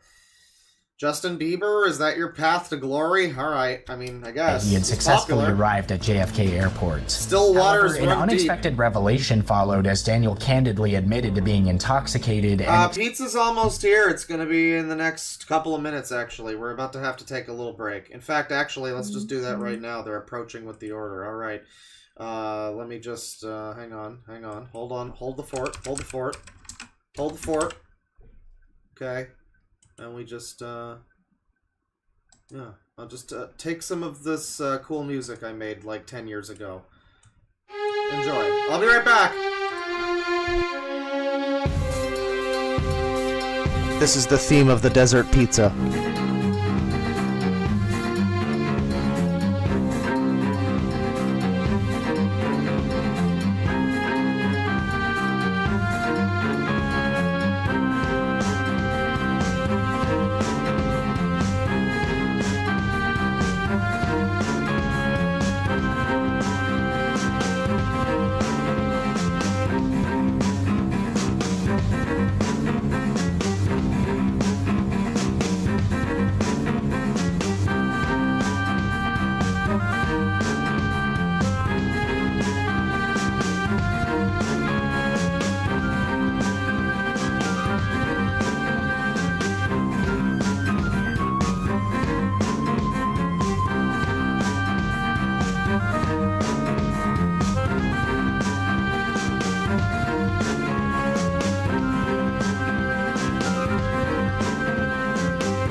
Unfortunate. We've got the slowest fucking pizza guy in the world. Decided to wander around for a little while in front of the other house next to me, and then, oh, hi, DoorDash? Hi, yeah, hello. Oh, is this you? Yeah, it's me. Oh. And then he comes up directly to the door to unzip the bag, to slowly reveal the pizzas, and then only before handing me the pizzas, he says, please pick me. I don't even know what he means. Like, rate him? Like, give him a like, tip? I think he said tip. It really sounded like he was just saying, please pick me! Which, I mean, not at that rate, sir. But thanks for getting me the pizzas. We got the pizza. We're eating. It's big eating hours. Hawaiian pizza with pineapple, and we're going to continue the Daniel Larson adventures. Daniel Larson? We're about halfway through this video. I guess we'll finish the whole thing. That's fine. Expressed his intention to remain inebriated during the upcoming plane ride. His excitement grew as he eagerly anticipated the prospect of experiencing Space Mountain in the near future. A post captioned, "Who is ready for the explosion?" further fueled anticipation among his followers, suggesting that things were progressing as planned, either in terms of his travels to Orlando or the imminent flight itself. However, just an hour later, the situation took a drastic turn when Daniel left a comment stating, "We have a major concern and problem."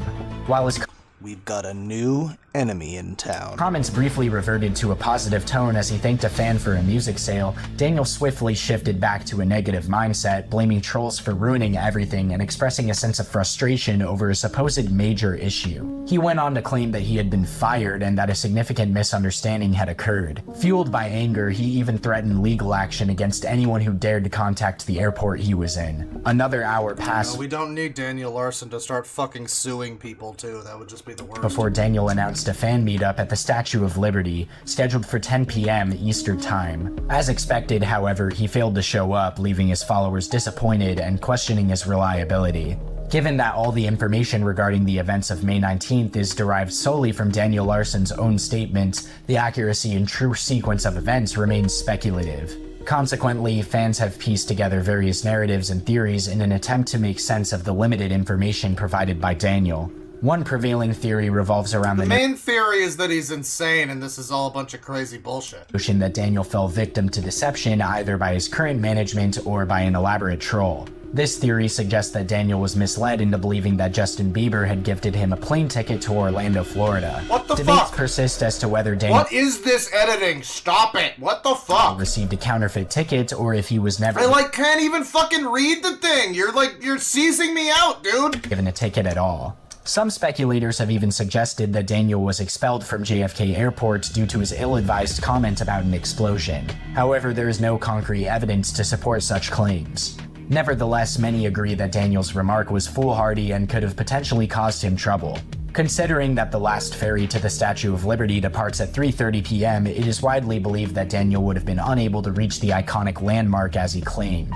Some theorists propose that Daniel mentioned the Statue of Liberty to misdirect people from getting his actual whereabouts, although this theory remains unverified. Finally, on May 20th, 2023, nearly 2 months into Daniel's extensive travel arc, he managed to secure a plane ride out of his whole life not just an extended travel arc, frankly? New York City. Daniel documented the journey through TikTok slideshows, and coincidentally, Reddit user SCNYC happened to be on the same flight and captured some photos of him. Upon landing in Denver, Colorado, Daniel shared a heartfelt video where he exclaimed, "Finally, I'm back home," while blowing a kiss to the camera. Later that night, he posted pictures of drinks, claiming to be enjoying a dinner with Bob at Olive Garden, signifying a reunion and celebration of their renewed friendship. On May 22nd, 2023, back in his home state of Colorado, Daniel Larson found himself in a tense encounter with individuals who claimed to be a part of his security team. However, Daniel vehemently denied their association and insisted that— Chat member, a lot of the shots, Daniel Larson does look very British. He looks very British in many of these shots. They leave him alone.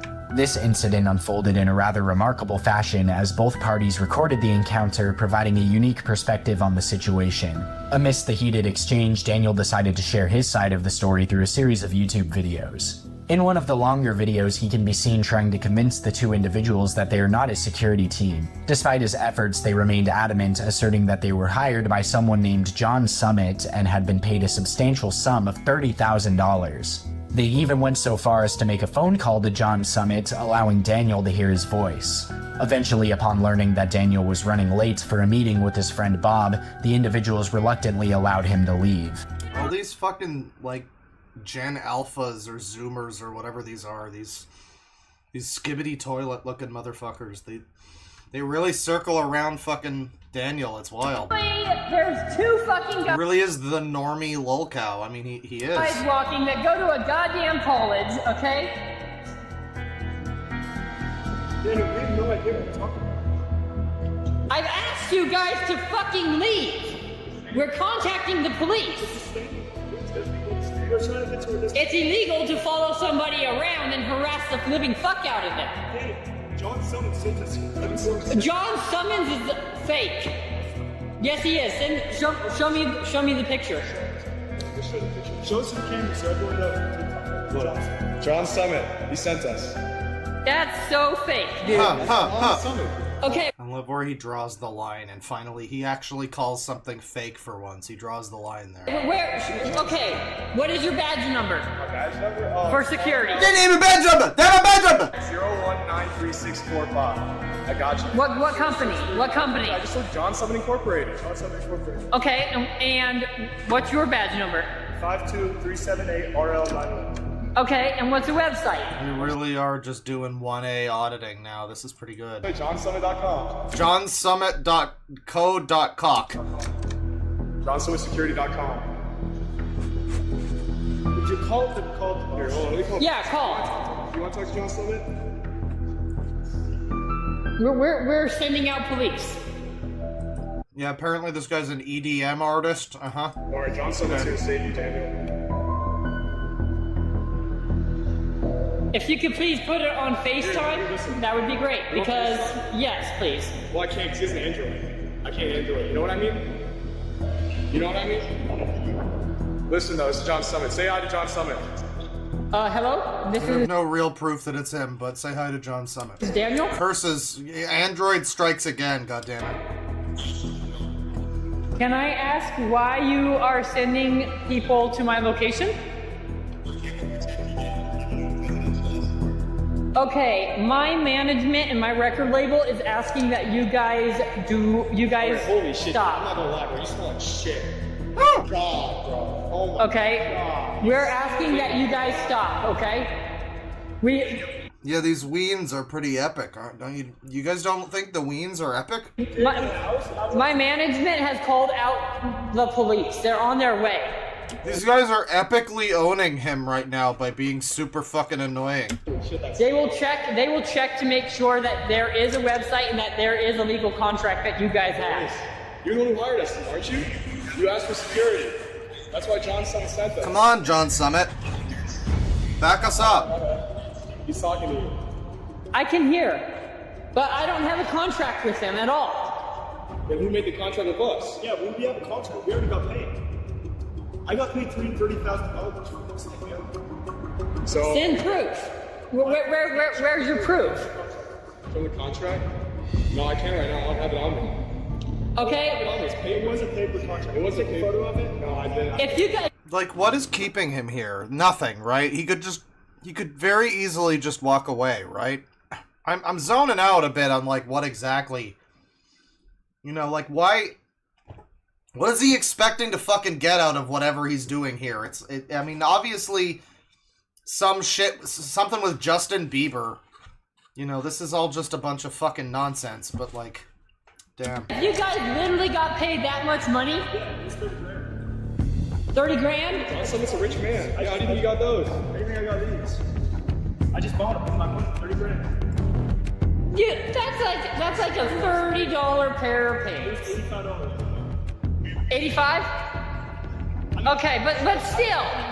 But still. Say that again? With my family. I got paid 30 grand. What are you gonna do? The fucking music. Dude, why did you edit like this, man? Because trying to turn the media against you, Daniel. John Summit knows inside info. Listen to him. Listen to him, man. John Summit, he's the one who said this. Here, tell him, John. He's the thing that's a lot of money.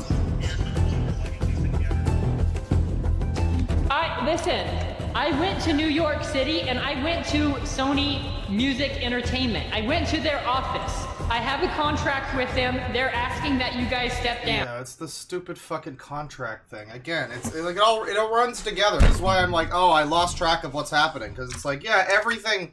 It's always just someone fooled him into getting fucking, you know, someone tricked him again. Into this in the same way that they tricked him the last time, basically. It's always the same thing. Literally the definition of insanity. We are also aware of the trolls that are involved, okay? And we are pressing charges on them. We believe that you guys are also trolling because we've asked you guys to stop and you guys won't. Well, we have to argue. That's what we're paid for. That's what we get paid to do. It's like my job, you know what I mean? I gotta pay for the kids.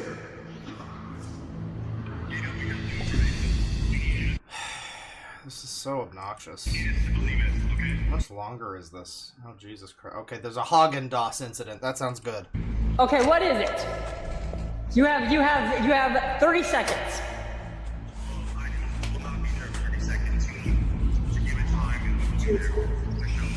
No, I'm meeting up with Bob. I'm literally late to meet up with him. You want me to switch to the fireplace? It's hurting your eyes? Yeah, you know what?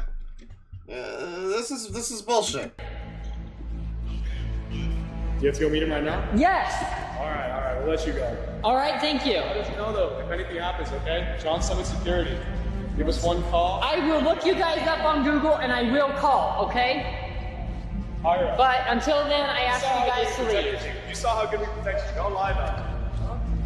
You were safe. You were safe at all times. But just to let you know, Bob will... Yes. This is so fucking annoying. I'm skipping past the Zoomers. I'm done with the Zoomers. We're in another thing going on here.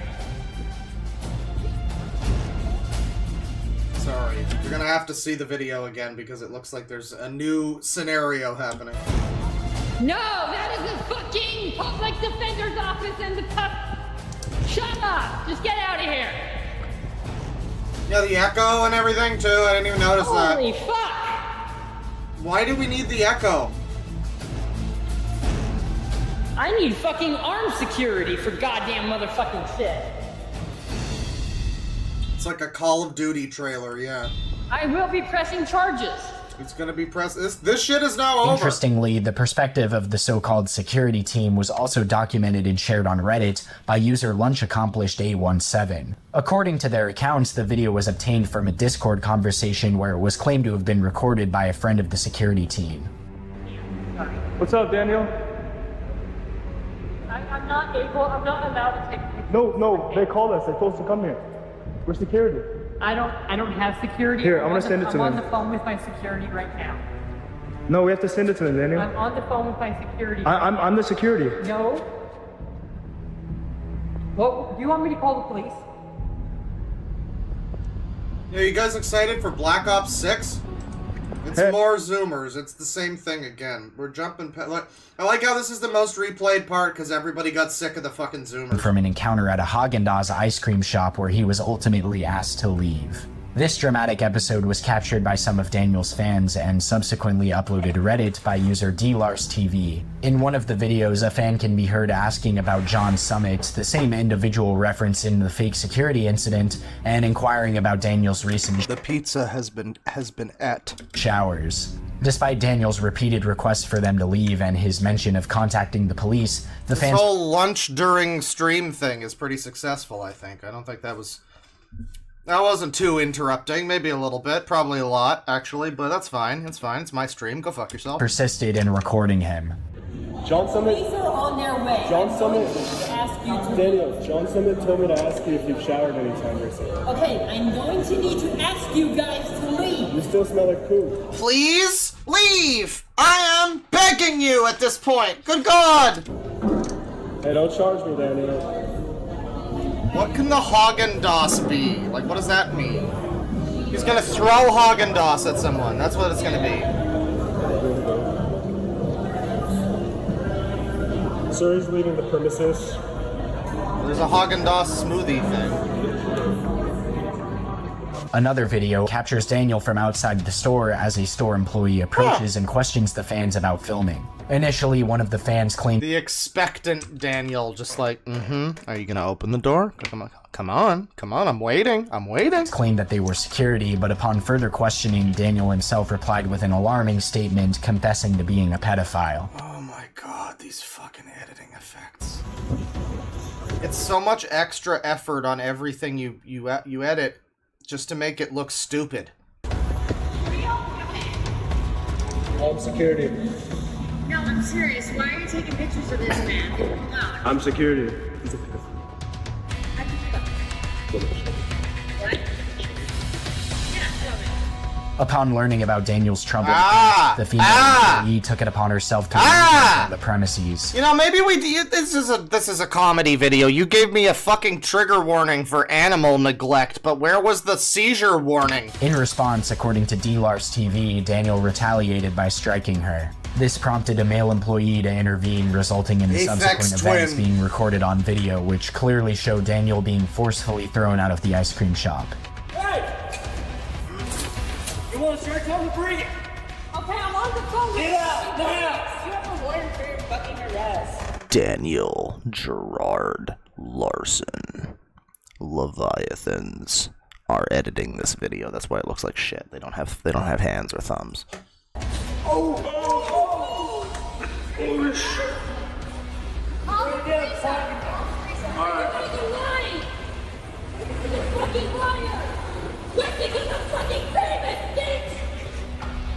As the altercation continued, Daniel's meltdown only intensified, culminating in him uttering racial slurs. No!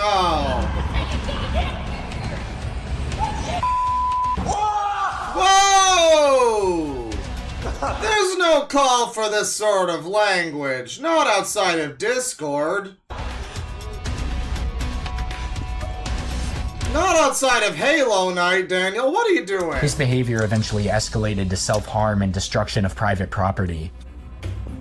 Okay, Daniel, stop. Daniel, stop. No! Daniel, just get out of the store. Come on.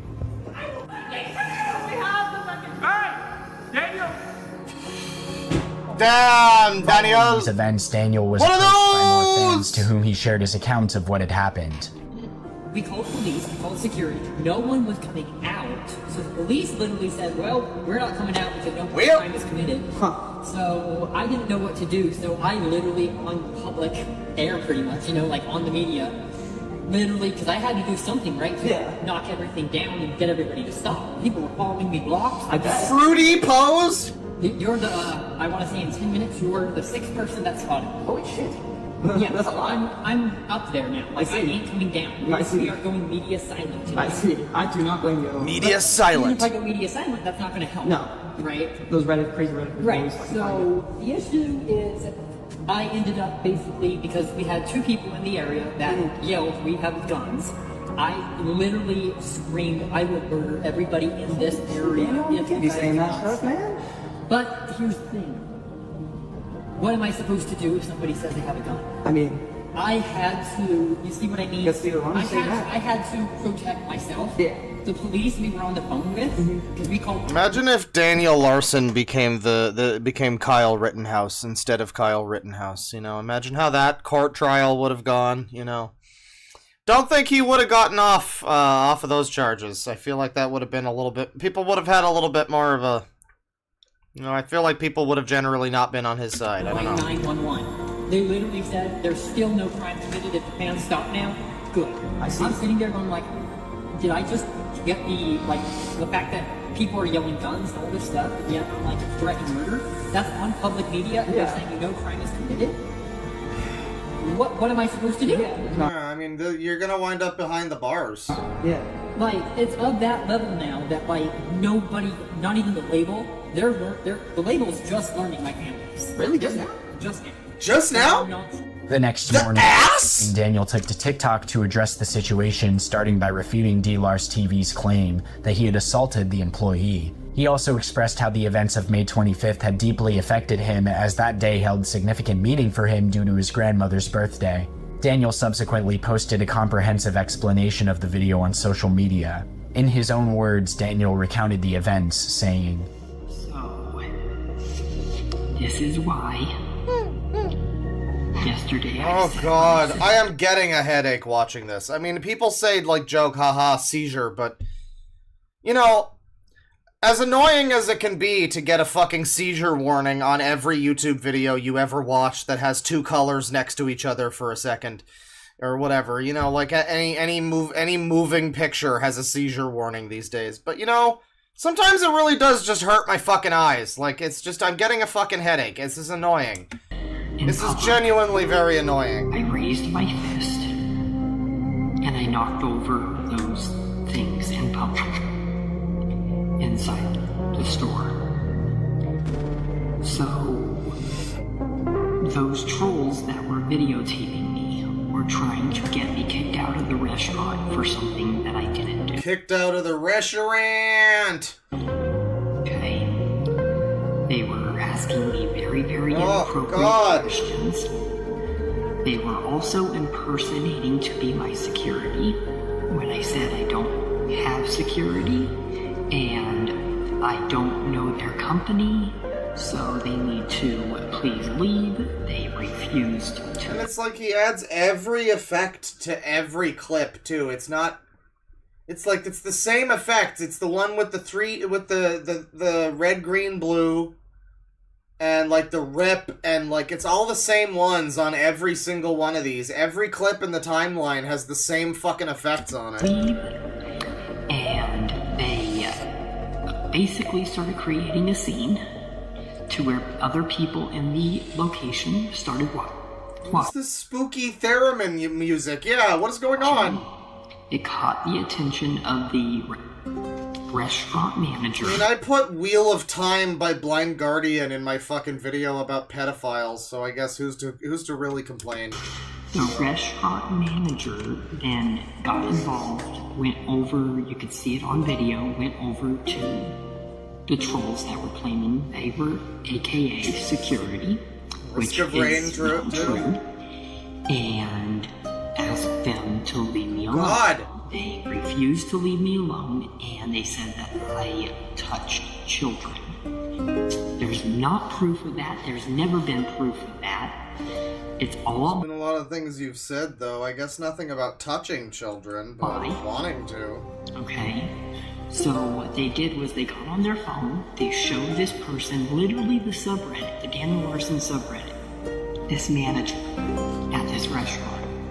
The manager believed it, came back in, asked me to leave.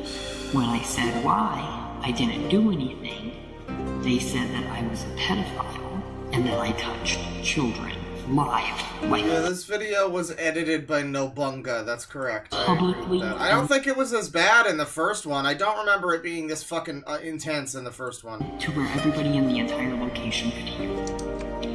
Okay? At that point of time, there was about 10 cameras from people in the location, 10 cameras on me. Yeah, why is there Oblivion music? One of the people. But the bald songs will prevail. And that is what escalated everything. Okay? Because I don't mess around with threats like that. I don't. So I said, okay, I will leave. Okay? They basically got aggressive. It's literally like medieval fantasy music. This is some real editing, isn't it? I mean, but it's a very positively rated video. People have enjoyed it. I guess we are the outliers. I guess overall it's a pretty good video, but there is all of the fucking glazing of himself at the beginning, and then all of this editing is just unnecessary. I mean, the first one was all right. This is becoming more insufferable. You can't see it very clear, but and I feel like it's getting worse with time. Door, pretty much the front door. When I was leaving, that guy that is in the picture, in the video, pushed me out the door. Oh, the guy in the video tried to kill me. My backpack went flying, fell on the ground. Okay? And I overheard, you can't really hear it on the video, because it came from, like, the other end of the courtyard area, you know, the street. So you can't hear this person, but the same guy, I'm guessing that was inside, was once again outside, claimed he had a gun, and at that point I started escalating because it was like, you know, it was just a really bad situation that I was blackmailed to be in. I called the police never showed up. I mean, it's always the same shit with him. It's just this, like, like, if he fucking picks the right dialogue options, he'll explain it to us and we'll all go, oh! You know, we've been wrong this whole time. Now I understand it. We were tuned into the wrong fucking wavelength. Now I'm getting the signal clearly. There you go. No, that's not gonna happen. He really thinks that. He won't shut the fuck up. He won't stop fucking babbling about, there was a virus! I don't care, dude. And they said no crime was committed. So, what am I supposed to do if the police don't show up? If they're saying that there's no crime committed, and yet I'm being completely blackmailed by these fans, these trolls, until I get permanently banned for life from these places. Thank God. It's not okay. Thank God there's a Java update available. That's good. It's good timing. That's what happened. And I panicked, and I felt like I had to defend. And my pants fell down? I'm a celebrity, and get me out of here. People shouldn't come up to me and try to put hands on me 24/7. That's what security is for. You know? That explains it. I put up with too much, and that's the hard truth right now, is this needs to... I think I got Java so I could play a game from 1997 on my PC. People need to understand what I'm going through, and what I've been trying to say, and what I've been trying to get heard, that I've been getting called a liar about, because it's not okay. Yeah, and that's the thing too, it's over-edited, but also poorly edited, because why can't you cut out parts of this clip? It's like, it's superfluous. He's just babbling. You get to the fucking point. We don't need all of this. This is just him fucking... why not just include every clip he's ever made of him talking at length, ever, at this point? It's just become like, it's like a supercut of every video he's ever made, I guess. This isn't that interesting. We're done. Chapter 24. Let's get this fucking train back on the rails here, people.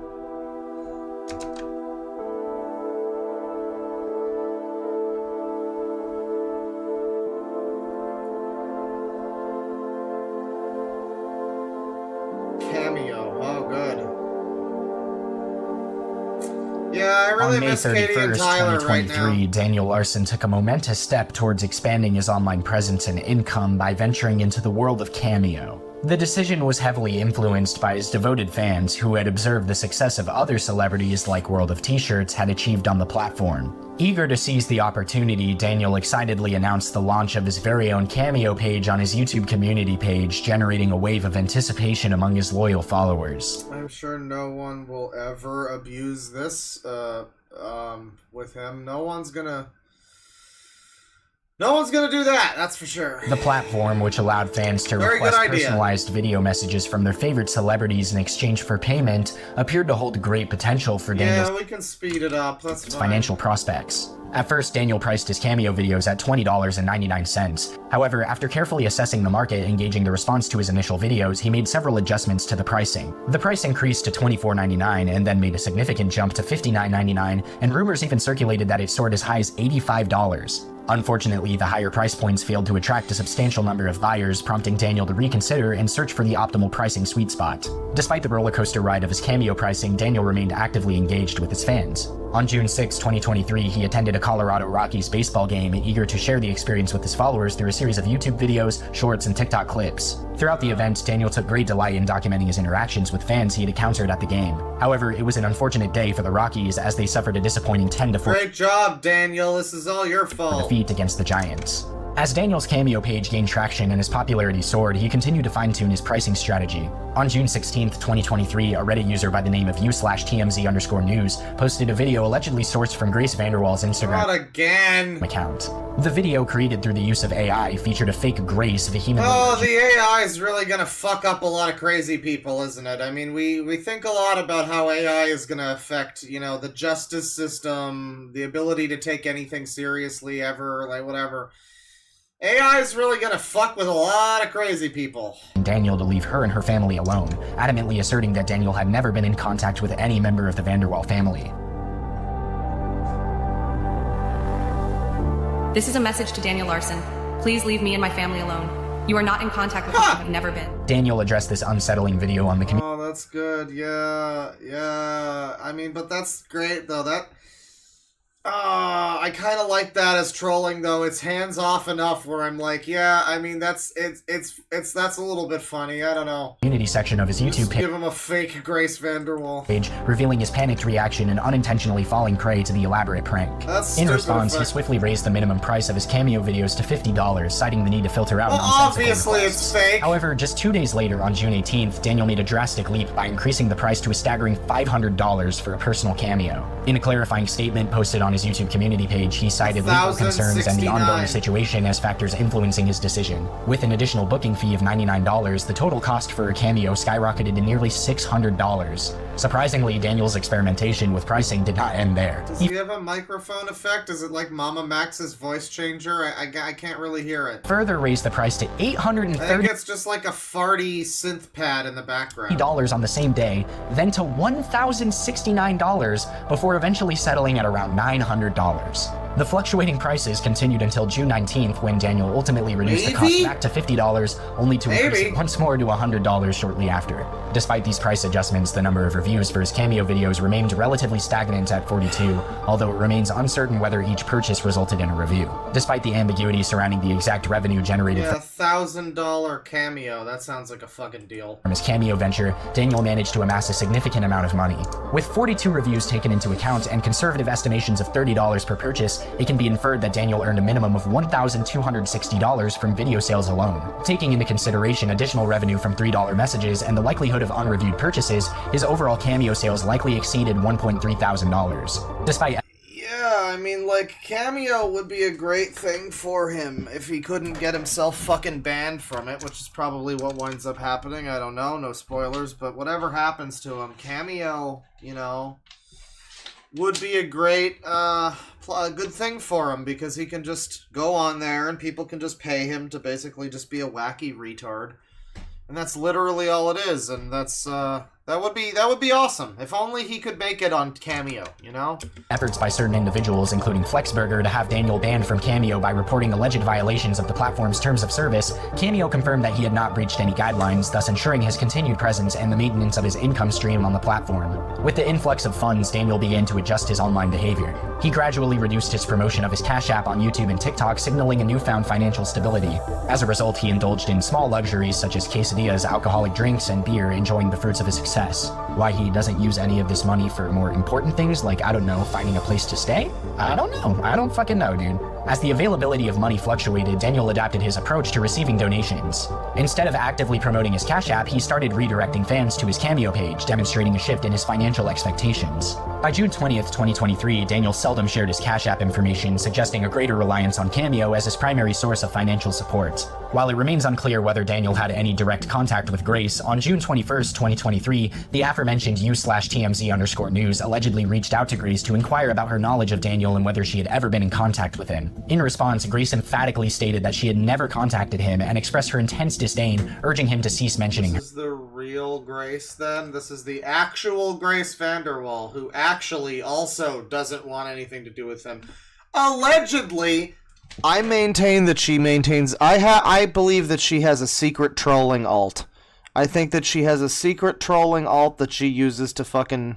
to to like nudge him, you know, just like, yeah, walk into the train tracks, yeah. I think she's like a devil on his shoulder. I think that she touched the poop a little bit. That's just my theory. I have nothing to base this on, but I believe it. I just believe it. Her vehement feelings towards Daniel were not surprising given his well-documented She's the man in the inappropriate pickle behavior suit. towards her, particularly considering he developed a sexual attraction towards her when he was well into his 20s and she was only 16 to 17 years old. Furthermore, Daniel's relentless harassment of Grace and her family, inciting online harassment every time he commented on any of her posts, only intensified her animosity towards him. There's a strong possibility that even if Daniel were to encounter these messages, he would refuse to acknowledge them and instead attribute them to trolls, his past management, or use individuals from his past as scapegoats for Grace's undeniable hatred towards him. Due to his delusions, he would continue to believe that Grace harbored affection for him, dismissing any evidence to the contrary. It is well within Grace's rights to harbor such animosity towards Daniel, considering the extent of his obsession with her, his disturbing actions, and the behavior exhibited by those who follow his hand. Yeah, I mean, realistically, this woman probably wants nothing to fucking do with him whatsoever, but I'm just saying, I like the theory that she secretly trolls him. I know it's not realistic. It's probably not real. But, like, I just like to believe that. I think it's funny. But in reality, no, it's most likely that she actually does just want this guy to fuck off forever, which is understandable, really. Regardless of one's stance on Daniel, spamming Grace and her family members with comments about him is unacceptable behavior. Grace and her family have done nothing to deserve this unwarranted attention and are simply victims of circumstance. And I'm sure Grace wholeheartedly shares this sentiment. TMZ_news responded to Grace with their condolences towards her and her family, offering to cease messaging her about Daniel, showcasing a level of maturity that many other trolls failed to demonstrate, likely due to their emotional immaturity. However, it's important to acknowledge that there is a significant possibility that these messages were falsified. It is highly unlikely. I don't think her giving him any attention. Oh, these are fake messages. I guess that could be. Yeah, I was willing to believe that these were just real. This sounds believable enough, but I mean, it's more likely that she just wouldn't respond at all. Because that's what I was gonna say. Like, don't. Yeah, someone's like, just give him some attention. No, because you give him one little bit of attention and he'll know that his bullshit works and he'll keep going. You know? And that's what, it's probably best for her to just completely ignore his shit. Likely that a genuine celebrity would engage in a conversation with a random stranger, proclaiming them to be a nice guy after just 2 direct messages, especially considering Grace's history of ignoring people who discuss Daniel on her platforms. Until further evidence emerges, it's crucial to approach these messages with skepticism, recognizing the potential for an elaborate hoax or an alleged fabrication. Nonetheless, the overarching... All the fucking people in this guy's audience are, like, insane, so, I mean, yeah, someone probably just made up some fake Grace Vanderwall screen caps, sure. In fact, remains unchanged. Grace and her family vehemently desire no connection with Daniel, neither presently nor in the future. And as always, regardless of how close Daniel comes to accepting the reality of Grace's hatred towards him and her family's wish to sever ties... at least it's just Grace Vanderwall, and it's not like a dead 5-year-old Palestinian child. He will continue to delude himself into believing that Grace loves him, dismissing anyone who contradicts his distorted perception.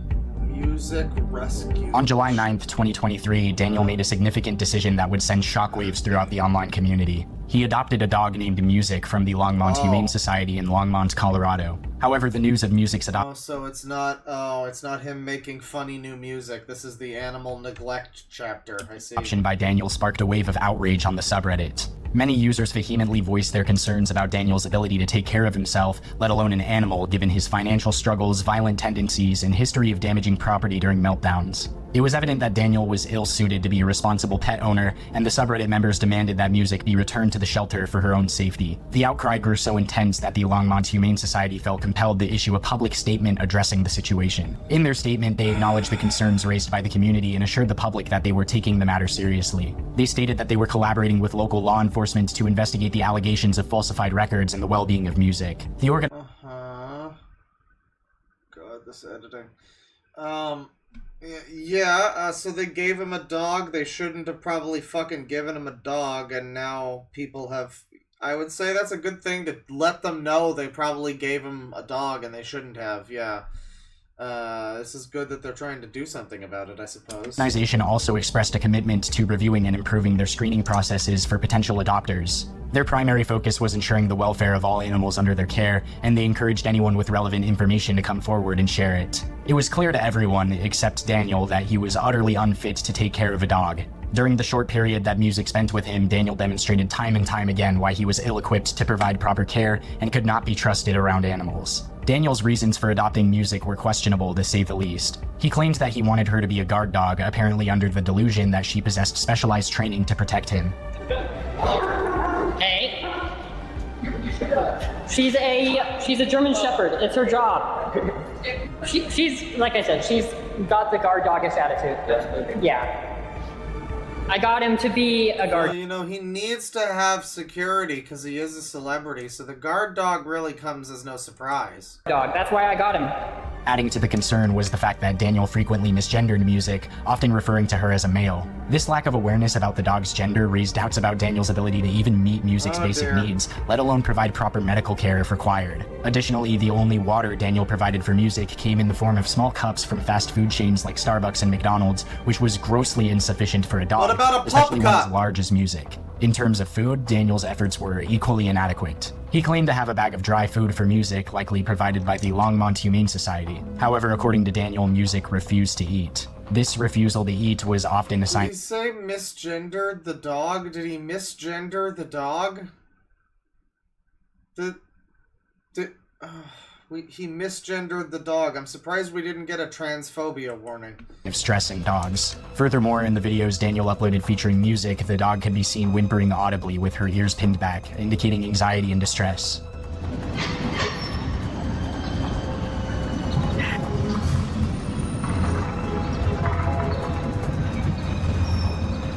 Well, that's a shame. That's a woke dog.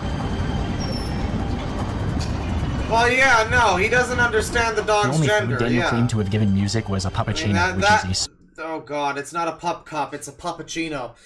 Yeah, that's that part I get. Sure, yeah, he doesn't know what the fuck the dog's sex is. He doesn't know how to fucking deal with the dog.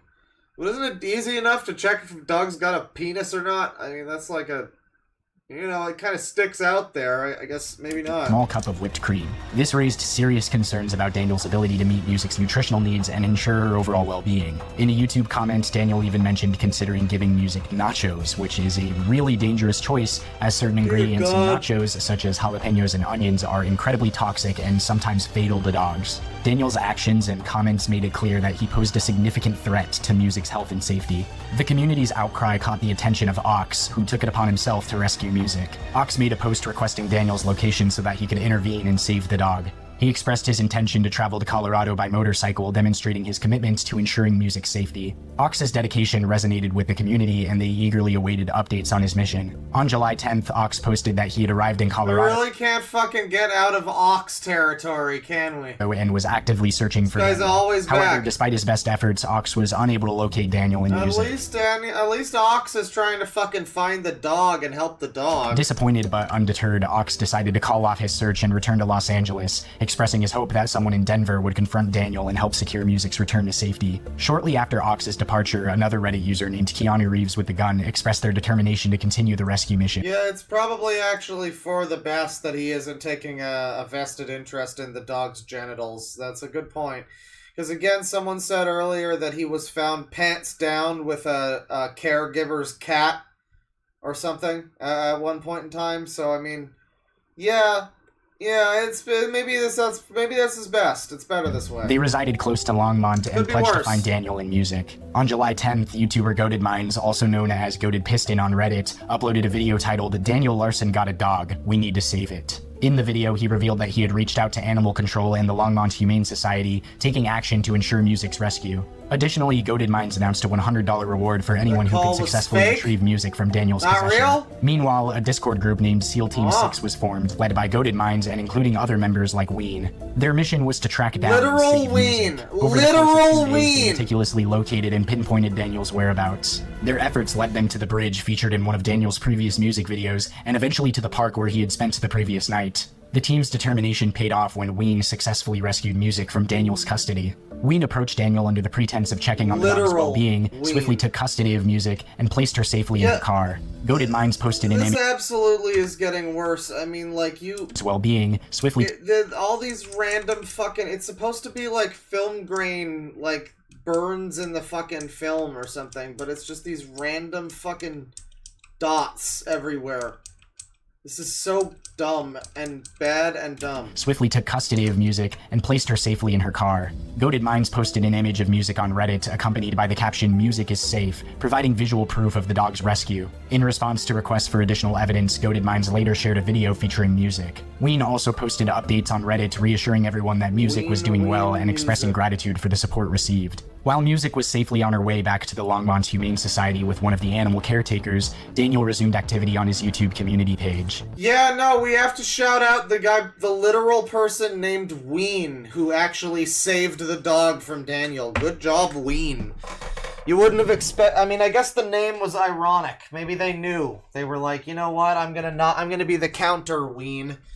So my name is just gonna be Wheaton. I'm gonna actually save. I guess it's kind of weaning him, but it's saving the dog from him, so it's weaning for a good cause, really. He claimed to have just been released from police custody and mentioned facing new criminal charges. He desperately sought the community's help in retrieving the dog, implicating World of T-shirts into the dog napping situation. In a state of distress, Daniel recounted his experiences, often repeating fragmented details in a convoluted and disordered manner, making it challenging to decipher the chronology of events. In the midst of this tumultuous period, Daniel engaged in a call with Goated Minds, who recorded the conversation and later uploaded it to YouTube. The recording provided insights into Daniel's erratic behavior and his incoherent ramblings about the events that had transpired. It became clear that Daniel had thrown a fit, causing a destruction inside of a Walmart, leading to his apprehension by security guards and even a motorcyclist who restrained him. Daniel did not come out of the situation unharmed, as he had a very visible injury on his eye, likely as a result of self-harm. Throughout the evening, Daniel continued to upload videos addressing the ongoing situation. In one video, he threatened Bob, demanding that he create a social media account and publicly deny any allegations against Daniel. Yeah, was World of T-shirts really going to be the one who personally came and stole your dog from you? You know, if World of T-shirts steals your fucking animal from you, I think he deserves it at that point. It seems like he would have a hard time doing such a thing, just based on what I saw of him. Don't think he's built for that. If he does it, you know what? Let him have it. Let him have it. Okay. Let him go for it. Fucking lying about shit. Bob, I need you to go live right now. I know the band, Wayne. And put it out there right fucking now that I am not lying, or I will kill you. Yeah, he beat his own ass. My Right. life is in danger right now.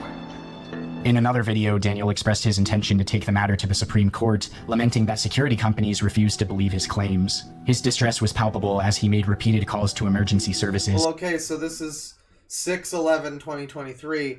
That's true. If we get to 9/11/2023, I know that's like, I guess that's wrong. I wonder if something's gonna happen on a September 11th for Daniel. I feel like that could be. I don't know if we already passed a September 11th where he had a meltdown or something, but I feel like that should be. I feel like that should be Daniel Larson, meltdown on September 11th. That feels perfect. Including just like the game Portal Runner for the PS2, which came out September 11th, 2001. Play it. It's a good game. It's terrible. One in which he falsely claimed to have a bomb. It was evident that Daniel's mental state was deteriorating rapidly. My entire family is in danger, and no one believes what we are saying. My entire family is now famous. All of our houses have been... This part is very... Yeah, no shit. It's 15 minutes long. Jesus Christ. Did you just not edit this? What do you mean? You just didn't edit 15 minutes of fucking footage? Doxed. We are homeless, and my fans are doxing, getting criminal charges on us that are all false.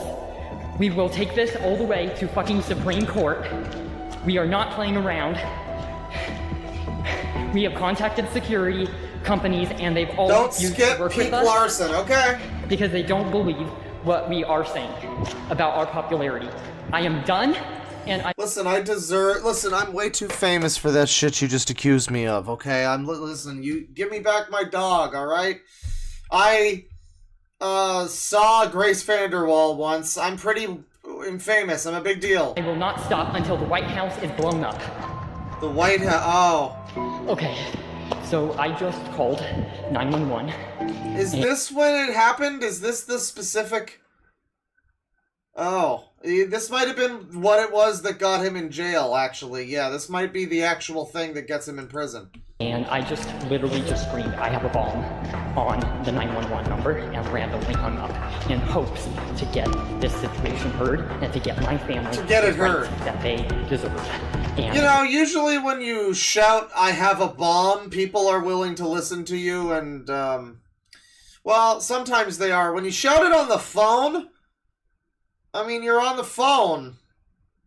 She doesn't even know where you are. I mean, I guess maybe... You know, random fucking emergency responder person. Maybe knows. Maybe they know. I don't know. But maybe they'd be able to backtrace the call.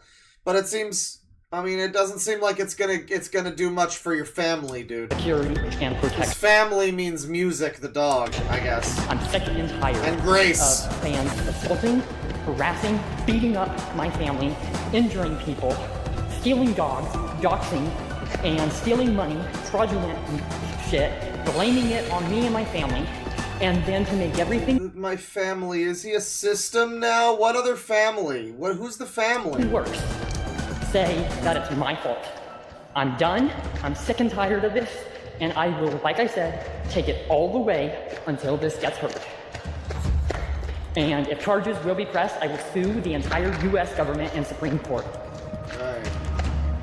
Sue the entire U.S. government after your bomb threat doesn't work out. That's a good idea. So I just... in the U.S., that'll probably actually work. 911 again. Got a lot of loopholes trying like that. to still get security services or something, since I'm being spotted by fans on almost every single corner, and I'm being followed, and I got attacked earlier today. And the issues that have been going on, that people are posting to social media, I'm sick and tired of people saying is fake, because it's really happening. Is fake. So it's not virtual reality, it's not bullshit, it's really actually happening. It's not virtual reality, it's just you don't live in reality. I mean, your reality isn't virtual, it's just non-existent.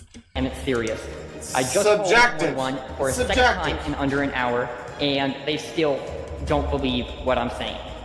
This is bullshit for Colorado, and I'm about to literally try to take this to Supreme Court, or it's going to go down at the fucking hospital, because I am done. Daniel's last content for the night was a YouTube live stream where he filmed himself interacting with emergency medical technicians. That's so bright. I am a singer-songwriter of Denver, Colorado, currently homeless, and I am known by most police officers, most hospitals, most people, I should say. And I'm getting spotted on almost every single street corner. I mean, you just instantly know the guy's crazy at this point, right? I'm always imagining the random person. They don't know about lolcows. They're like, you know, they live in simple world where things are nice. They don't know about people like this existing. You know, this is real life cryptid people. And so you find one of these people and you're just like, hey there, hey buddy. Oh, I'm a celebrity. Yeah, you probably already, I feel like you probably already clock in on what's going on here. By fans, by supporters. All my fans, they're swarming me. And the last couple of days... He really does look like the type of person who would be, you know, famous for the right reasons. Have been, like, actually attacked, threatened, and I have nowhere to go because I'm homeless. Thousands love him! I have called security companies. They are all refusing to work with me until I get housing. So I'm in even more danger being on the street, homeless, without security. And I'm starting to fear for my life. Yes, I'm in Golden, Colorado. It is the, I want to say 11th or 12th. Or like, yeah. Joe Biden. Joe Biden? What? That is going to be $1.50. So you're not feeling safe, you're saying? I'm not feeling safe. This is Other folks or because of yourself? just because of my popularity. I've tried getting motel rooms, and fans call the motel rooms and dox them, pretty much, and dox my room, and it's becoming super unsafe. And so I have been super unfaith. told not to go to motel rooms. Is that like the new bad faith? Without security present. It's just getting very unsafe for me to be unsafe in public. Like motels themselves, because they end up banning me because they get spam calls by fans because I'm the motel friend to ban me! The motel friend to ban me! That like I legitimately get spotted at the motels by other people there. Like that's how popular I am. And the fact is, I don't even disagree. This is probably the way his life is at this point, with all the fucking trolls, all the weens, you know, for every one person trying to rescue his dog, there's gonna be fucking 5 people that are, you know, that are doing basically what he's saying here and calling up all these locations, but I wonder how much of that winds up also just being his fault. Because we know that he's also, you know, revealed his own location and all of his fucking email addresses and everything. He's done that before, so, I mean... Yes, it's Larson, yes. 11/15/1998. I am not doing well. I am famous, and I have called multiple times before for popularity issues and people doxing me. This is not the first time I've called in. Yeah, this is not the first time that I've called in for issues. I am homeless. And I am trying to get security services, but they all don't want to work with me. I am homeless. Yep, yeah, I can tell. So I get housing, which makes sense. But I am, yes, this was from earlier. I've already went to the hospital earlier today and got that taken care of. Well, I tell you what, we got some good news for you. We got an ambulance right here ready to take wherever we need to go. So if you want to talk to these gentlemen here, sure. Hey, what's going on here? Hi, I'm Daniel. I'm Jason. It's my friend Hi, Brad. nice to meet you. What's going on today? Just so... What's going on, big guy? Yeah. Can I go in the ambulance? Yeah. No, you guys can search me down. You guys can do whatever. I don't care. Just put the backpack behind you. I don't. You can pat me down. Yeah. Have you got any needles, any guns, bazookas, anything like that I need to worry about? No. Okay, fantastic. I appreciate you. Let's go to bring your hands back down under arrest. This is just how I have to come, okay? That's understandable. Am I being detained? I've done this before, I know. Alright, perfect. That's just my debit card. Yeah. Appreciate it. Thank you. Do you mind if I film for like evidence, just in case I take this to like court if need be, for like... That's first step, is get your bill. Yeah, he's younger than me by 4... He's 4 years younger than me, and he looks like he's in his... Fucking... He looks like he's in his, you know, 70s, 80s maybe, in some shots. Other times, at least, I'd say at least baseline, he looks 35 to 40. Unfortunate. We'll get you into it. I mean, it sounds bad, but they're going to do a psychological evaluation to see what. Once we get that accomplished, then they can get you in touch with hospital services and hospitalists that can get you in touch with some of those resources that It's to a point to where, like, it's almost like to, not in a negative way, but it's like I have to almost threaten my entire fan base if they get too wild. Yeah. I don't know how to say it in a way that's not going to sound either crazy, but you know what I mean? I'm not crazy. It's a very... I'm not crazy. I would never call myself crazy. Tough situation. Like I said, sometimes I just have to be the power over everyone else in the situation I'm in. Yeah, and I have no choice. Were you over at the School of Mines campus last week sometime? Yeah, I was. Was there an incident with some damage on a wall or an elevator or something? Yes, there was a issue with another person that escalated, and it caused like a fan altercation, and it ended in like kind of assault towards me. Oh, the fucking reverb, yeah, and all this just the music. And is that what happened to you? It's just not making it easier. Like the TikTok itself would be fine to watch, but it's like this is. I don't know what I get. Is it supposed to be horrifying? Am I supposed to be like? I don't know what I'm expected to feel from this editing. It's just from a different issue. But that's what happened last week, and it was last week. What kind of damage was it? It was the wall. Just the wall. Yeah. The wall just got messed up. Yeah, and what I did is after the fan left, after like kind of just punching me one time and then verbally assaulting me, I called 911. Then I called the crisis center. Okay. Both of them didn't believe me. They kind of, you know, like I was saying, kind of point to where I'm just going in circles. And what I did was I just said, you know what, I'm done. This whole fucking thing is going in circles. I called family, and I said, you know what, I'm sick and tired of this. I will take this as far at this point as I need it to get her. Yeah. Would you be okay? There's a School of Mines Before you come in, would you be able to tell him that story for me? Yes. Just explain that you had an altercation, that's how the wall got damaged? All right, we got somebody here supposed to ask you a few questions. Hey, Daniel, I'm Officer William Lansby. Hi. Well, contact me to ask you about some damage that was done to one of our walls. Yes. Do you know what I'm talking about? Yes, I do. Can you tell me what happened? So, I was, about last week, I got dropped off by a friend in the parking lot. Damaged more of the fucking property, did he? Is that what happened? Damage to the walls? Did he destroy another place?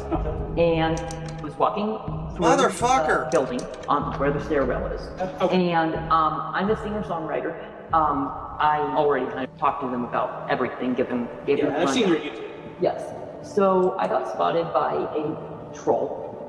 And, you know, like a fan, but on purpose trying to cause issues. Okay. And... A fan. Yeah, he a fan. That's been happening a lot lately. And said some verbal stuff, tried to assault me. And I freaked out. I called the crisis line. They didn't believe me. When I talked to them, they thought he was crazy.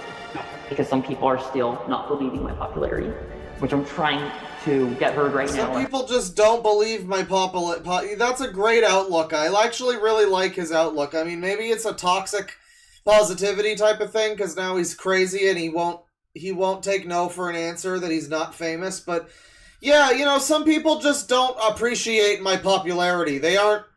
Some people just aren't aware that I'm very, very popular yet. That's the problem. That's such a glass half full, like, mindset. Good stuff. Saying this is serious, enough is enough.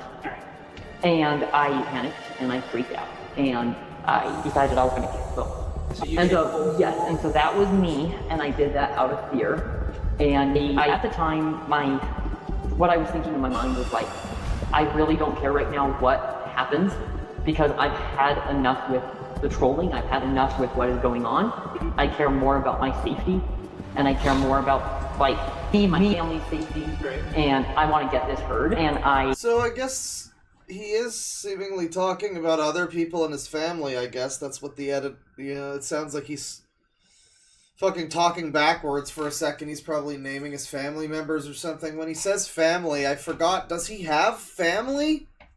Who is he speaking about? I thought it was just him and his fucking grandma who died.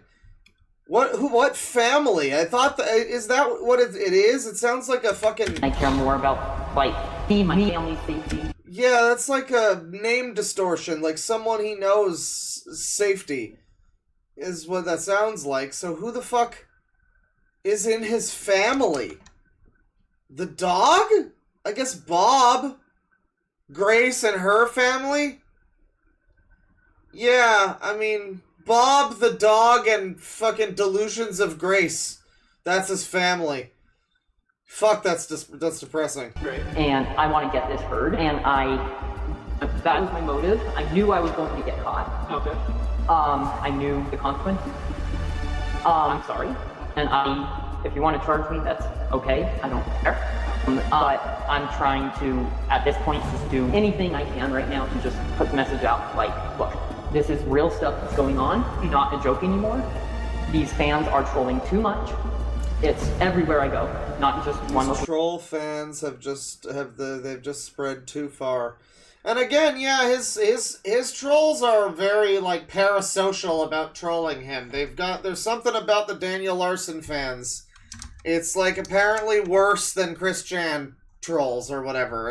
I don't know what it is, but they, apparently, yeah, that's, I mean, maybe that's probably an element of this, sure, but I mean, how much of that did he bring on himself, though? I mean, I don't know. I wonder how toxic TikTok is, though. I mean, like, for this to happen, it's gonna happen anywhere, but, like, TikTok, I mean, that implies he's like a TikTok celebrity on there. He's a TikTok famous fucking lolcow, so that implies to me that, like, the people on TikTok are inherently more sociopathic and crazy than the normal person. Which I guess makes sense, actually. I guess that makes sense. And people are not believing me. So you weren't in the room with the fans? It was in the hill when you go through the door, and then the stairwell's on the right. Was there anything in the room that you were in? It was right in the stairwell is where the fan altercation was, and I went upstairs, and then I went out, and then I walked. Yeah, so... This area right here? Yeah, so when I came in the door, right, from outside, yeah, I went into the stairwell at the top, there. Right over here. That's where the fan altercation was, because somebody came in through the elevator. Gotcha. Okay? So somebody came in through the elevator, the fan altercation happened in the stairwell. They continued to go down after. I came back up about half a flight of stairs, back into here, and I was just like, dude, what am I gonna do? Now, I'm tired of this happening. People need to understand, like, I'm really getting You know what you gotta do, Daniel? You gotta go online and say that there's right-wingers that are harassing you, and then you win. There you go, you win. You never have to worry again, you win. That's the solution. People are trolling.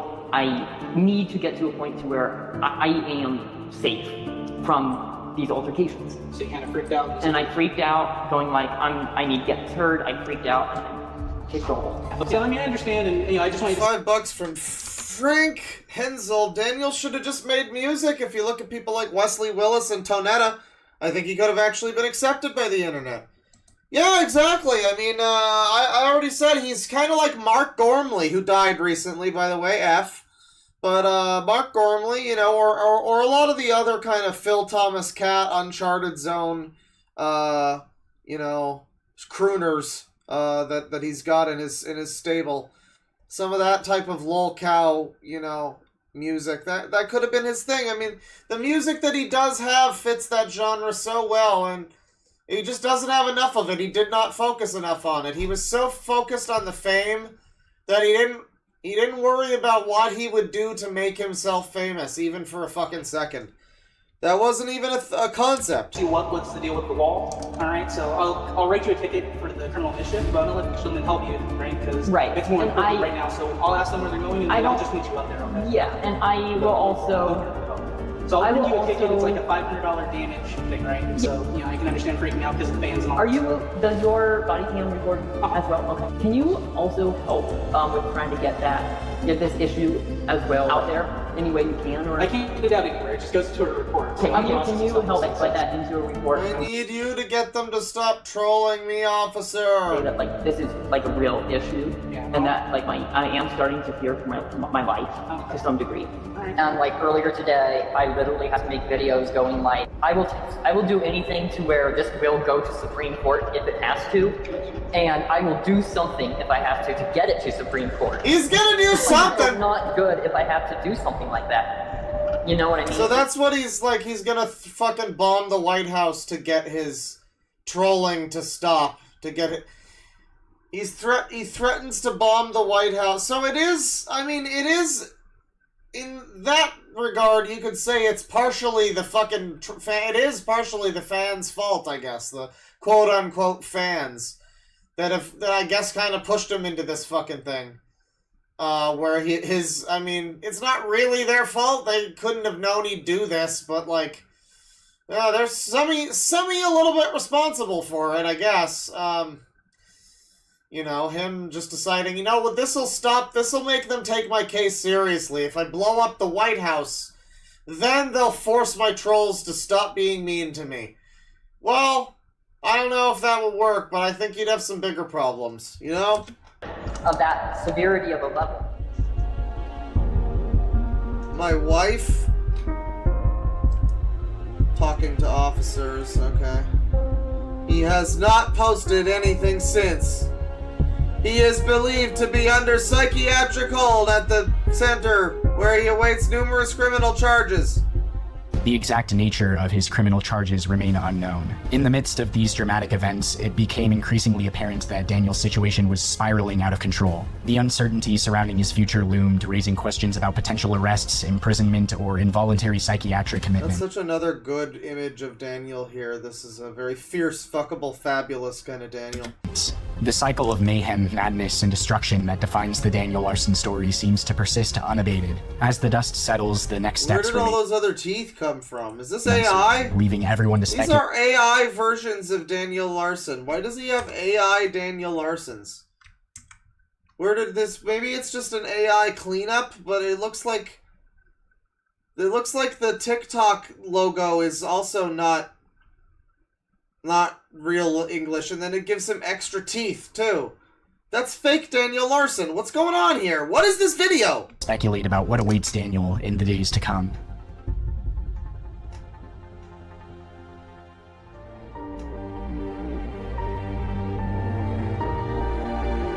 In conclusion, when I first made the Daniel Larson documentary, the best video on the internet about Daniel Larson, if I do say so. Why stop there? What video was better than my Daniel Larson documentary? I had honestly hoped that that would be it. I'd honestly hoped that after once again losing his phone, getting arrested, and being hospitalized, that Daniel would remain offline for a good amount of time for the betterment of himself and seemingly everyone who has ever crossed paths with him. Although it seems strange and, in a way, almost outright cruel to wish for the complete and total disappearance of a human being from the public eye, you just don't get stories like Daniel Larson. He's one of a kind, a person whose story is so nuanced, complex, and ever-evolving that it's totally valid to sympathize with the tragedy of Daniel's situation, as well as to hate him for his pedophilic and predatory nature, his failure in seeming... Yeah, I think we're good. Thank you to Kusari for making this excellent video.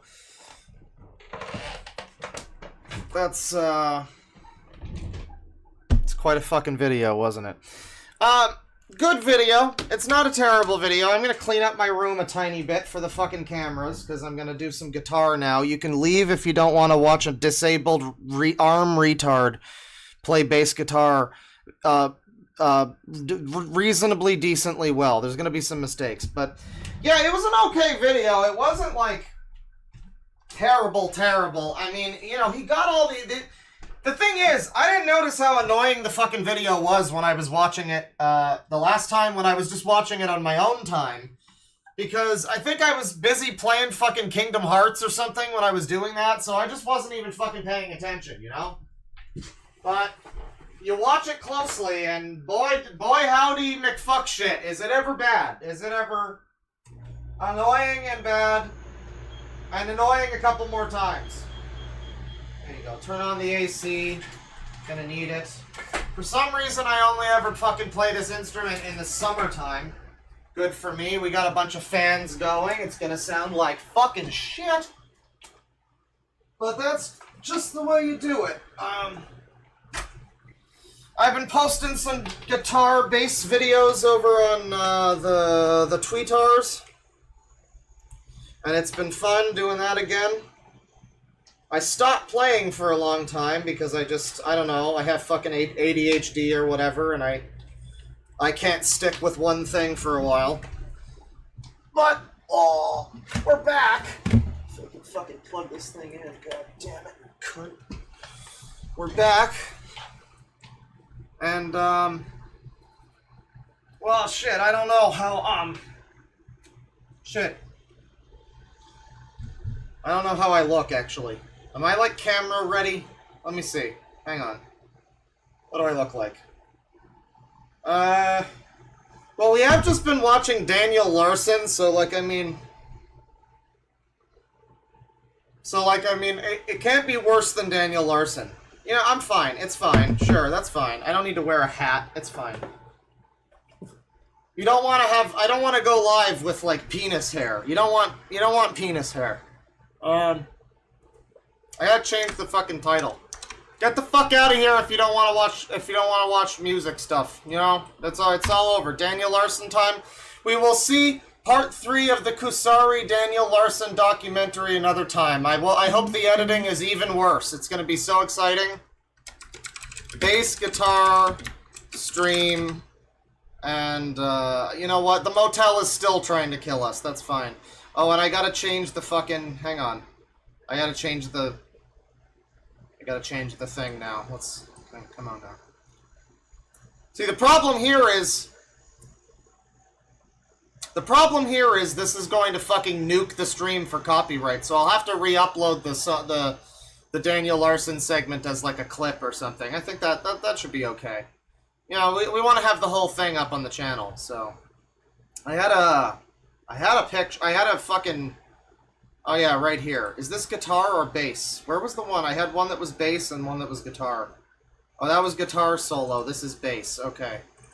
There we go. Alright, we're doing some fucking shit. It's gonna be some fucking shit. I hope that I can just play this... So I play Rocksmith. It lets me play the song and also... have the bass notes thrown in my face. It's like reading music, but you know, it's a video game, so I get to be autistic. You know, it fits it fits everything that, you know, that, it's all of my important, categories there. Let me, where are you now? Properties, open file location. You gotta do the fucking settings, edit the settings. No. USB codec, there you go. And that works. And now this should work, okay. Rocksmith Plus, I think, there's a new Rocksmith and it's terrible. They made a new one. And, oh good, we're on green. Hello there. Hi. Oh, we're still green. This is so green. This is great. Come on now. There you go. Work it out. Brother's gotta work it out. Come on now. Extremely green. Extreme greenosity. That's alright. Get in here. Yeah, they made a new Rocksmith recently. Let me turn on the fucking... Whoa. Yeah. Perfect. They made a new Rocksmith recently. It's not really new, but it's like a live service. You pay money for songs, and apparently they've unlisted the good one, which is the one I'm playing here. They've unlisted that, and they've also started fucking with the DLC. So if you got DLC for Rocksmith 2014, a lot of it just doesn't fucking work now. Put this in the right fucking spot here. Whoa! Almost fucking knock over the... Don't need that. We definitely don't need that. So... I don't think I have... There's a Kit Kat bar over there.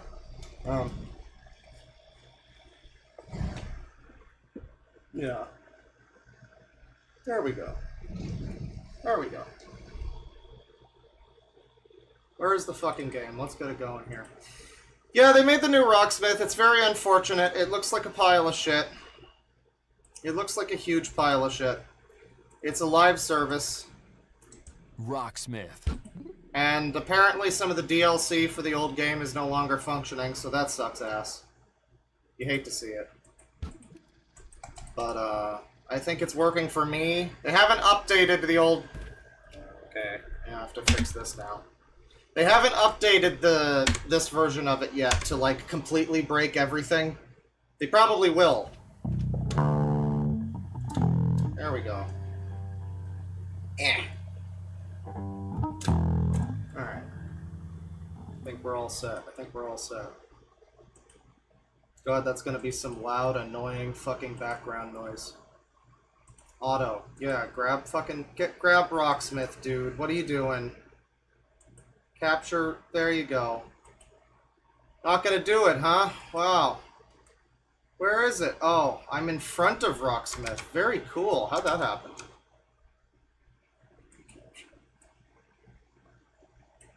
There you go. Okay. So, unfortunate thing about this, too, is I've been playing it with my actual amp for the last little while, and it's much better doing that than it is playing with the amp that comes with the game. Like the digital video game amp, it's not so good. I've realized it's much better doing it the other way. But I'm going to do this for a little while. A couple of these bad boys. Don't know if we want to go full Beatles on this one. We'll try to keep it a little safe. Good price on Twitter.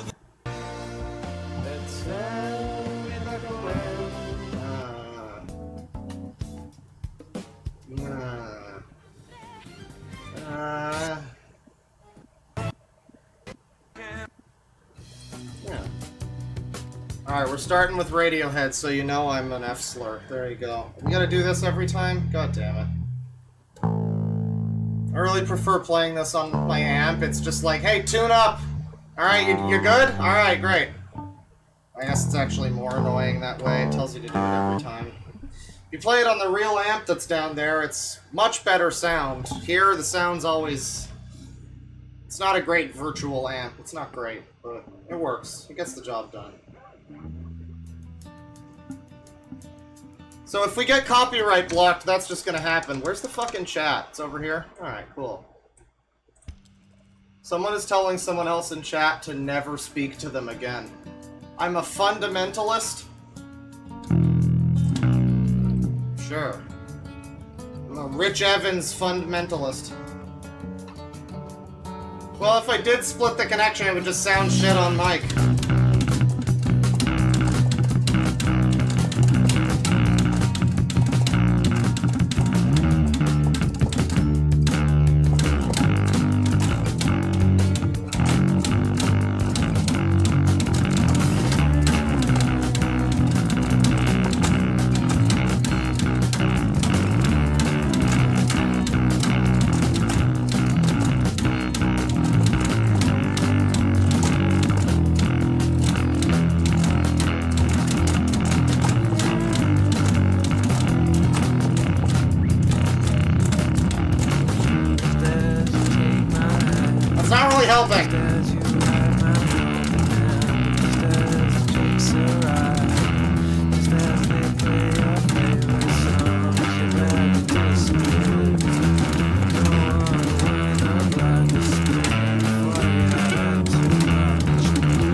Radiohead song just because of the bass line.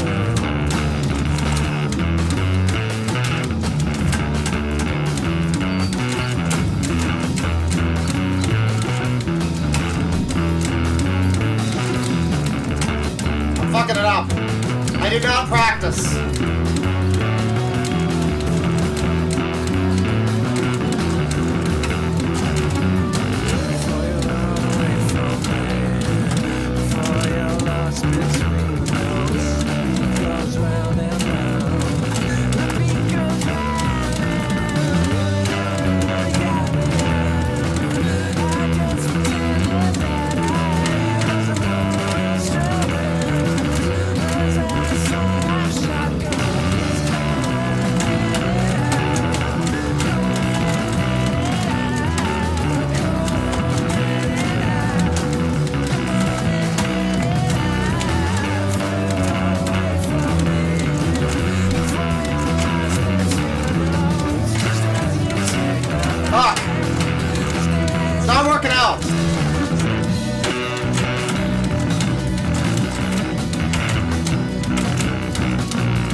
Okay, warm up. A lot of problems because I don't usually play it with the fucking headphones on, so I'm hearing too much of the music and I'm getting... The big problem, this fucking bass has a hole right here and I don't know what that's for. So sometimes I'm playing away and just this happens. It's the worst. It's the worst. Welcome, welcome. Someone tuned back in at the right time. Welcome. I got a fun one for you now. New favorite, new favorite. New favorite, everyone. Good bass line on this one. Now, what am I sounding like here? We're like halfway. do halfway. I did this one for the Doctor Who Culture War stream recently.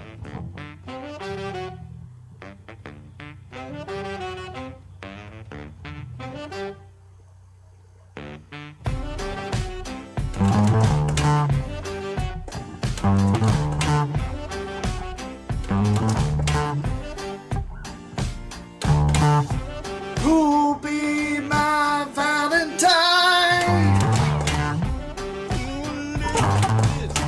Fuck.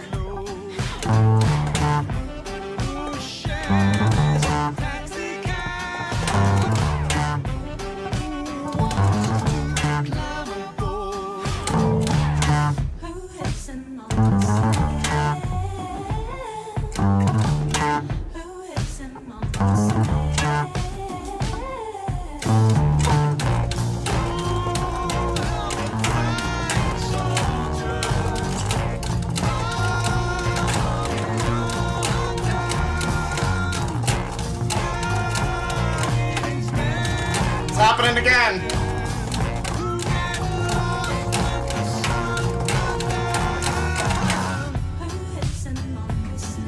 Missed those ones.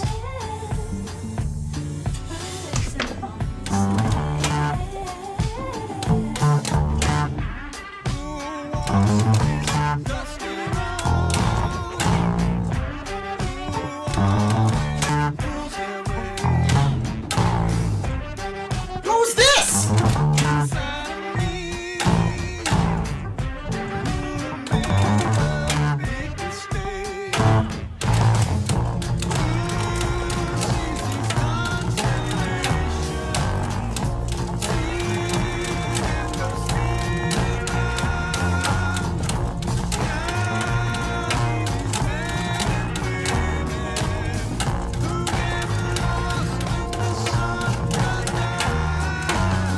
Who is an honest man?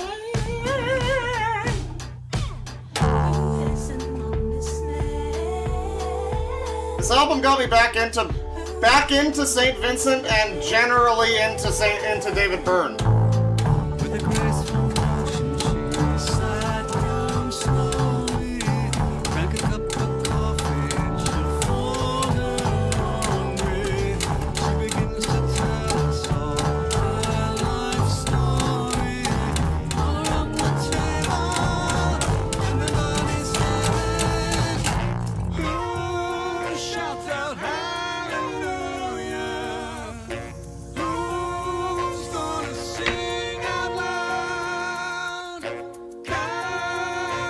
This is Who by David Byrne and St. Vincent. Who?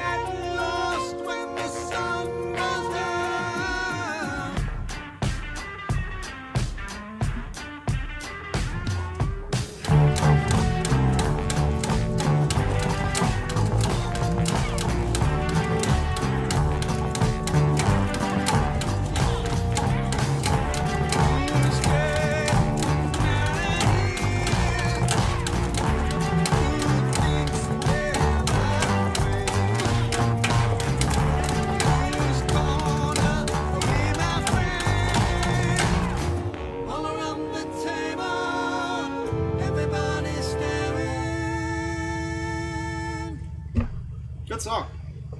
Yeah, it's a nice song. The whole album is pretty good,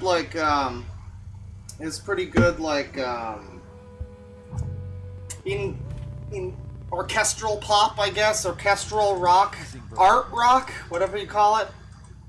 It's pretty good. It's pretty good. The album cover is funny because it just very slightly fucks up St. Vincent's face so she looks like she's got a goiter. I like it. Seinfeld slap bass. I can't do the slap bass, unfortunately. That's not happening. Wait, I'm on recommended? That's wrong. Come on now. Can't do the slap bass. That's not possible. Not for me.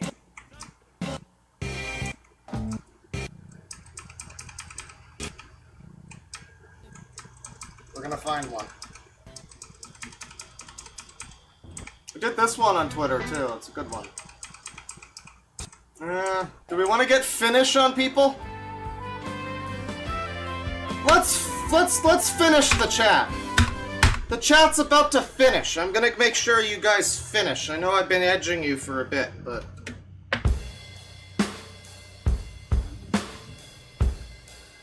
Weeb the band. If that's not a name, I'll take it.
Destroy the mic. That's a whole problem. Thankfully, I also don't speak Finnish, so that helps. Sounds good? Okay. That's good. That's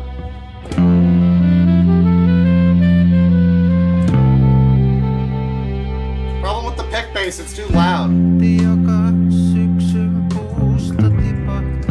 In your place on short game in your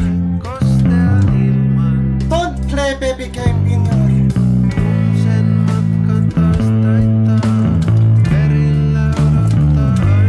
do you want to RP?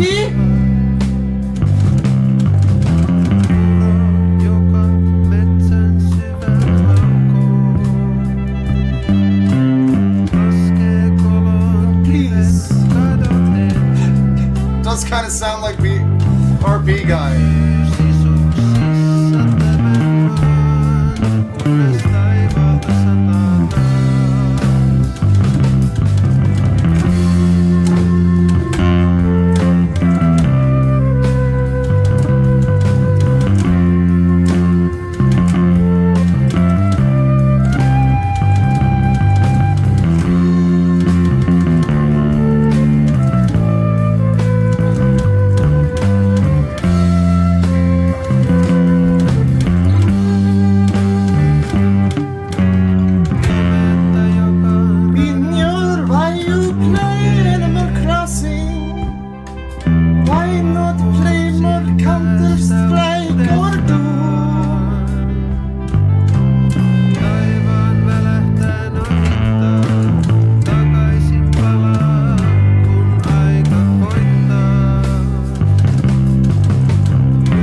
Belted out and totally peeking. Yeah, that hasn't even begun.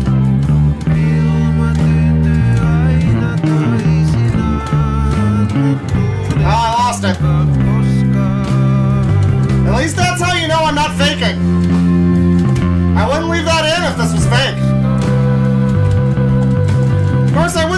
that if this was fake. You know, this whole guitar thing is really just a grift.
I'm the only disabled person with any value.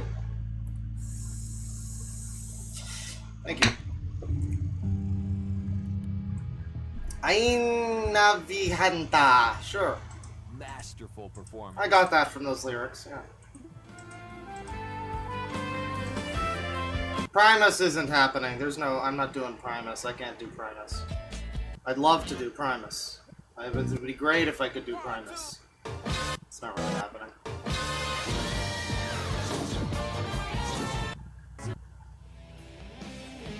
I mean, I could do this Primus. It's only that's 38 seconds, though. This song is deceptively fucking crazy. This song's fucking... Blur's too easy. At least all that I've heard of it. This song, though, is fucking crazy. Doesn't sound like it would be.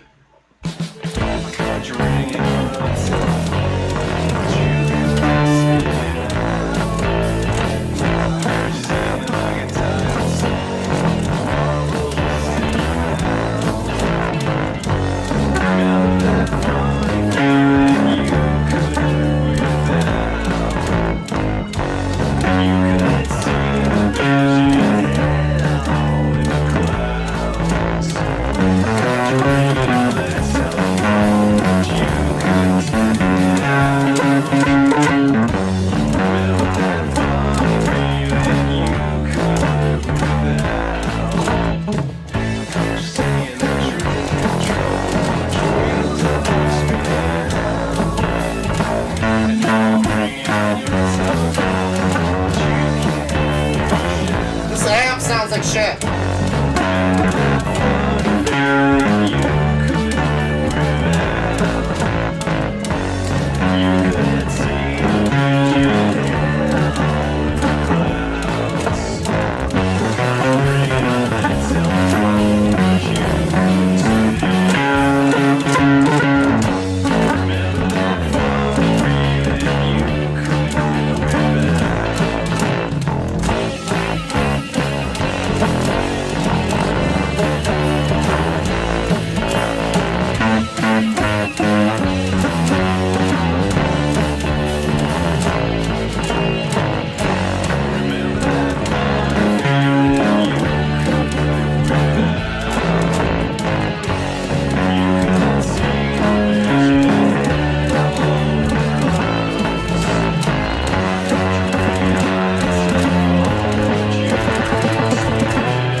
harder than it needs to. You hear a song like that, you expect it's just gonna be...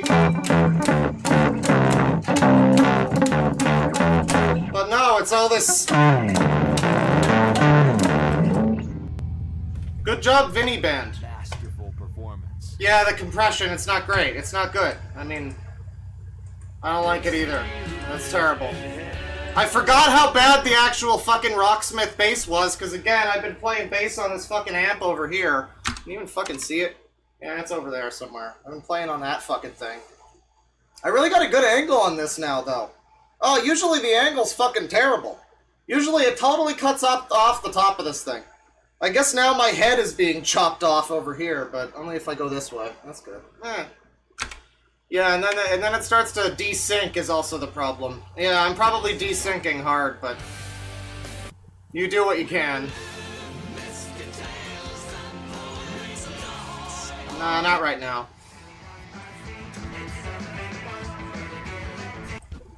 Sure. Oh, dear God.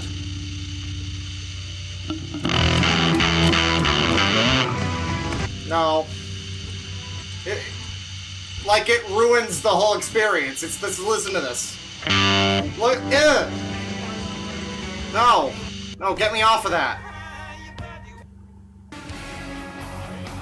Disgusting. We'll try some Iron Maiden. This one's gonna fucking make me... This one's gonna drive me up the wall. I'm gonna die. I don't know why I do this in the summer. I don't know why I fucking do this in the summer.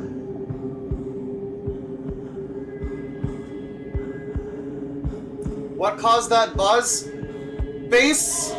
And the amp thing in Rocksmith is fucking terrible. It's like software digital amps that usually sound bad.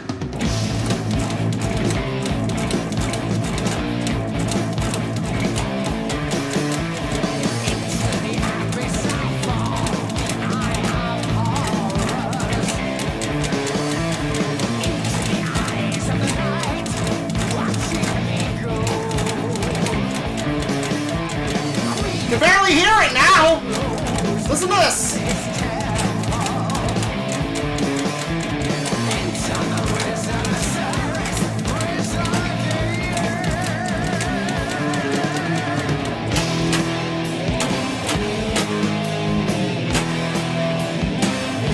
This is not happening if you can't fucking hear the bass. What is going on? Oh, it's so terrible! It's so terrible! This sucks. I remember one thing, you gotta turn down the fucking music so that you can even hear the fucking bass. Let's put it to 69. There you go, nice. That'll hopefully help. Come on now. A little bit.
this! Fuck this!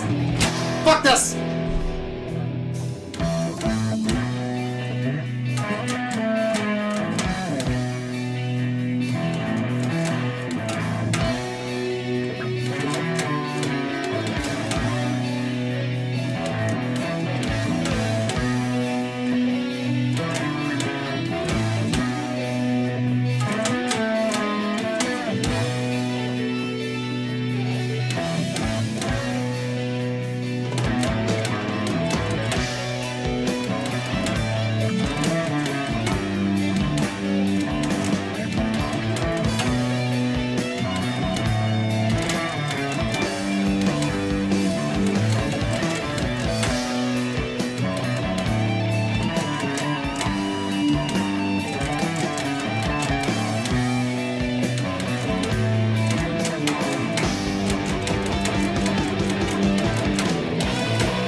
Something's missing. Oh right, it's the fucking bass amp. Sounds like shit. That's right.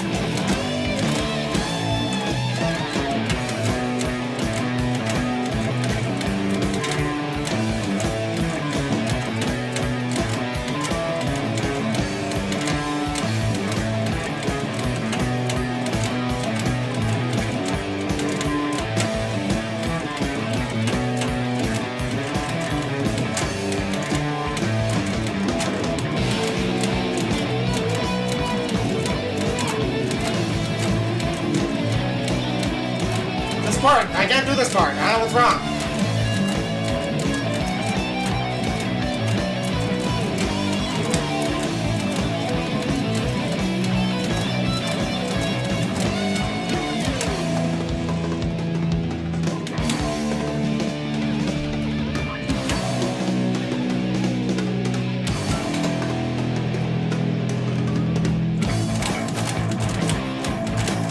Can't we just know the rest of the song finishes this way?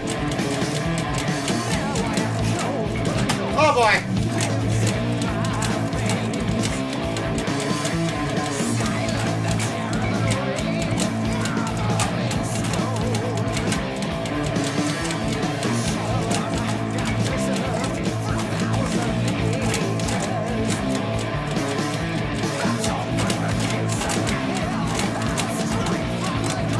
I got it.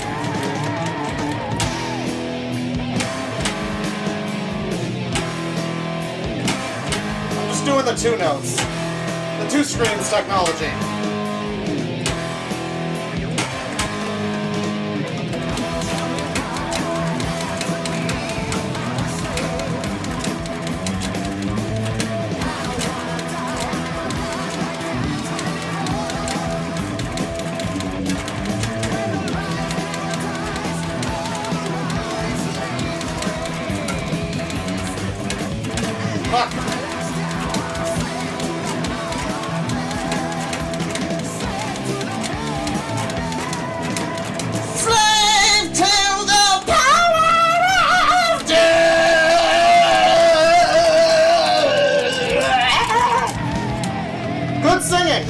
Singing. There you go.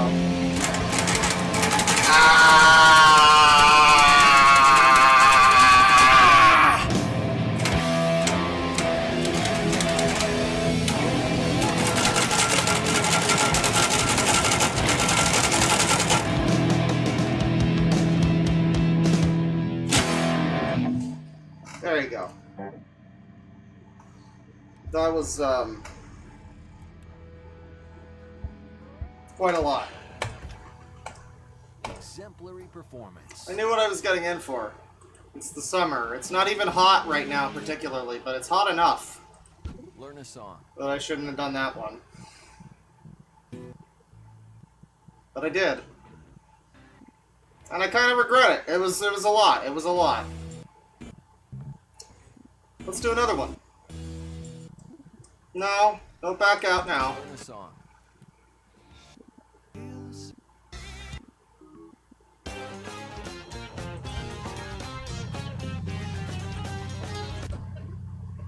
Bad as shit, meaning good. Thank you. Fuck you, I mean, meaning thank you.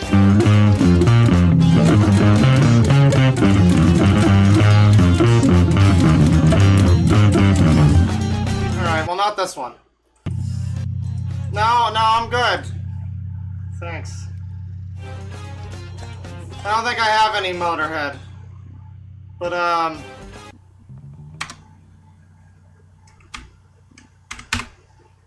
gonna do this one.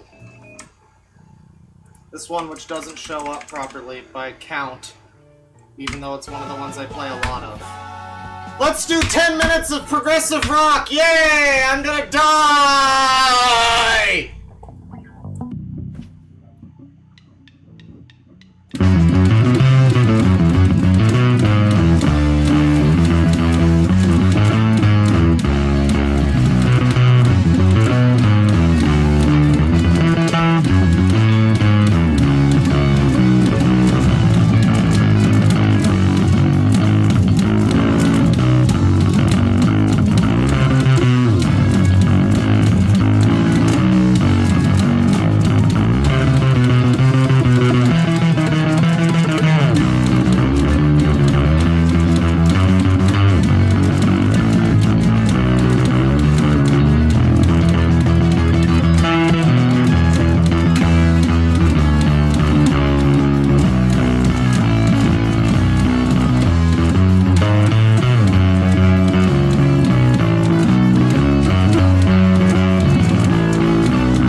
Probably got cut off by the game there, it's okay.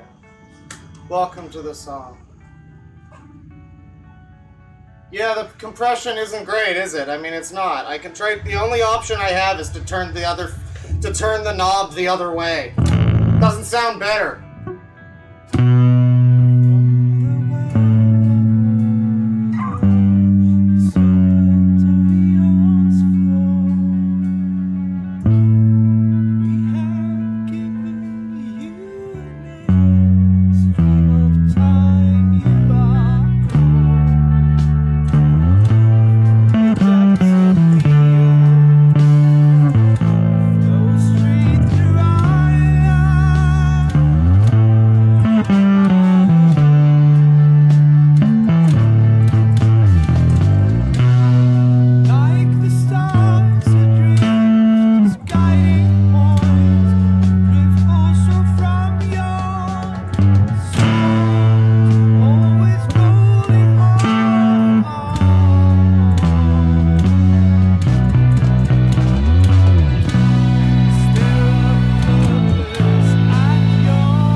I'm not doing very good.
that's that.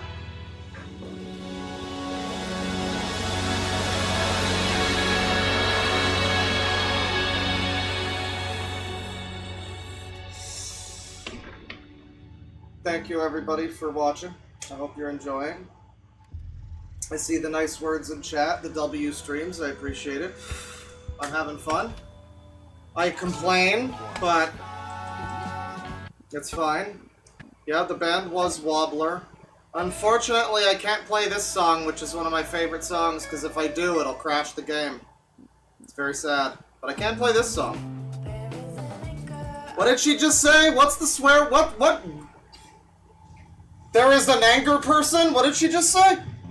Concerning. Concerning stuff. Discuss.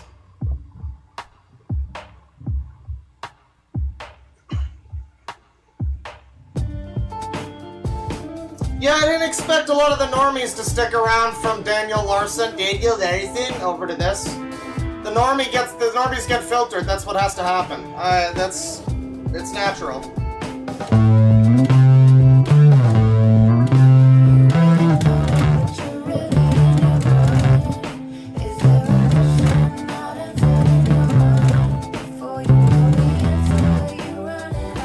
Normies.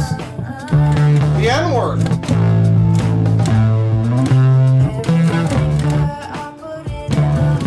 I don't know what she said. It's not good.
Doesn't come up that often.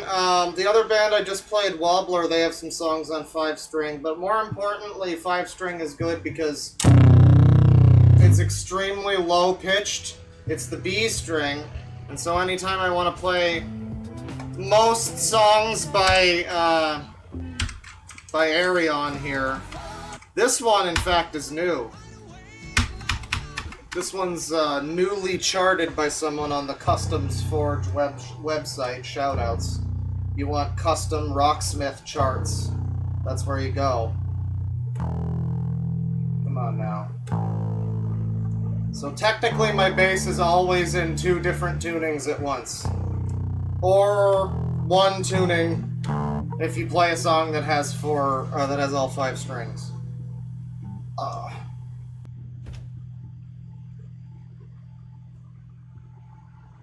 Metal under picking arm caused string wear compared to a nylon.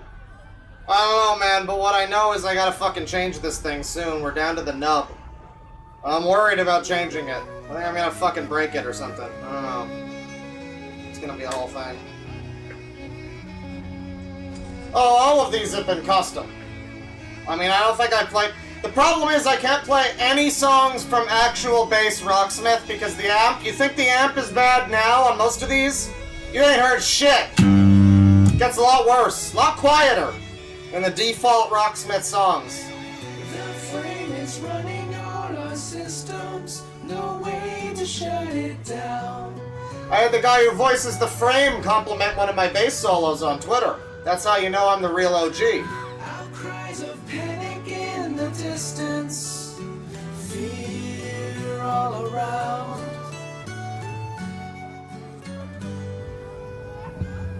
No satellites, no radio, no TV. Can't even use my phone.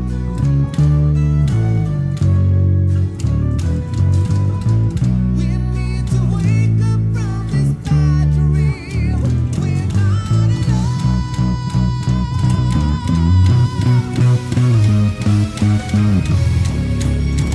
I've seen the future and a dream.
That finally goes into what the hell this story is all about and tries to explain it to people.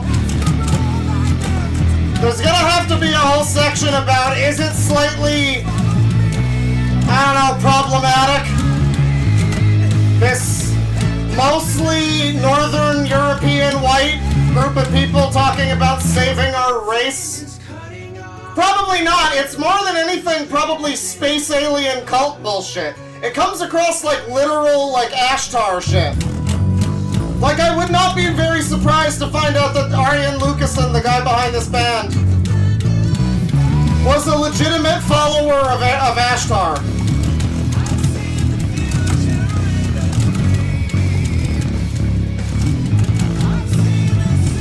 this whole thing is about peopling the planet with alien DNA from a far-off race that got destroyed by their own machine corruption. And then that just happens to us anyway.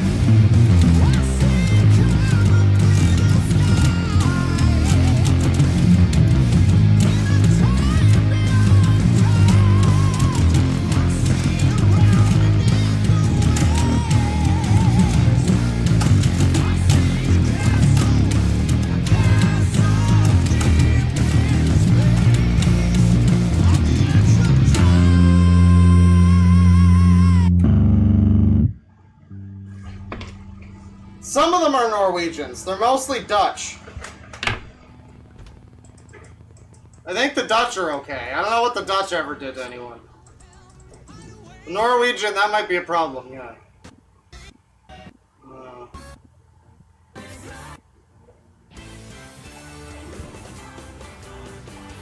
This one? No.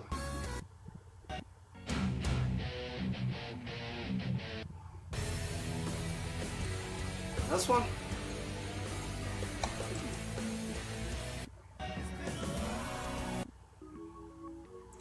Which song is fucking... Is it day 20? I think it is. Here we go. Here's a cool song about a guy in a coma who...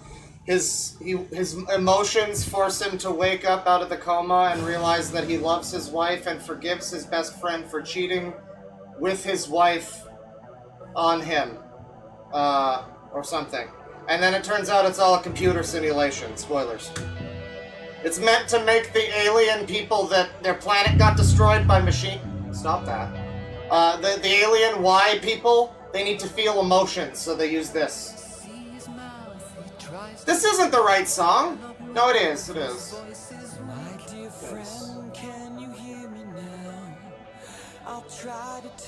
What's wrong with Norwegians?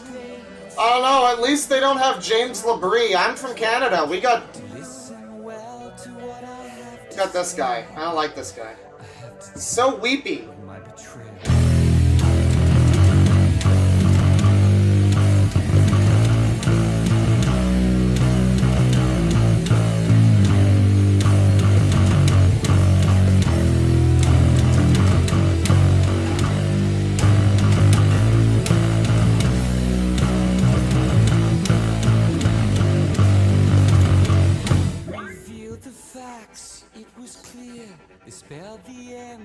This is the end of the whole storyline, chat. I'll play the next one for you. I'll play the first song in the story after this. The truth is out, I feel relieved. You hate me now, you've been deceived. Yeah, Corey Taylor too. It's that same thing. They're so...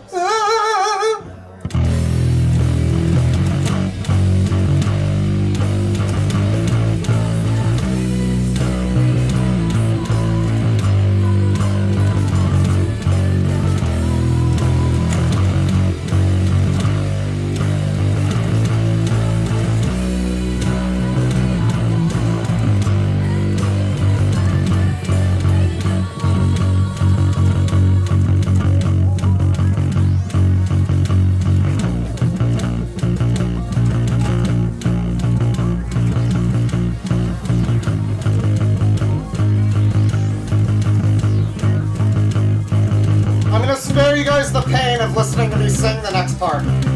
Don't worry.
Yeah. You listen to this and it's like, well, you think they had so much fun, but then Devin Townsend was on this album? Bad experience, apparently. Never did another Arion thing. I'm gonna say it's his fault. I mean, he seems like a really chill guy in all the podcasts and stuff, but like, he's the one guy who has a problem with Lucasen, apparently. I don't know. That's some kind of issue on this album. I don't know. Yeah, Devin Townsend's great. He's Canadian, too. I don't know what his problem is with Arion. I heard somewhere he didn't have a good time doing this album.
Yeah, so you listen to this whole album about, like, a guy in a car crash. Emotion. And, like, his wife cheats on him because he's not around. I remember. And he fucks over his best friend because he's a piece of shit. The whole thing turns out it's just a computer simulation so aliens can remember what it's like to feel emotions because they're so disconnected and dehumanized from their own feelings because of technology and phones. Not necessarily phones. This was actually before cell phones, but, like... Yeah. This is part 1 of that story, by the way. We got a whole long intro, actually. Here's part 3 of that story. We got nothing in that one. Alright, here's part 19 of that story. Yeah, this works. This is the one from right before that. Yeah, we're good. We don't need to do this now. Fuck off. Fuck out of here. Just skip the fucking tuner. We don't need the tuner. We did the tuner. It's tuned. Technology in general. We are the aliens. Our DNA. This is the one I wanted to pick before. Our DNA is alien DNA from the Y aliens from planet Alpha. The Forever. Or no, they're from planet Y. They're from planet Y. They're the Alpha from... Forever is also part of the name. I don't really remember it. I'll figure it out.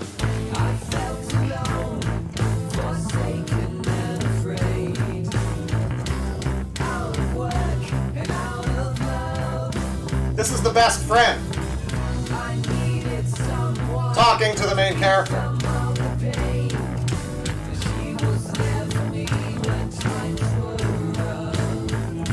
Now meet the wife.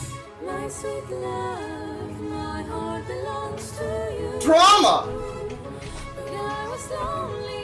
Emotions! I remember.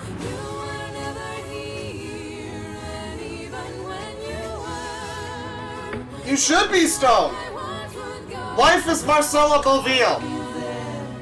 And the best friend here is actually Arian Lucasen, the main guy from the project. He doesn't sing enough, I like his voice.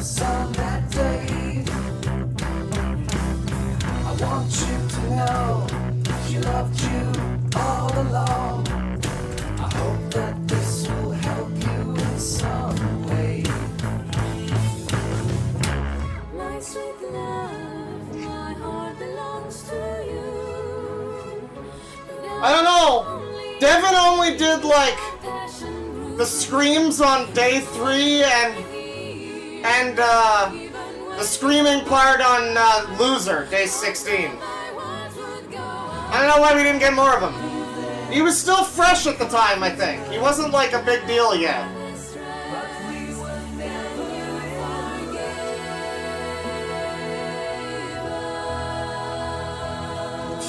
This wouldn't be a blockbuster movie. There's no... Well, unless you could tie it into the MCU, that could be the alien part. It could be like Counter-Earth or something. I don't know. You know, they could figure it out. Just make it like a marriage story, light love story, emotions drama, and then at the end, BAM! Fuck you! It's Marvel! Eat shit!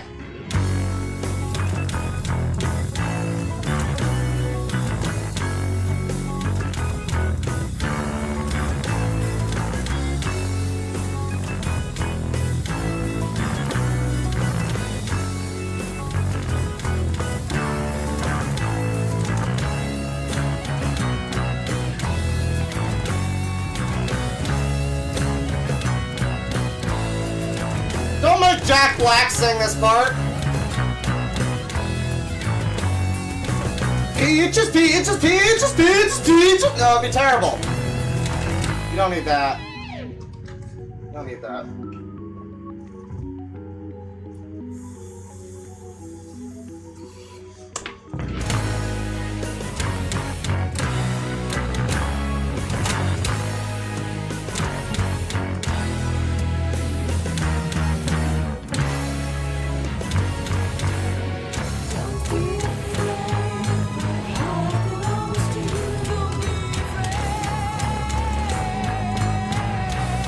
Most of these other voices, by the way, are his emotions.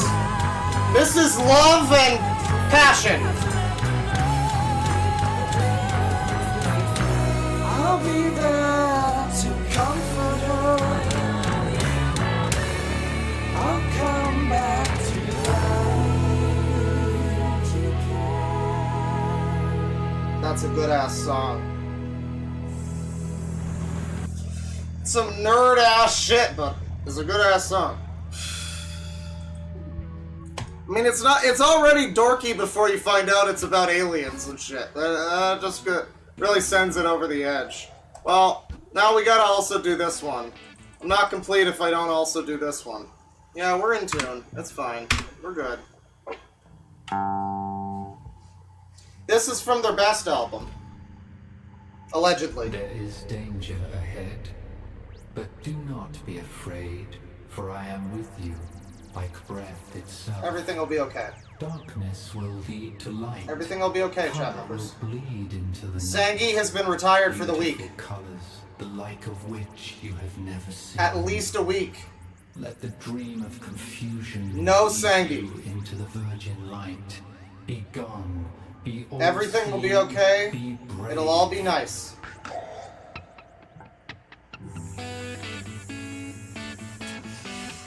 At least the whole week. At least. Maybe longer. That's my promise to you. Let's get ready to fucking party!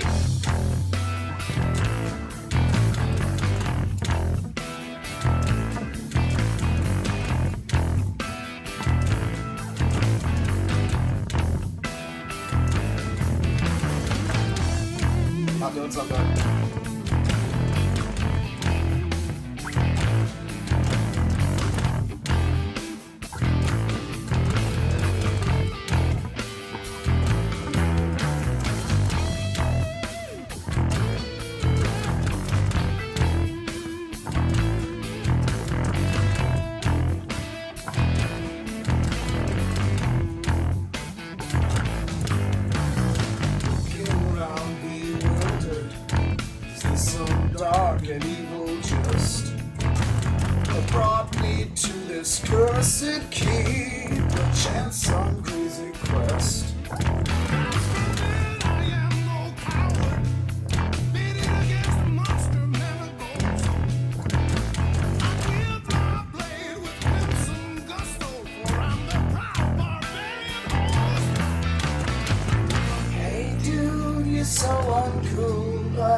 get those lighters going, come on!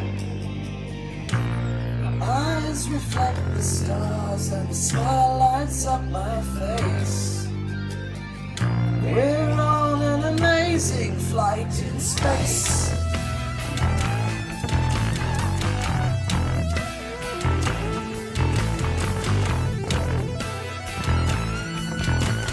This is a great song, man.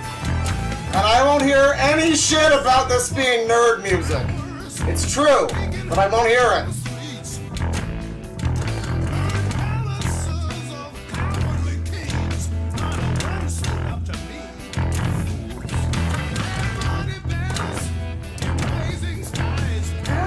Battle axe and broadsword.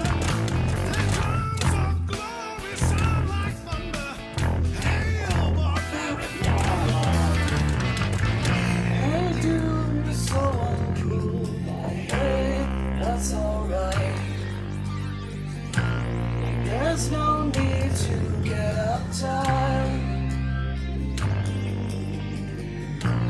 My eyes reflect the stars and the smile lights up my face.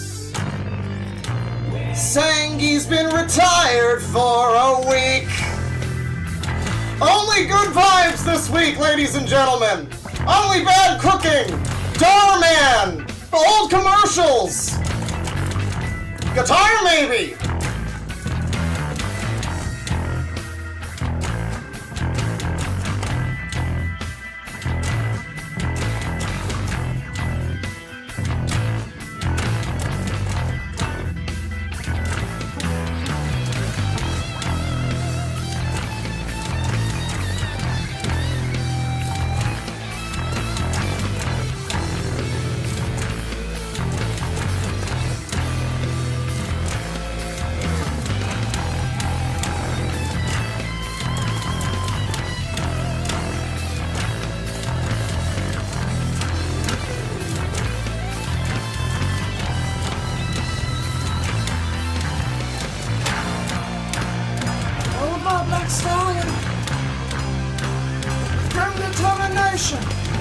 I found the kingdom where I chose to settle down. Righteous men would hang me, but I'll give them hell to pay.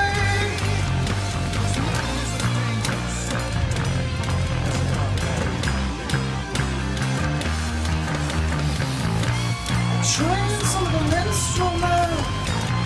I made my Christmas.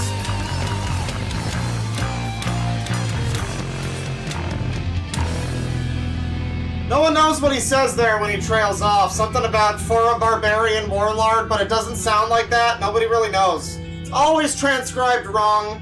There's a live version. It's a live version, so I guess it's not really canon if it's a live version, you know? The lyrics are important. This is also part of the story. This album is the one where the aliens, that's the voice in the beginning, the narrator guy, that's Forever of the Stars. He's one of the aliens. He abducts a bunch of fucking people from the Earth, like a future man, an Indian. We'd call her an indigenous persons now, Aryan. There's an Egyptian, there's a Roman soldier and stuff, there's a barbarian and a hippie in this song. And, yeah, they go through this whole experience in this spacey, weird electric castle zone, and people die. Some may die. But, at the end, some, I assume, are good people. And a few of them survive. And, they don't really have any character arc, because they all forget what fucking happens at the end. But the Forever guy, he experiences life and humanity and human history and stuff. And human determination through the people. Through these humans. These skibbity humans. It's so much lore!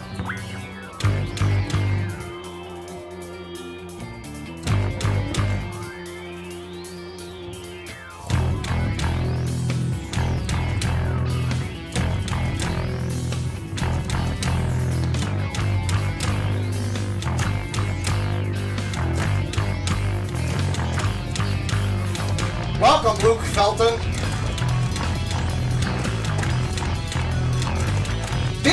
user! This user is the stream member joiner.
I missed one note! It's all over!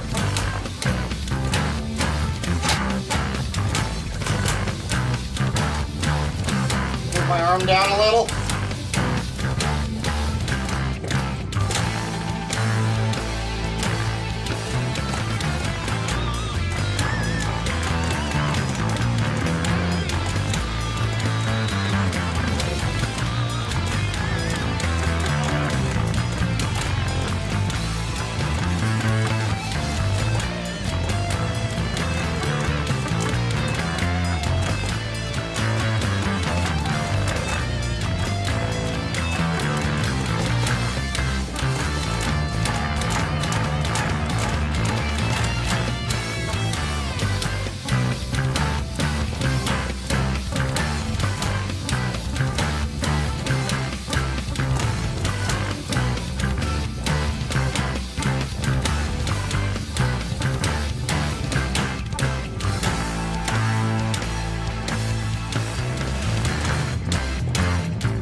Subscribe to the Loud Equals Funny podcast, by the way.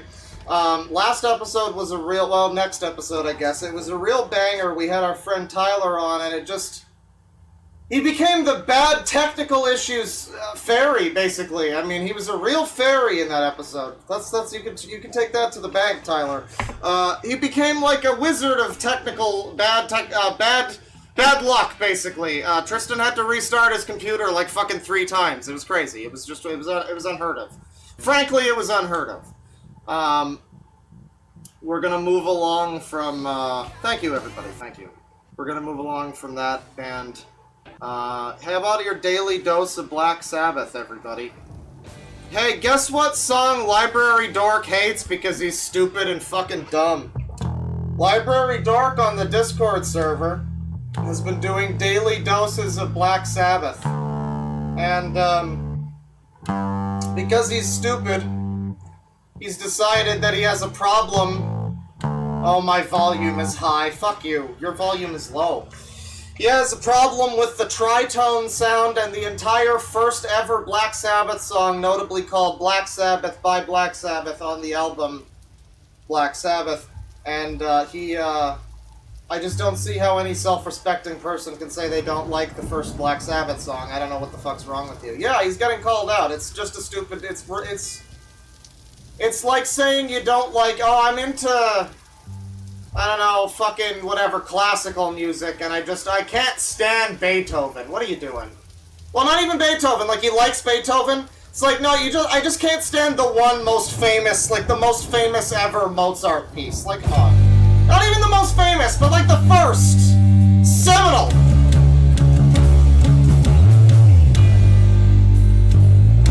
opinion bashed, it's wrong! I don't need to handle that shit!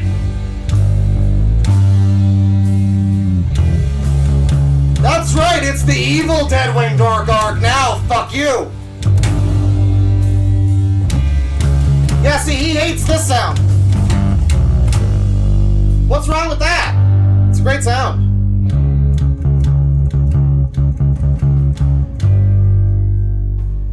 Can't ban me, fuck you.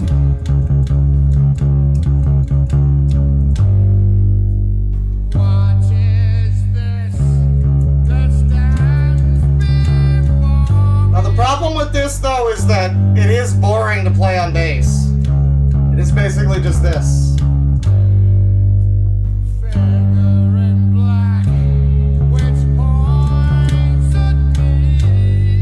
It's like the evil metal sound. He says he doesn't like it. What the fuck?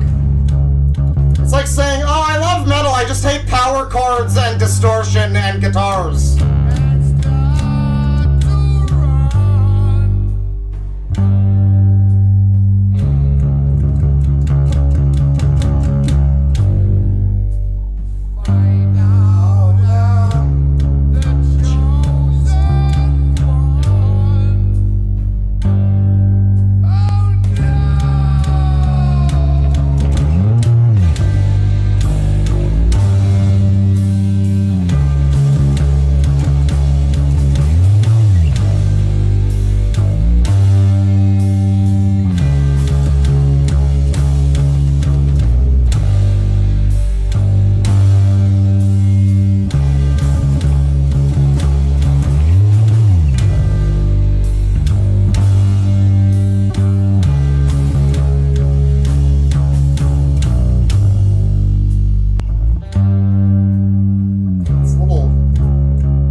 Disconnected mode that this has, then it doesn't keep score because it doesn't know what the fuck you're playing. So I don't have to feel autistically like I need to keep score and actually play the right fucking notes. Like nothing happens if I don't. If I just start doing this, nothing happens. It just tells me miss. It just says I missed the notes. But I'm like, no, I gotta not. If it's gonna score my notes, I'm gonna hit the right notes. So I can't like even noodle. That's the worst part. It's the brain goblins. It's not even the song, it's not the game, it's the brain goblins. Yeah, Library Dork's never gonna beat the allegations. He loves Black Sabbath, just not Black Sabbath. What about Iron Maiden by Iron Maiden from Iron Maiden? Don't they have one like that?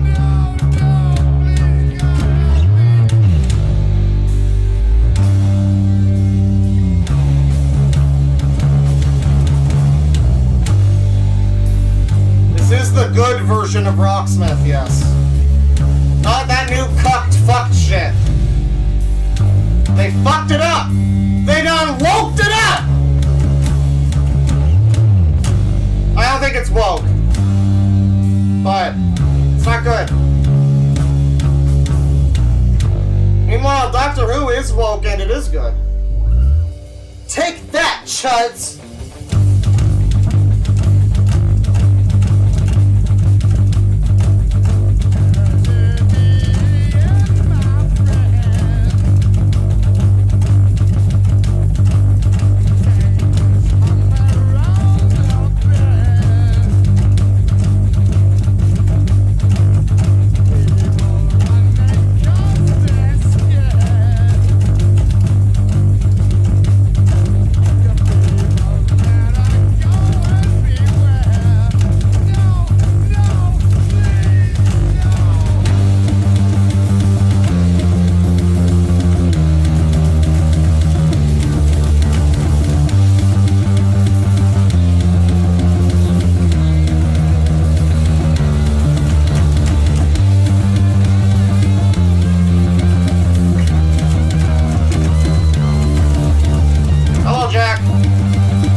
brief break. Tiny break.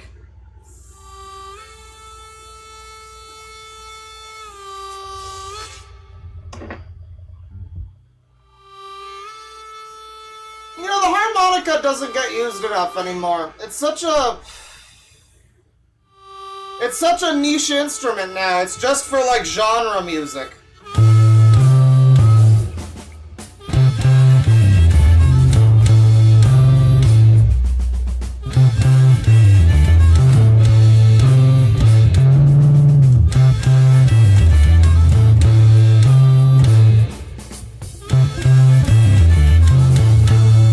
I'd love to have a vape harmonica. That sounds like a great idea. It should make that happen. That wouldn't be impossible, right? Like, just you smoke through it. Like, it would be a reverse harmonica, I guess. I don't know. Are there any reverse wind instruments?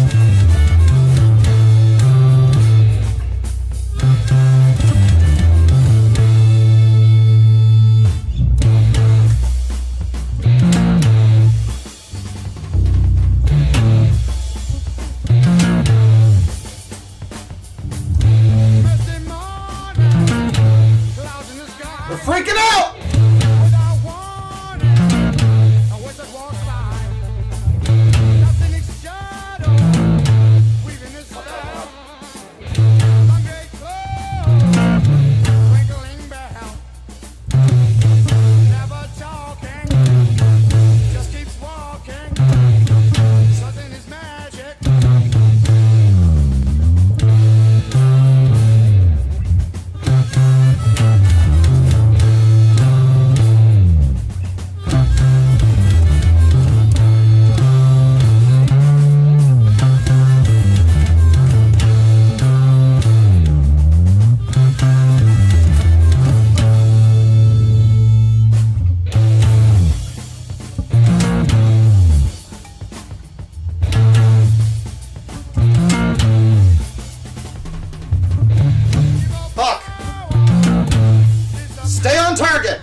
See it?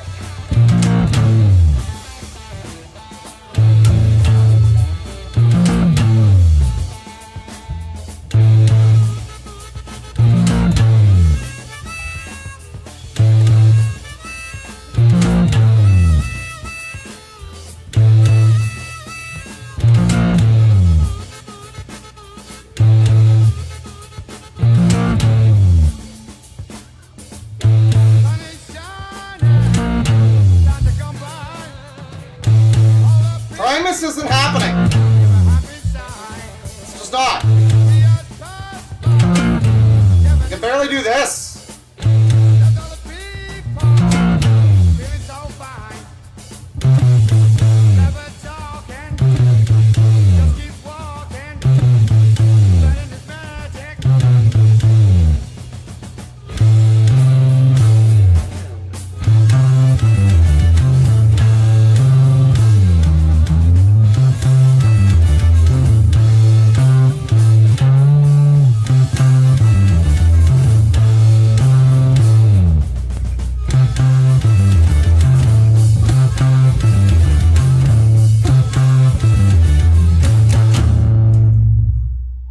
No break on this one, that's unfortunate.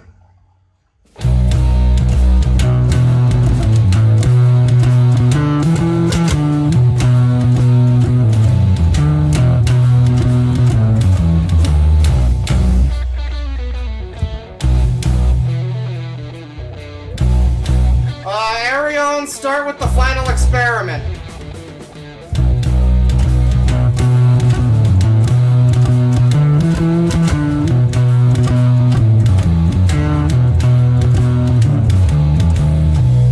Of course, final experiment is, you know, it's a little dated. unrelated. It's 90s.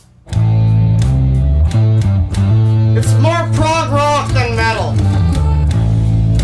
It becomes more metal later. There is some growling though. But I really like it. I miss that era. Where it's a little more acoustic.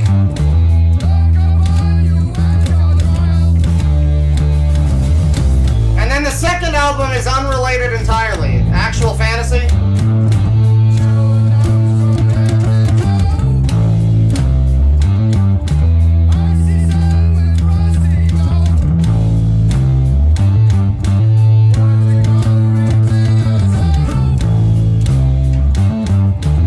2 bucks from Dr. Grooviest Play Piano, man. Piano's all got a bunch of stuff in it. On it.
Shit right now. It's like C sharp.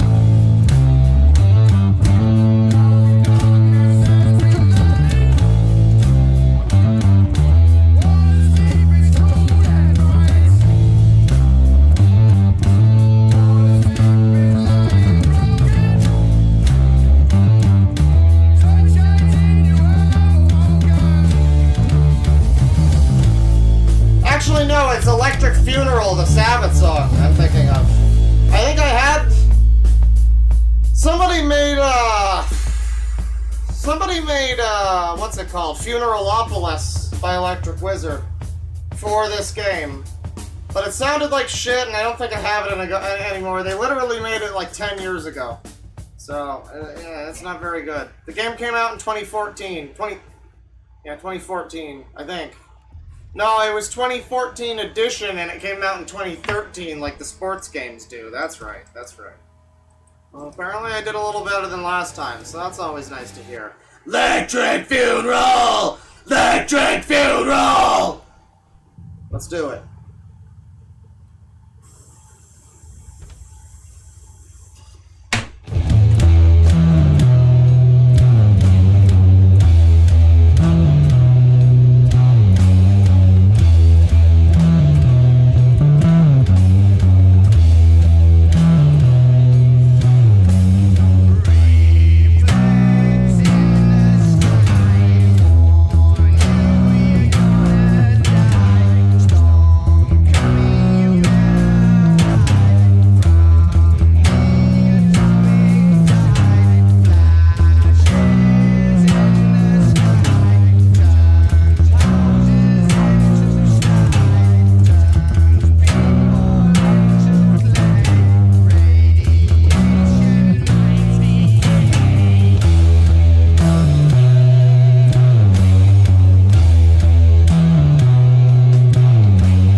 It's okay.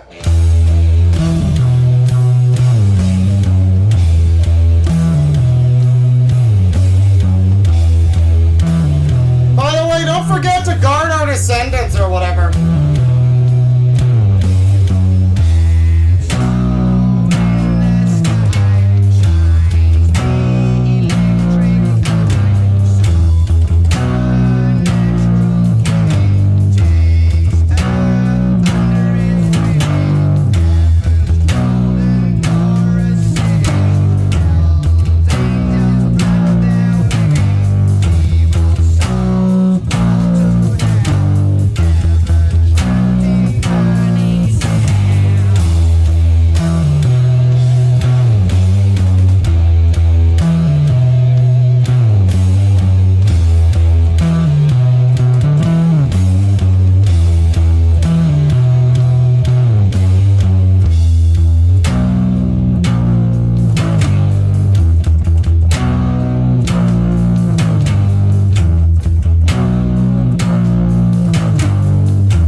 To me just to sound good. It doesn't sound good, does it? I mean, when it's blending in with the whole song.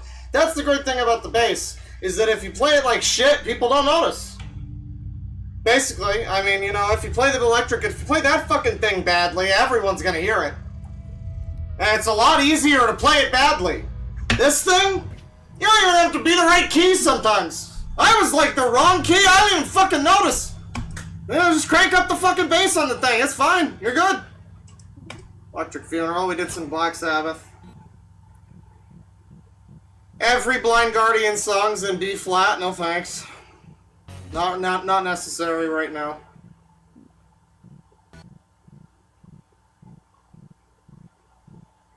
I don't see why I'm doing this. Well, we could do this one, but no. I don't see why I'm doing this. Let's go to the good ones. These are all the popular ones. By which I mean these are the ones that I play a lot because they're good. And a lot of the ones that I don't play a lot, they aren't that good. I mean, they might be good songs, but they might not be fucking fun to play. So you gotta find one that's... You gotta find one that is. Like this. Alright, time to filter some of the fucking casuals.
Yeah, this is early Opeth. What, have you only heard the melodic stuff?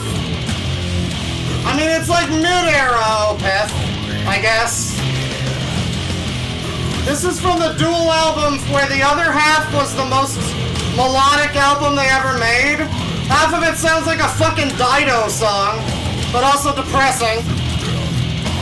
And then the other album on the same day was this one, which sounds like this.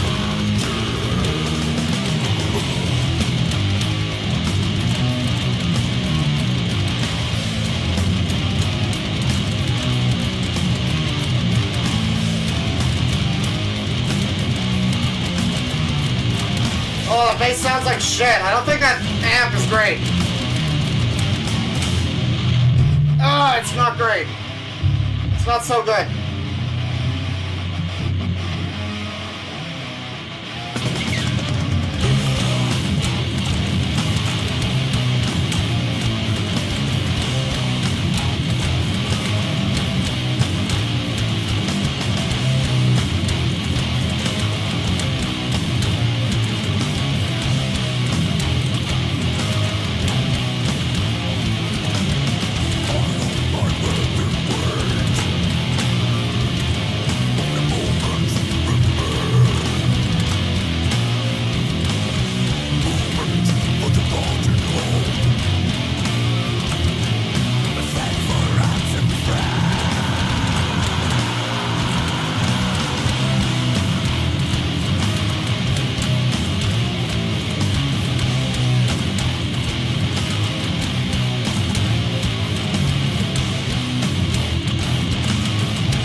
Holy crap! Oh boy. That's good, we're good.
take you to the deepest, most devoted shop in prison. I don't have enough breath in me for that.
Thank God this isn't one of those ones that ends with like 5 minutes of hate Juding.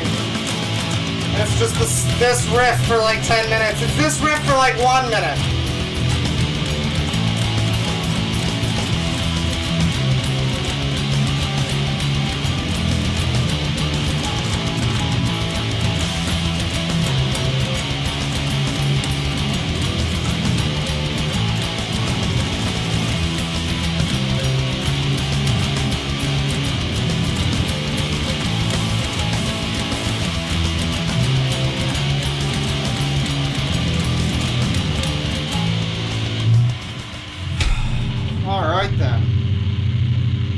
Overextended a little trying to do the growls, but it happens.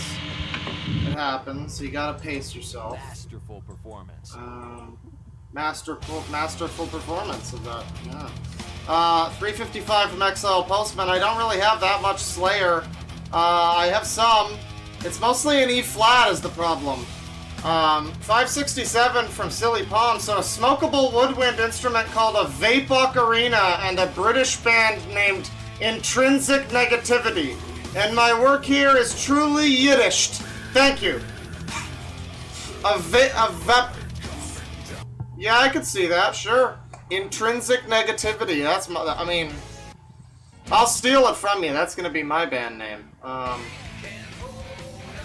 mean, I have some Slayer, I guess, you know, I got some, but it's all gonna be in, the problem is it's all gonna be in,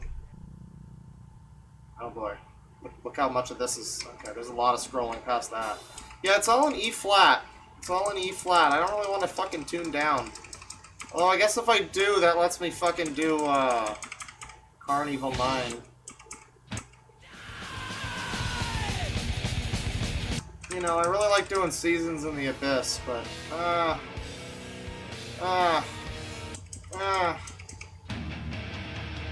fine, we'll do the tuning. I hate doing the tuning. There's a few songs I can play if I'm tuned down. We'll do the tuning. It sucks, though. I just tune, you know, you get fucking, you tune. Fucking tune. What a fucking tuner. This shit's unbelievable. What a fucking tuner.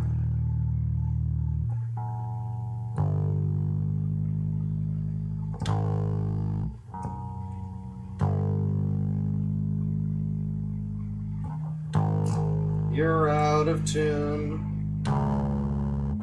I'm out of coon.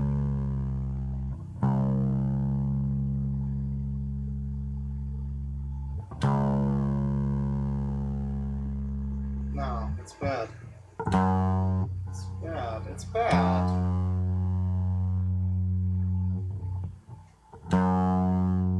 It'll have to do. It'll have to do. I'm not sitting here doing this all day. There you go.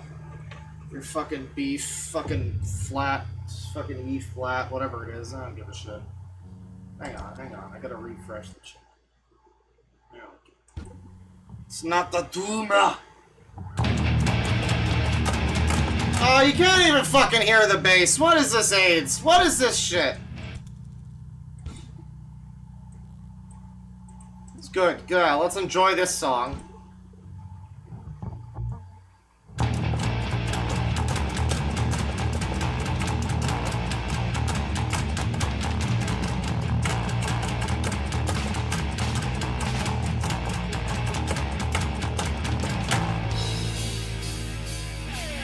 Six.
God, I need something slow after this. This is bullshit.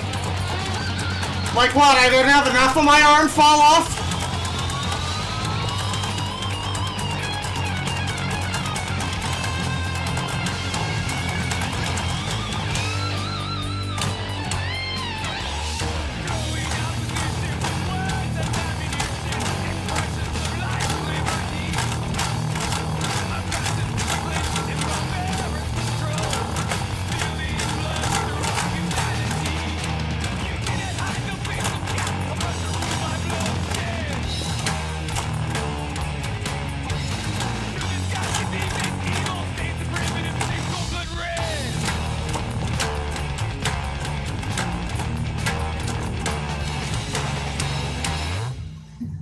It's more or less about the song. I mean, like, I can't do a lot of those, like, when it gets really fast like that, it starts to get fucking annoying. Let me see. No, I didn't have enough of my arm fall off, exactly. I need more of that to happen to me. That's why I do this. So what do we got in B flat and E flat? What do you even E flat? Well, I know. Let's do a little 90s Metallica. Let's do a little short 8-minute Metallica 90s song that'll be fun.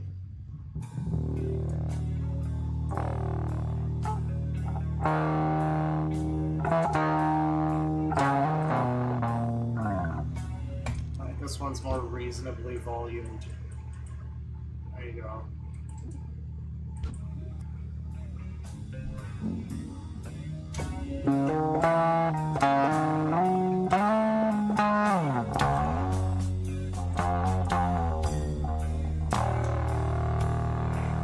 Jizz and blood! Jizz and blood!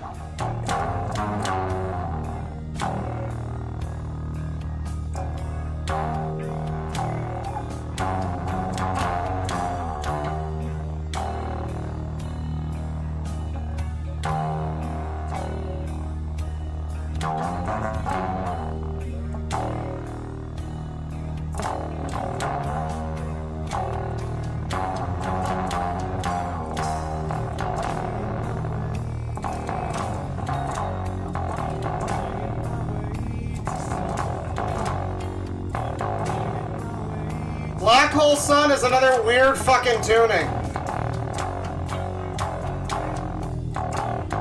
like an open G or some shit?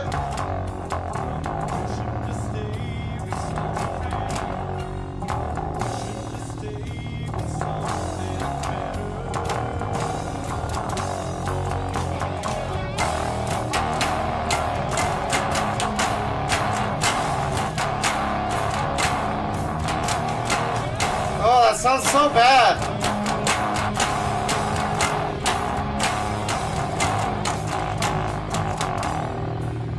Jesus Christ. What the fuck are they doing with these fucking video game Rocksmithy amps?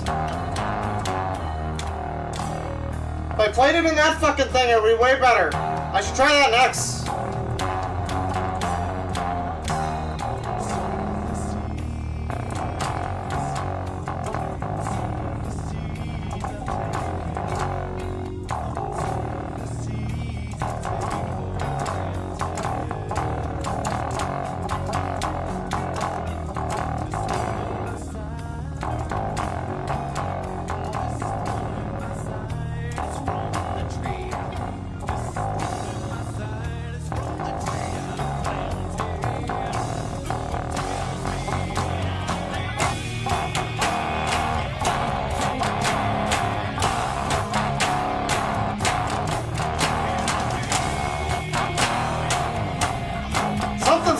Space, man.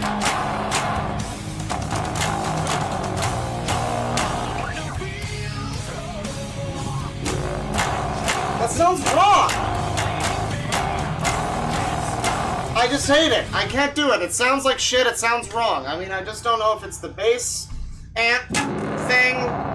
It's got like a wah-wah on it. It just sounds like shit. We're gonna try this, actually, which, yeah, actually, this might work just fine. Okay. This might be okay. No, go back. Here we go. Disconnected. No annoying, shitty bass noises. And then, yeah, fuck you.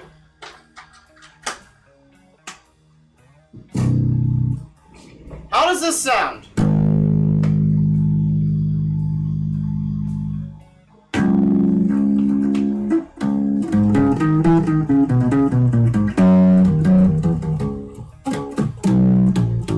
Much better? Better? Then we're all good to go. Louder and bussin'. Better, faster, and more bussin'. Alright, well, that one's, it's fine. We don't need to do that one. That's fine. We did most of that one. Most of these are fast ones, too, is the problem. Yeah, I really shouldn't have fucking tuned down. We'll do King Nothing. I like this one. We're peaking.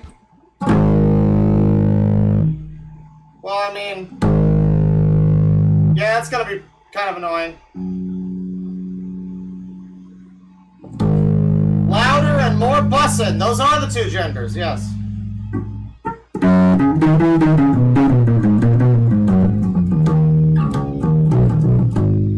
Yeah, I guess that's better. I can kind of still hear it, you know.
you for the $10.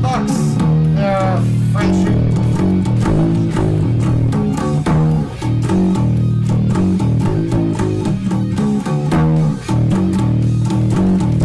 Imagine I played a big disusary sound effect.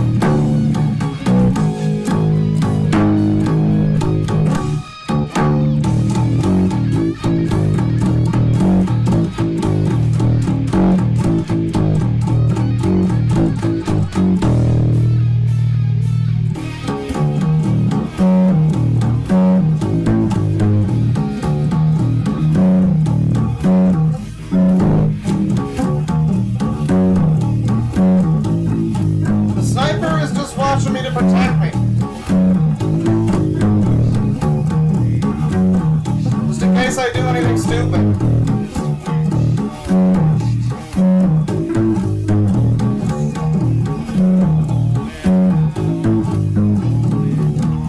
Mr. President, get down.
But I like to do the noodling. It's not great.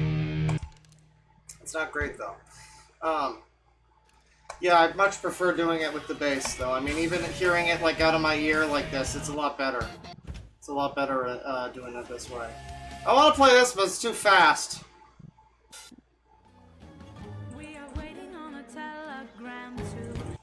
I don't even think I've heard this song. Let's do this one.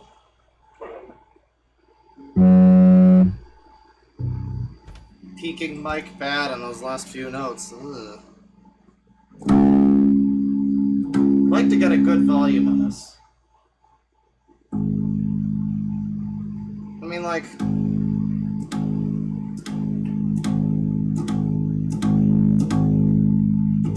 mean, that should be fine.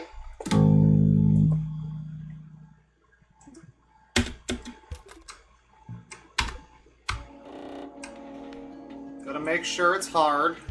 I don't want to play the easy baby version. Yeah, it has been hours. I'm gonna call it in soon. I was fueled extra by my pizza. I wasn't planning on going long again today. Definitely not. But then I had a pizza, so that was really all I needed to keep going, frankly.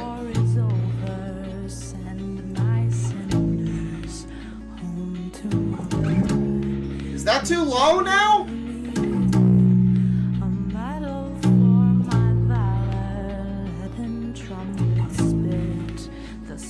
Of power, they say.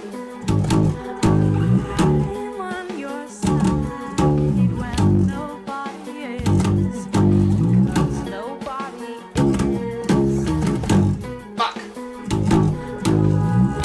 Sit right here and sleep while I still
pasta, I think that'd be a much more, you know, probably better for the sound, I think.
This is her first album, I think. I never listened to it. I really like Actor. Actor is like a 10 out of 10. No skips. Maybe a 9 out of 10. But it's no skips. This one's good.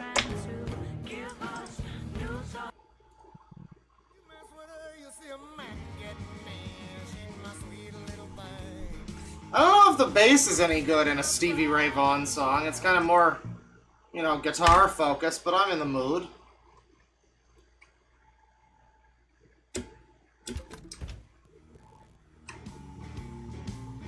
Oh yeah, the stream's gonna get blocked. I'm gonna probably re-upload the Larson on its own.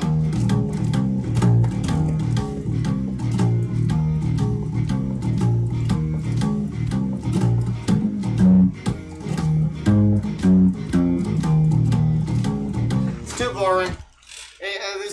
There's too much. These kinds of songs tend to be too boring. I like them. I mean, I like to listen to them, but to play them. I wish this one had a bass line. That one's a good one. You do this one about a school shooter. I don't think that's really what it's about, but it kinda is. It kinda is. Also, there was one earlier from, I said, Frenchie, thank you. $10, Frenchie French, thank you. There was, 323 XL Postman, Black Hole Sun next. Can't do Black Hole Sun next, it's in a fucked up tuning. And then there was $2 from Drastic Badger. You look extra handsome today, Claw. Thank you. Appreciate it. E-flat tuning. We're in that. Don't gotta do anything extra. Mr. Bungle? I don't think I have any of that, but I could look sometime.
Yeah, it was a bear attack. That's why the bear motif.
Sonic something. We can do Sonic next. I gotta take a little break, grab some water though, for sure.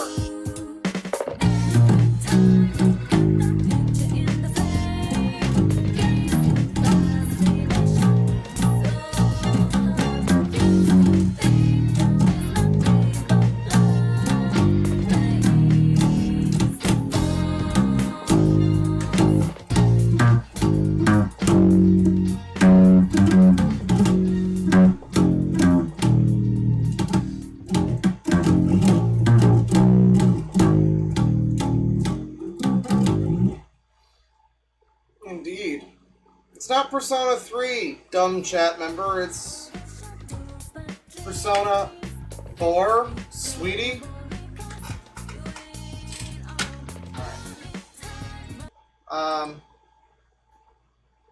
I'll be right back. I'm gonna grab some water. I'll be back. We'll do a little more music, and then I'll probably stop. I don't know, in like half an hour, I don't know. The thing is, time flies when you're playing 40-minute fucking prog rock songs, so it kind of gets away from you. But I'll be back. I'll be right back.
Well, I almost got back just in time there. That was great.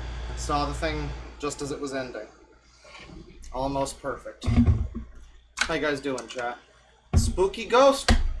Spooky ghost!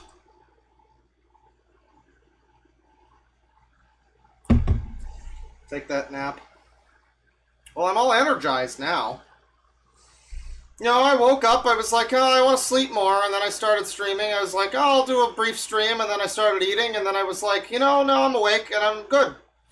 So, but I'm still also just only going to go for, like, you know, another half hour or something. Another 2 or 3 45-minute progressive rock songs, that's fine.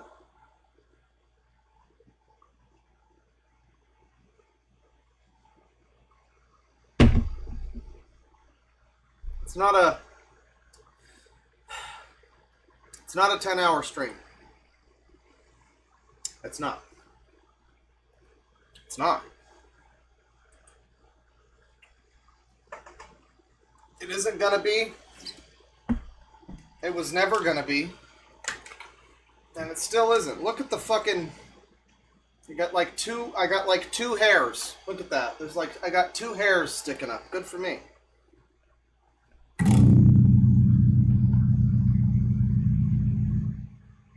Get some music going. Yeah, all of these are too fucking fast, or I don't want to play them. Too fast, or I don't want to play them. That's the problem. All these B flats, they're too fast. I wore out my arm. I'm not tired, really, but my arm is falling off. So I want to do the chill ones. But all the chill ones, I mean... anything I want to play, anyway.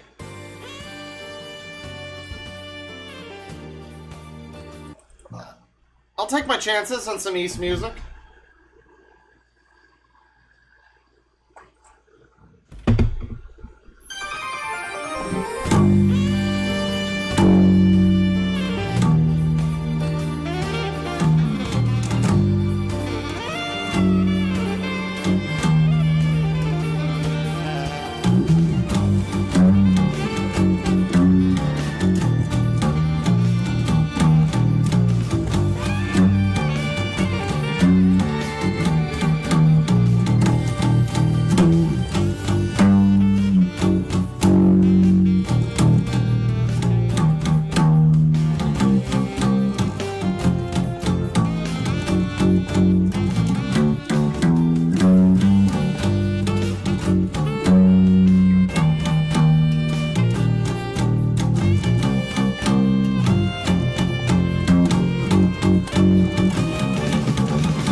Good song. You should go listen to the music from the East games from Falcom Games. They're good.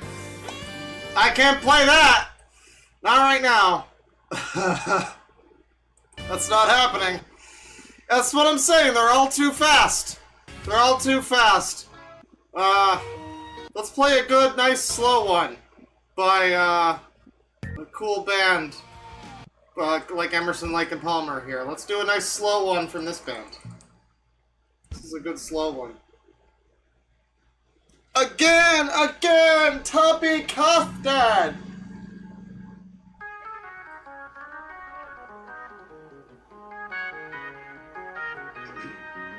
I can't really do Cassiopeia, no. A lot of those Japanese jazz fusion bands, whatever you call them. Not really.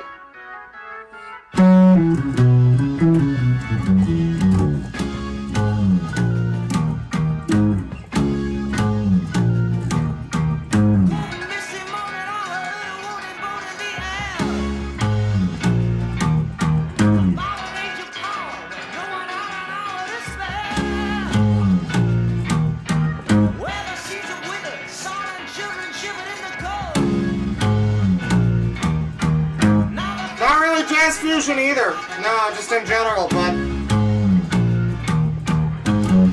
lot of the fishmans and stuff not happening. Like that. That wasn't happening.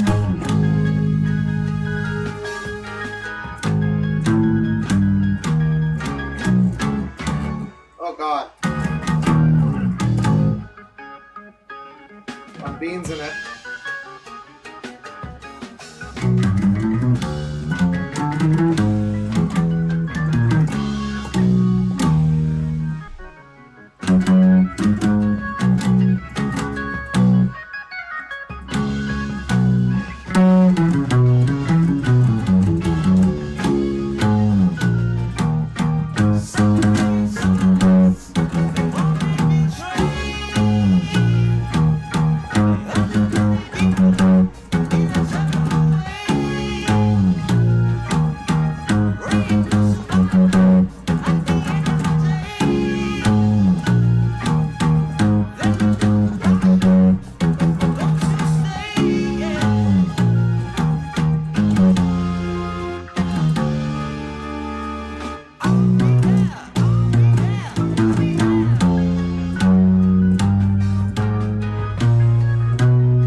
have one really ELO song that I could play that would be fitting. By fitting, I mean like, that I know and enjoy. And I think I only have one, in fact. Because I only downloaded one. Because it's the popular one that I know. And they don't have 4 little diamonds. Not for this game, anyway.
This part's really hard, so I don't bother playing it.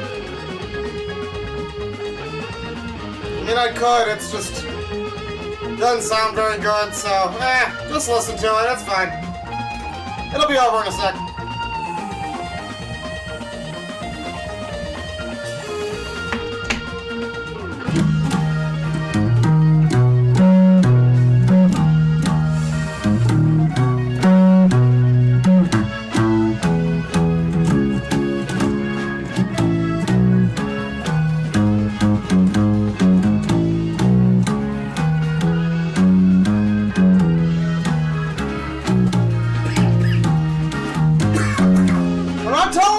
What I'm boofing, they don't sponsor me!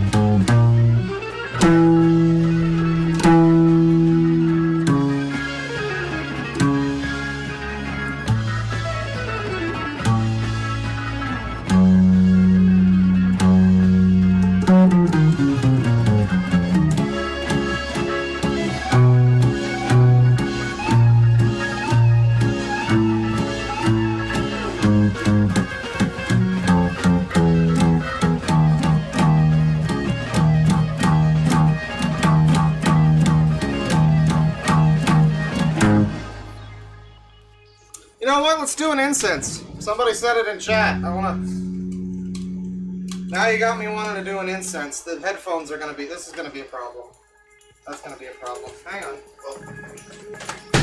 Yeah, I'll pick them up. Grab a fucking song. I'm not gonna beat the... No, I'm not gonna beat the... It's gonna be back before I talk. Oh, I'm going too slow. Oh, Jesus Christ, chat. Oh my god, it's gonna start without me. Start the burning! Start the burning!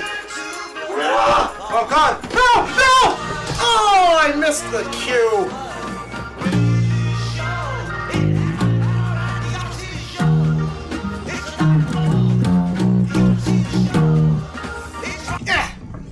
Alright.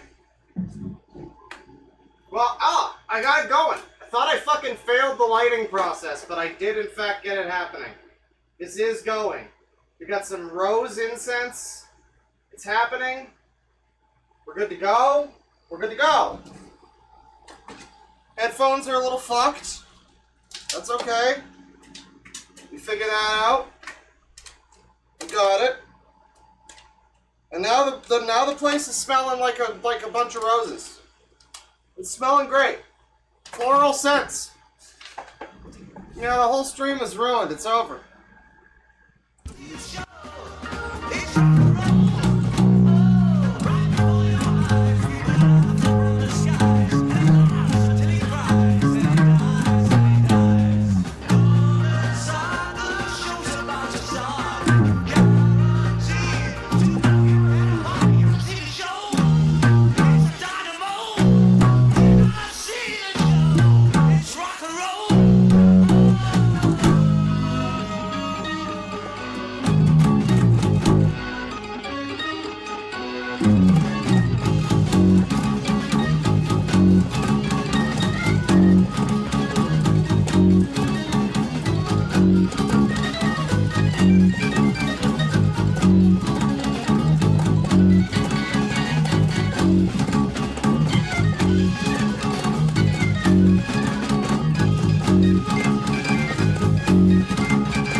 Incense runs out, maybe that's when I'll stop streaming, or like around there.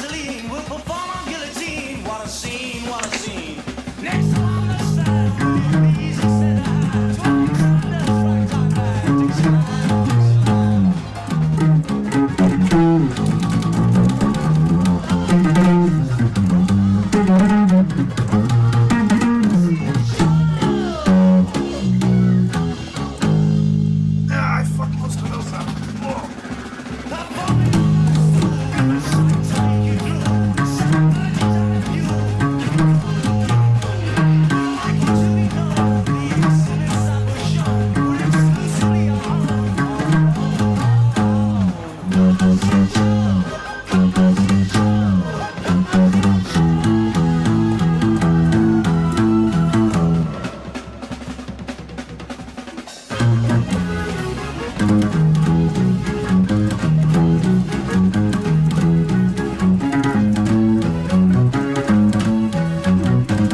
Now I gotta tune back up. That sucks. I don't want to have to tune again. Oh, damn it.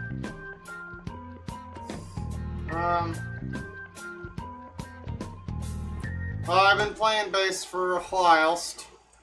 Learn a song.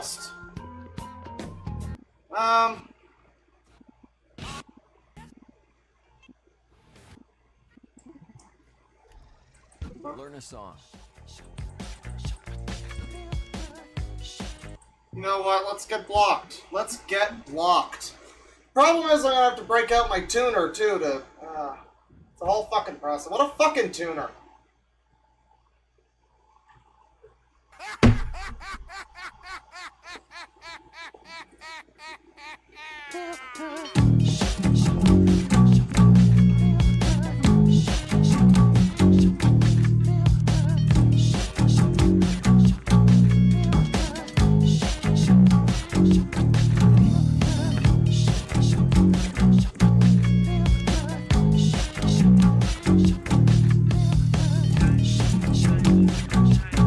Maybe I will. I'll stream until the copyright gun. Alright, boys. Beatles up next.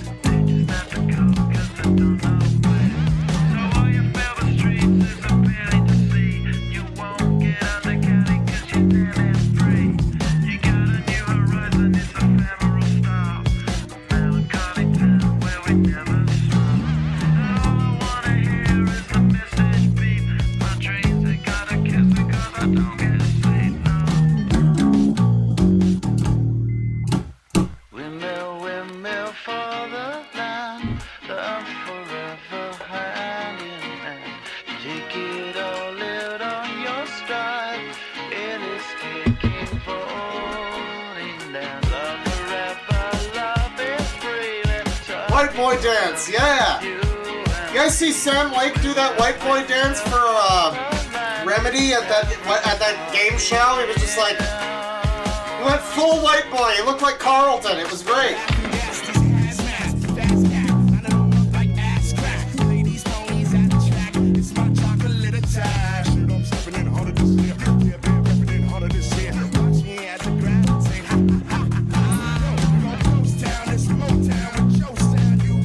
Worked up white boy. No tattoos though.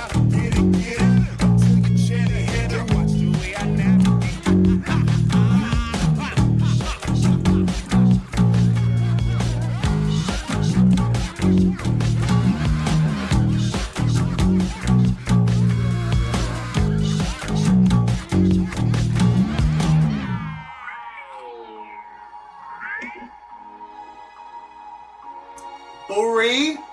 I have that one. I can try that one.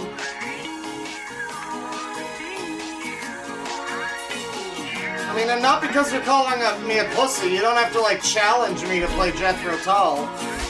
I think that one's pretty hard, though. Yeah, that's a tricky one, from what I remember. I just wish they had the full 30-minute Thick as a Brick, or at least the 20-minute, one half. They don't have anything. They got like a 5-minute radio edit. It's gay. It's literally homosexual. Happy Pride Month. And I just don't vibe with the 5-minute radio edit lifestyle. It's fine. You can do it. I'm just not into it. I don't want to hear about it. I don't want to see them in parades. Oh, you're insane.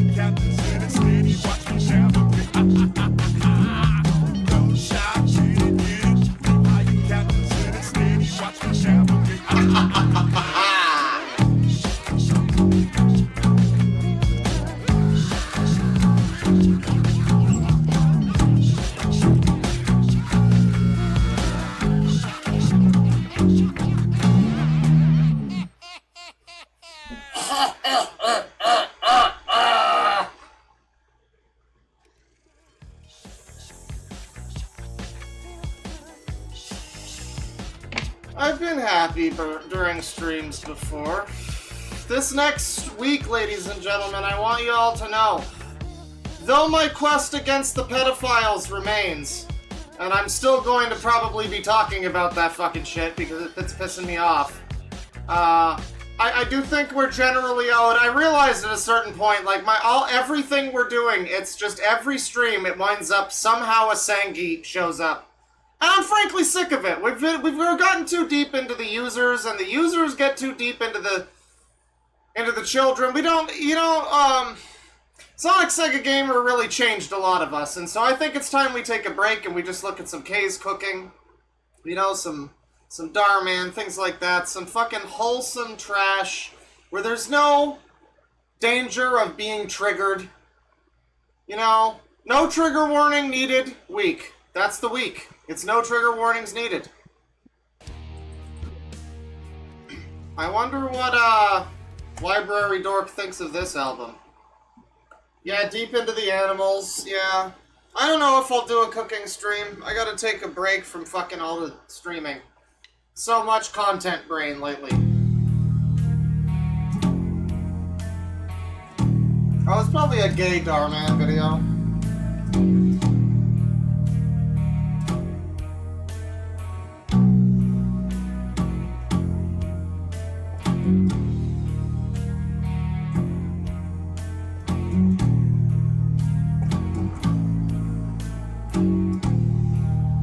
porn?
User-created music?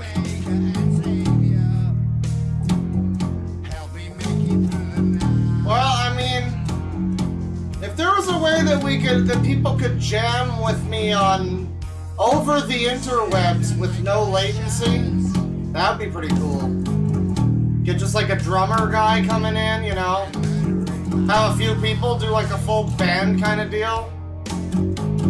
Can have people pop in and just bring their flute or whatever. But I don't think there's too much that would be able to do that without latency.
Somebody started playing the bass partially because of me. That's awesome. If I can do it, anyone can.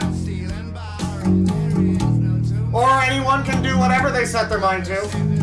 One of those things, you know.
This song's alright, I like this song.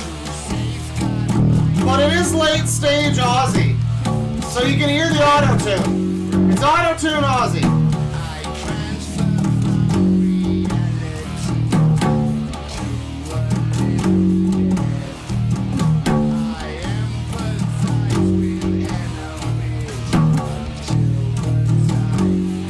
No, bass isn't that difficult, chat member, you're right. Saw someone say that. I was thinking about it for a second, because I was like, it can be very hard, but I do think the skill ceiling is higher for guitar, for like electric.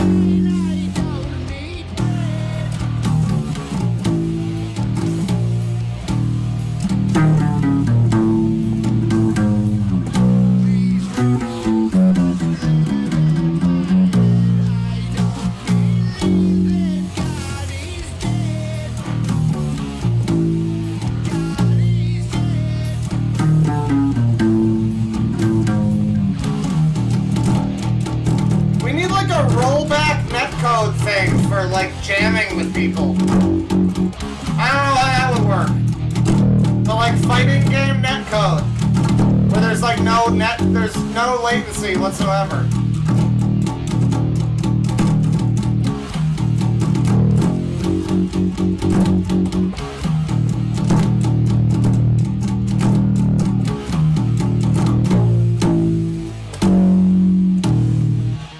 We get fucked up. We get fucked up.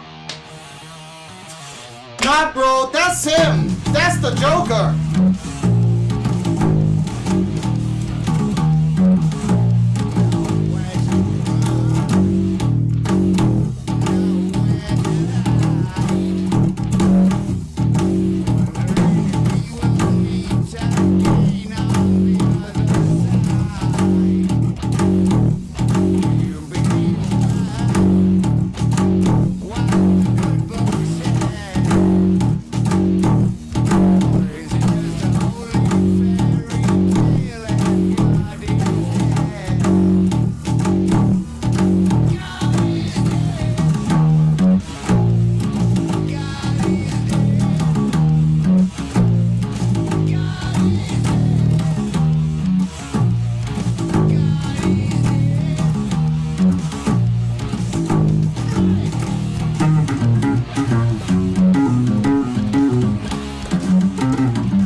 Rock out with King Cobra. I can see that.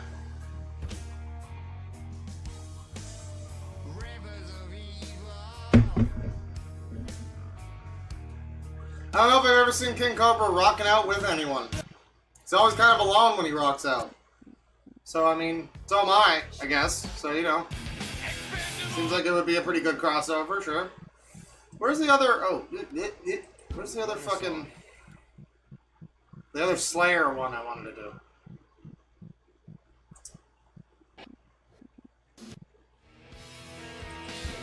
This song is like psychedelic, dark, fucking thrash, whatever metal, but it's like psychedelic. I like it. It's got a weird, like, ugh. It's like, hey, it's like you're on drugs. It's great. Coke, obviously. What's wrong with you?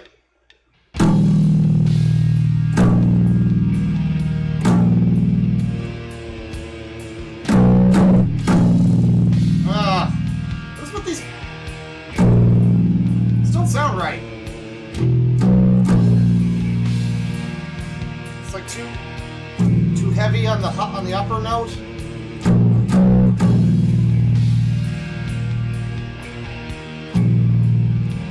We're doing our best. I'm a system now. We're a system.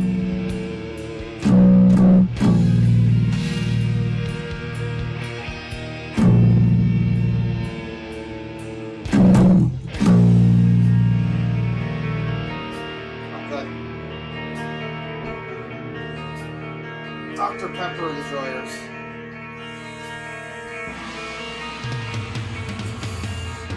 always want to like Dr. Pepper. Then I bought like a case of it. And I just never want the whole rest of the case. It's like it's good for one can at a time.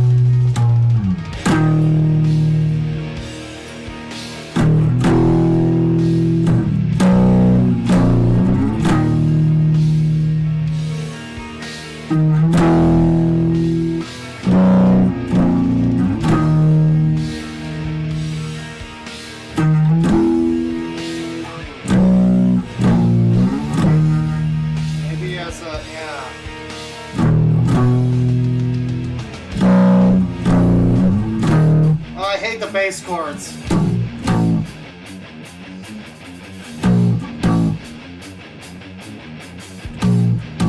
I'm variously angry!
Psychedelic, don't judge me. I think it sounds a little 60s. It's like, I don't listen to a lot of psychedelic metal. I'd like to. This kind of sounds like it.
Slower ones.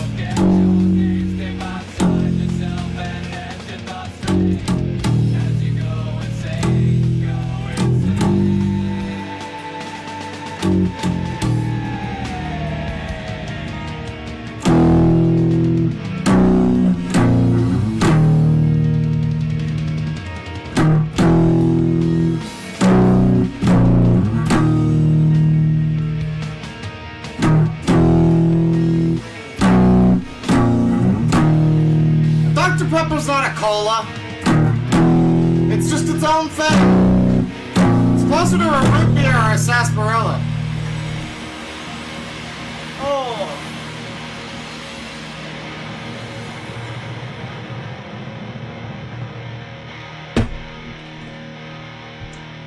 I don't think I've ever had Mr. Pibb.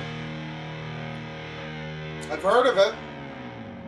You know what's really great is the Wendy's drink mixing machines, because you get to mix like a bunch of different flavors together. You can do like 3 different flavors of Coke. And I mean, they all kind of taste the same. But it gives you the feeling like you got choice. And you know, if you just get one flavor, it'll be probably, they got rare ones that you don't usually like see. So that's pretty cool.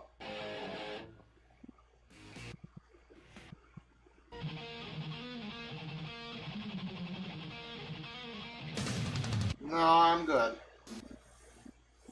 Are there any of these that the problem is Blind Guardian fucking sucks on bass. I've learned that much. They're all the songs are terrible on bass.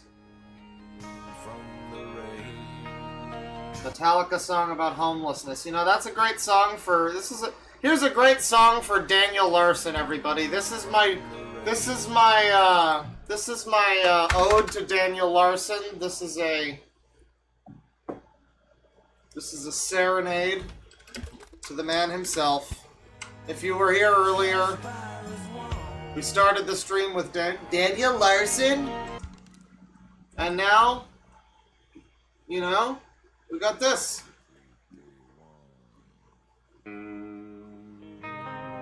It's a soundtrack. We don't have it. I don't think any of his songs are available in Rocksmith, but that would be pretty cool if someone could make them. If I was able to, I'd make my own fucking thing in Rocksmith, because I don't know how to play my own shit. I don't know how to play my Strange Odyssey on bass. I should learn.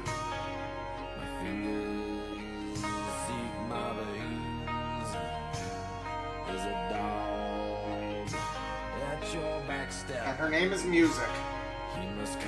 She. Don't misgender the dog.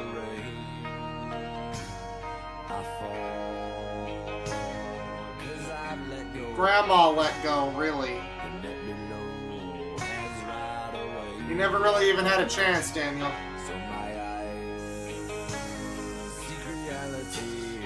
But you're never gonna find them. You're never gonna find reality. Your fingers seek your scabies.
Strings? I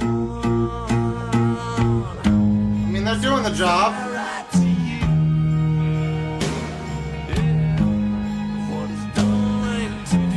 That's the other reason I prefer the bass, too. Always constantly paranoid about breaking strings on the fucking guitar, and then when I do, I'm too lazy to change them.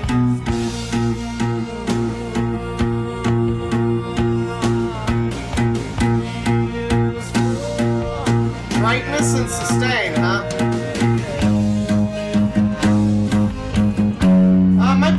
amp settings, but...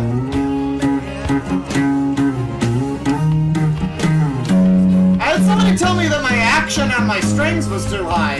But, like, I've had the thing looked at by guitar techs, and they've never changed it, so... Maybe they just didn't know what the hell they were doing. I certainly don't know what the hell I'm doing.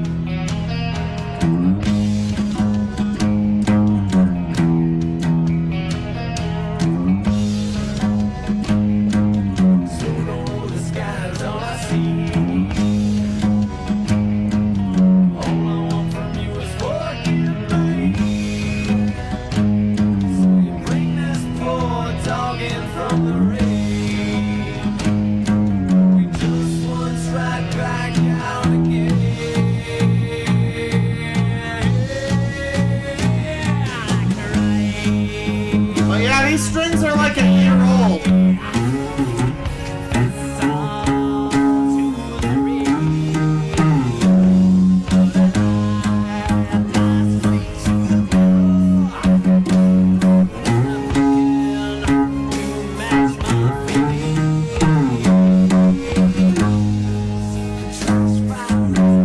The song is Master of Puppets by Metallica. Or it's a Metallica song.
Well,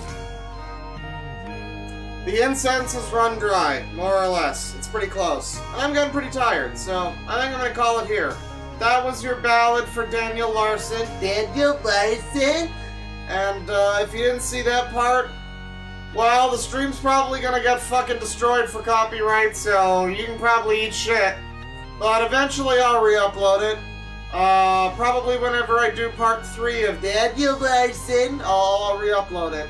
If not, Library Dork will probably have it, but, yeah, I guess that'll be it. Take it easy, everybody. Oh, good, it doesn't fade out when I click on the thing. That's unfortunate. Well, fuck you, take it easy, and, eat shit, fuck off.